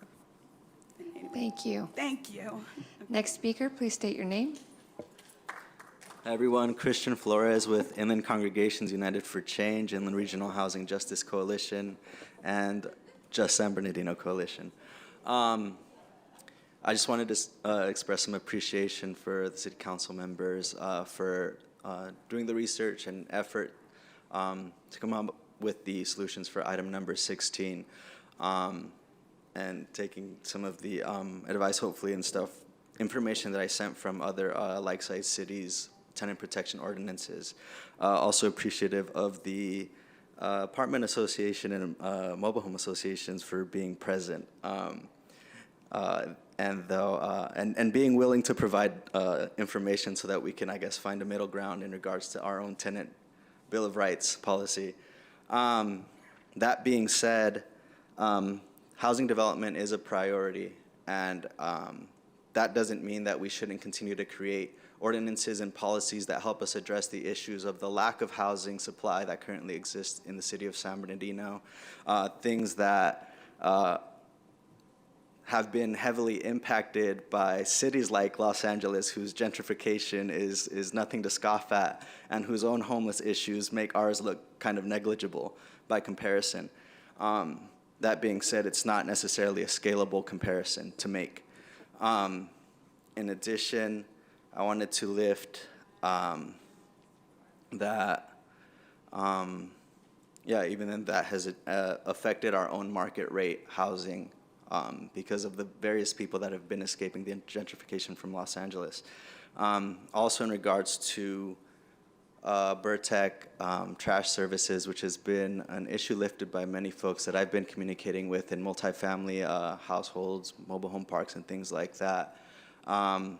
There needs to be a more, I guess, intentional effort to see what standardized costs for different services at Burtech are, so that we can calculate how much profit landlords and managerial companies are making from the charges that they charge individual units at all of these multifamily houses for trash services. In addition, from research that I've done and from calling Burtech, there is a discount for elderly and seniors in regards to their trash service at 80% or a 20% discount. However, that information isn't made public and it isn't made available through managerial practices at multifamily houses, and you will only be able to find them if you call them directly.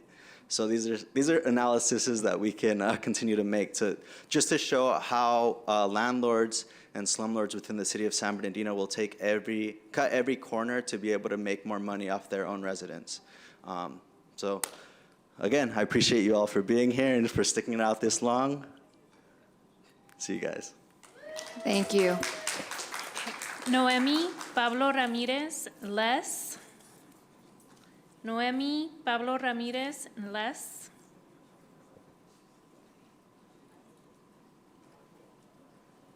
Please state your name.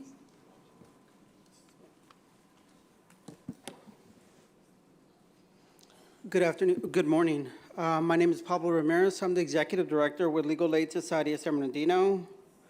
So, honorable council members and mayor, thank you for allowing me the opportunity to speak today. I stand before you to voice my opposition or strong opposition to the position taken by the apartment manager complex, who is resisting rent stabilization and legal aid for low-income tenants. So we live in a city that prides itself on diversity and inclusivity, yet we're facing a situation that threatens these core values. By not supporting rent stabilization, we risk destabilizing the lives of those less fortunate, We push them into uncertainty, into a world where their next paycheck determines their living conditions. We pull away the safety net that prevents families from being displaced, elders from losing their homes, and children from changing schools. Refusing to offer legal aid is another blow to our already vulnerable citizens. It's an unfair advantage to those who can afford legal counsel, tipping the scale against those who need it most. Legal aid is not merely a service, it's an embodiment of justice, an assertion of rights, and a beacon of hope for those tangled in the intricate web of housing laws. This brings me to Resolution 2023-078. This proposed measure does more than just simply address these issues. It aims to correct them. It not only seeks to ensure the stability and access to legal aid, but also contributes to the creation of a more equitable society. By supporting the resolution, we choose to level the playing field, to uphold the principles of justice, and to reinforce the fabric of our community. I urge you, council members, to see beyond the narrow perspective that equates to stability and fairness with reduced profits. This is about more than money. This is about securing our community's future, reinforcing our shared values, and nurturing a city that is truly inclusive. It is within your hands to bring about the change. Let's not fail our citizens who look to us for protection and fairness. Please, I urge you to vote in favor of Resolution 2023-078. Let's show our constituents that we stand for their rights, their stability, and their access to justice. Thank you. Thank you. Okay, moving on to the Zoom public comments. James Albert, if you can please unmute your mic. You have 3 minutes to address the council. Yeah, thank you. I don't think I'm going to take that long. But yeah, James Albert, 7th Ward. Want to appreciate and thank the community leaders for speaking up in support of agenda item 16, especially the last speaker representing legal aid. Thank you for stepping up and partnering with the city on this proposal. Very much needed. But again, I just want to strongly support the legal aid representation for tenants. I wish that we could invest more resources to meet the demand, which is much more than the 400 to 500 projected annually in this program. But also strongly in favor of rent stabilization ordinances. So hopefully we can move forward with that, and hopefully we have the political will on the mayor and council to move that discussion forward. Thank you so much. Thank you. Okay, Christian Casares, you're next. If you can please unmute your mic. You have 3 minutes to address the council. Hello, my name is Christian Cáceres. I just want to lend my voice for support the agenda item 16 for the discussion of tenant protections and options to protect the city residents, especially when they're facing the housing instability. Yeah, so I've lived here in San Bernardino for 10 years and basically in the IE all my life, and I've always seen, as long as I can remember, a very big homelessness problem, and it's only been getting worse throughout these years. So I like seeing that there's something like this on the agenda that's actually going to give a type of representation to the most vulnerable people in our community. And I think that that's how we should honestly be judged as a society and as, leaders in our community. Like, what are we doing for the most vulnerable? And if we can give them representation, if we can give them protections and, and you just increase their quality of life, if not for just a little bit, I think that we're on the right track. But I do want to recognize that, excuse me, that this is also, I believe, a good first few steps. And nothing that comes to mind when I look at this is prevention. Homelessness has been coming up as a topic throughout this whole meeting. And honestly, this can be a good help in preventing further homelessness and also providing more protections. And that's all. Thank you very much. Thank you. I have 2 ADA accommodation comments. The first, Hardy Brown, is at your last meeting on May 17, 2023, I suggested that you as a council should remove Councilmember Charette from his committee because he reportedly said Mayor Tran did not have enough experience to serve as vice chair of the IVDA, plus she is too busy as mayor.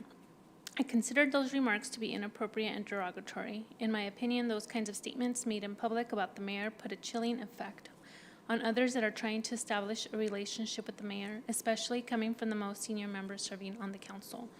Since that meeting, Councilman Charette has had a conversation with my wife, trying to drag her into my comment, and she politely informed him that I am my own man and offered to set up a meeting between us to discuss his feelings, which he declined. Just so happened on May 26th of last week, as I read the Sun Journal newspaper from New Bern, North Carolina, that covers my hometown of Trenton, where I grew up, I came across this article where Representative Jeffrey McNeely made this statement. Representative McNeely questioned whether a black colleague lawmaker would have gotten into Harvard had he not been a minority and an athlete. That statement led to him having to apologize and doing the honorable thing by resigning from his leadership position of the Republican Party. He did not use the N-word, but he was sending the signal that blacks do not have the intellect to enter Harvard, but he had the physical body to play sports. I'm attaching the article to my comment tonight and suggestion to Councilman Charette, do the honorable thing and resign from his leadership position. Thank you, Hardy Brown. And he included a copy of the article, and it's also online for public review. I'm going to end with reading the rest of Tim Duram's comment. He says, Public Works is outsourcing too much. Daniel Hernandez needs to be fired for lying about the RFP for the demolition of the mall and allowing on-site crushing and grinding. He is breaking the law, and you, council and mayor, have the power to fire him before we have many more lawsuits. For once, it won't be Valdivia's fault. It will be on your guys' head, and he needs to be fired right away. Do your job. And that concludes public comment. Thank you. At this time, we move on to City Manager's report. Mayor, I wanted to apologize. I believe I've been waiting for 5 hours, but my name was called when we were outside. And so I had also submitted a public comment card. Please state your name. My name is Claudia Bautista. Okay. Okay, well, good evening, everybody. My name is Claudia Bautista. I am the interim executive director with the Pomona Economic Opportunity Center. And I am here because, to be honest, I'm very confused about what's going on with the San Bernardino playbook and item 17 on the agenda.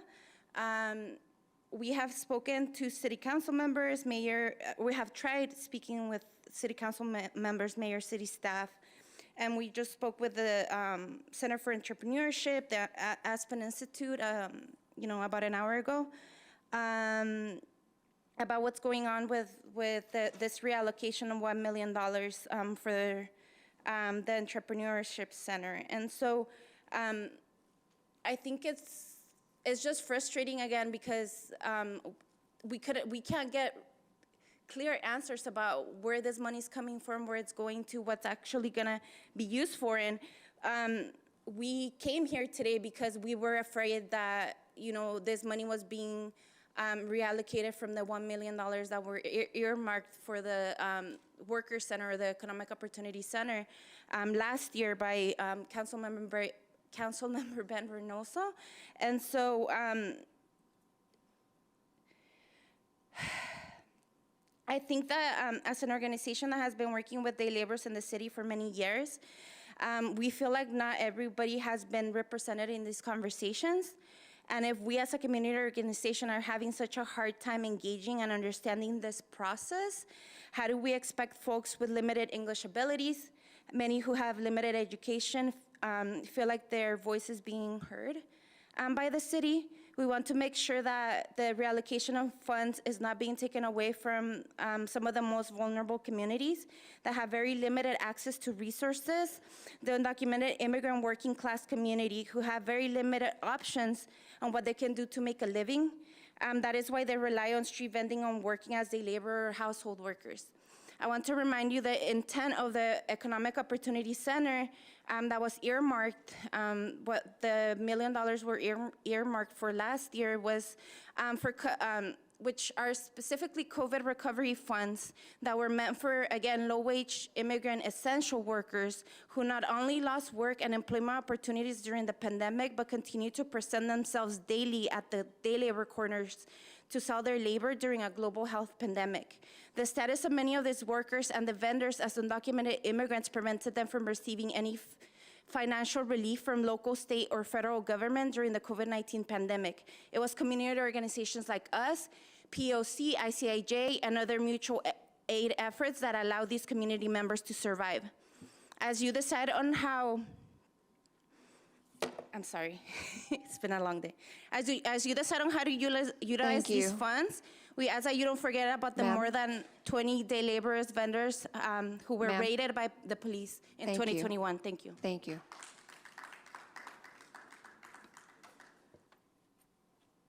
All the public comment, okay. Now to the city manager's report.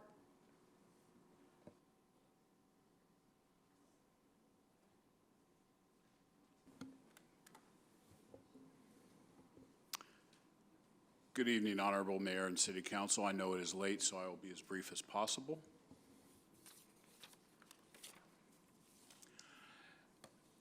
Last Monday, San Bernardino honored its fallen heroes at a Memorial Day ceremony on the steps of City Hall.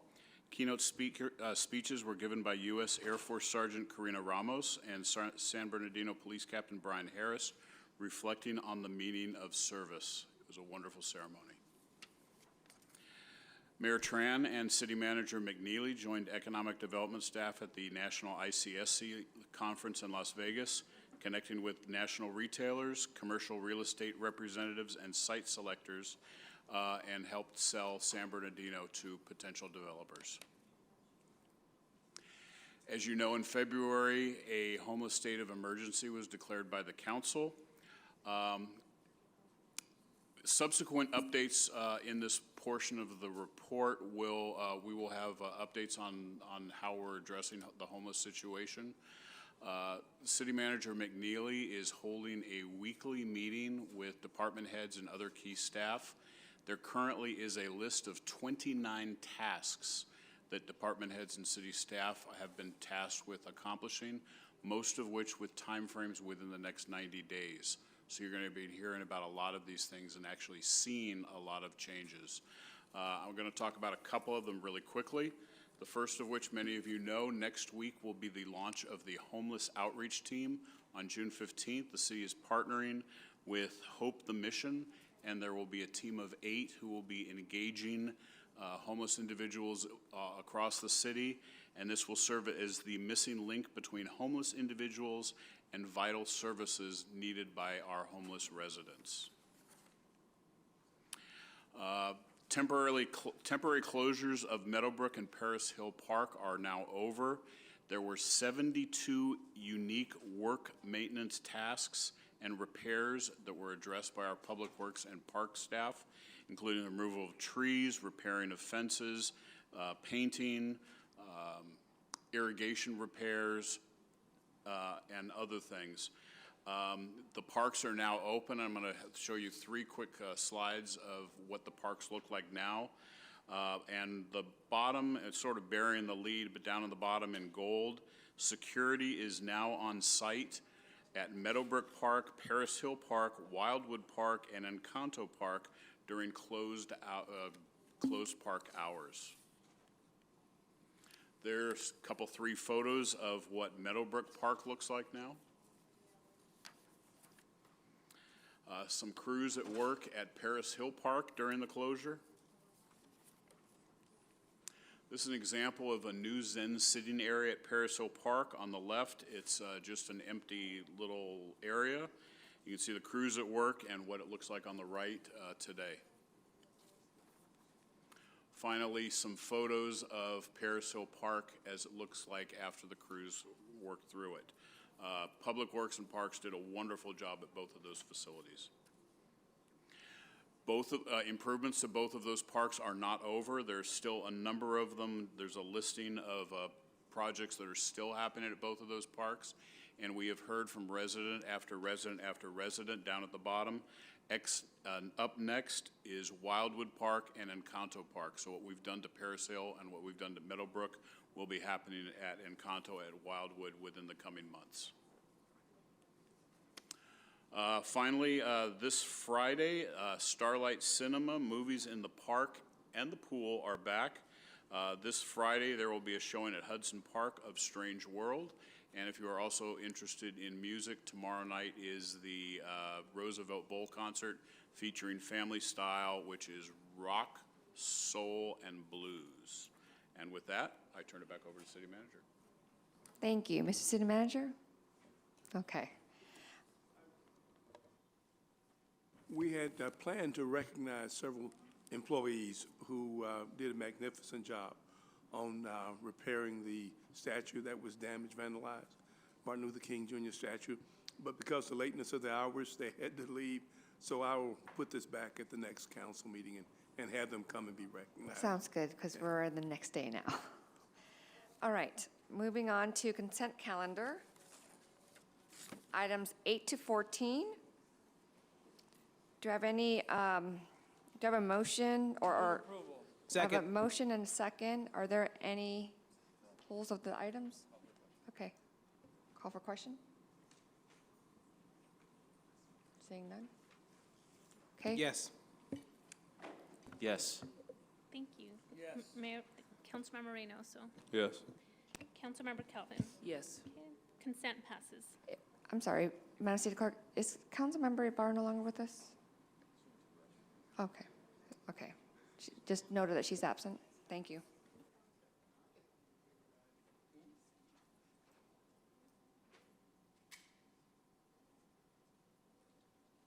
Moving on to discussion items. Item 15, City Clerk's Office System Implementation Updates. Yes, thank Could we you, begin with Mayor. staff's presentation? Yes, thank you. We'll be really brief with this. We'll try to be brief. The clerk's office has been working on bringing 2 projects to fruition for some time now, and we are delighted to go live tomorrow or later today with the new public records request portal and a new website to host the city's municipal code.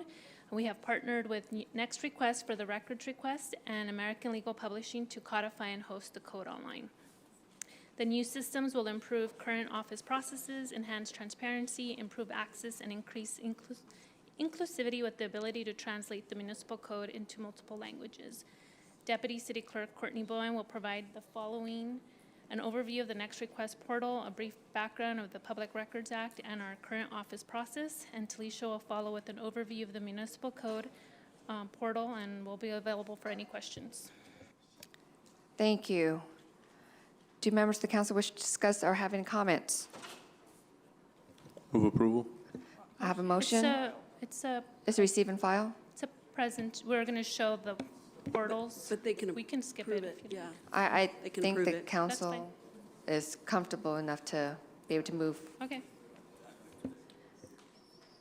So is this a receive and file, or is there? It's a receive and file. Okay, it's a receive and file. Next, item 16, discussion on tenant protection options to protect city residents facing housing instability. Could we begin with staff's presentation, please? Move to deny both proposals. Substitute motion. Move to approve. Second. There's a call for a question. Call for the question. Substitute motion. There's a call for a vote on the substitute Okay, motion. Madam City Clerk, Sorry, who made the motion? Who made the second? there's a substitute motion by Councilwoman Calvin, seconded by Councilman Reynoso. Councilmember Sanchez? No. Councilmember Figueroa? Mayor Pro Tem? No. Councilmember Reynoso? Yes. Councilmember Calvin? Yes. Okay, the motion fails. So it goes back to the original motion. Motion by Councilmember Sanchez, seconded by Councilmember Charette. Yes. Thank you. Councilmember Figueroa? Mayor Pro Tem? Yes. Councilmember Reynoso? No. Councilmember Calvin? No. Okay, motion passes 3-2.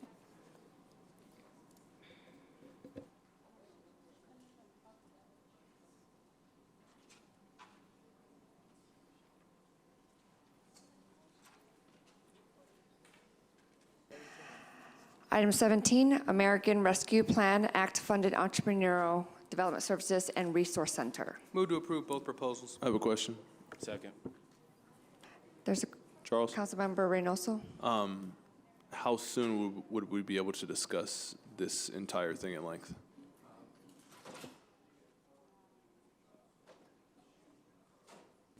We're shooting to, as part of the items on one of the workshops, and so we're targeting to see if we could get this done by the end of June. I'd like the So motion to couple continue to the workshop because I feel like we don't all, this is the Aspen, the money. I feel like we need to understand the playbook, and the community needs to understand what we're doing with this money. I'd like to motion to continue it to the workshop before the end of the month. Second. Yeah, it's fine. And Mr. City Manager? Your mic. The purpose of this workshop would be to discuss the whole playbook. Yes. Thank you. So there's a motion to move this item or continue this item for the special workshop. Okay. Do you need to take a vote on that? Is there any opposition Madam City Clerk? to that? There is no opposition. There's no opposition. Correct. Okay, so we're good to move on? Okay.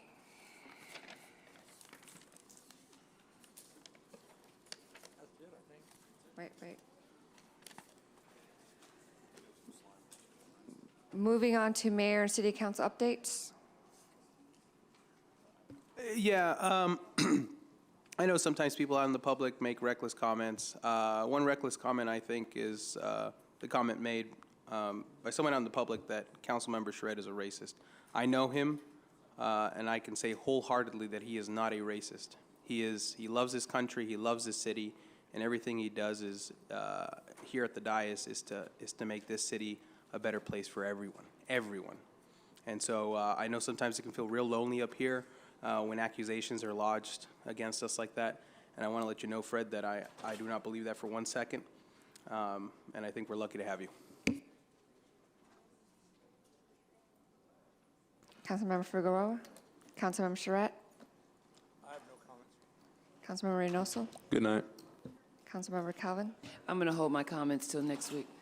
I'd like to end the meeting wishing Councilmember Damon Alexander happy birthday. He's not here because he's celebrating his birthday. So other than that, the next joint regular meeting of the Mayor and City Council, the Mayor and City Council acting as successor agency to the Redevelopment Agency, will be held on June 21st, 2023 at the Feltheim Central Library located at 555 West 6th Street, San Bernardino, California, 92401. Closed session will begin at 5:30 and open session will begin at 7 p.m. Meetings adjourn at 12:23 a.m. on June 8th.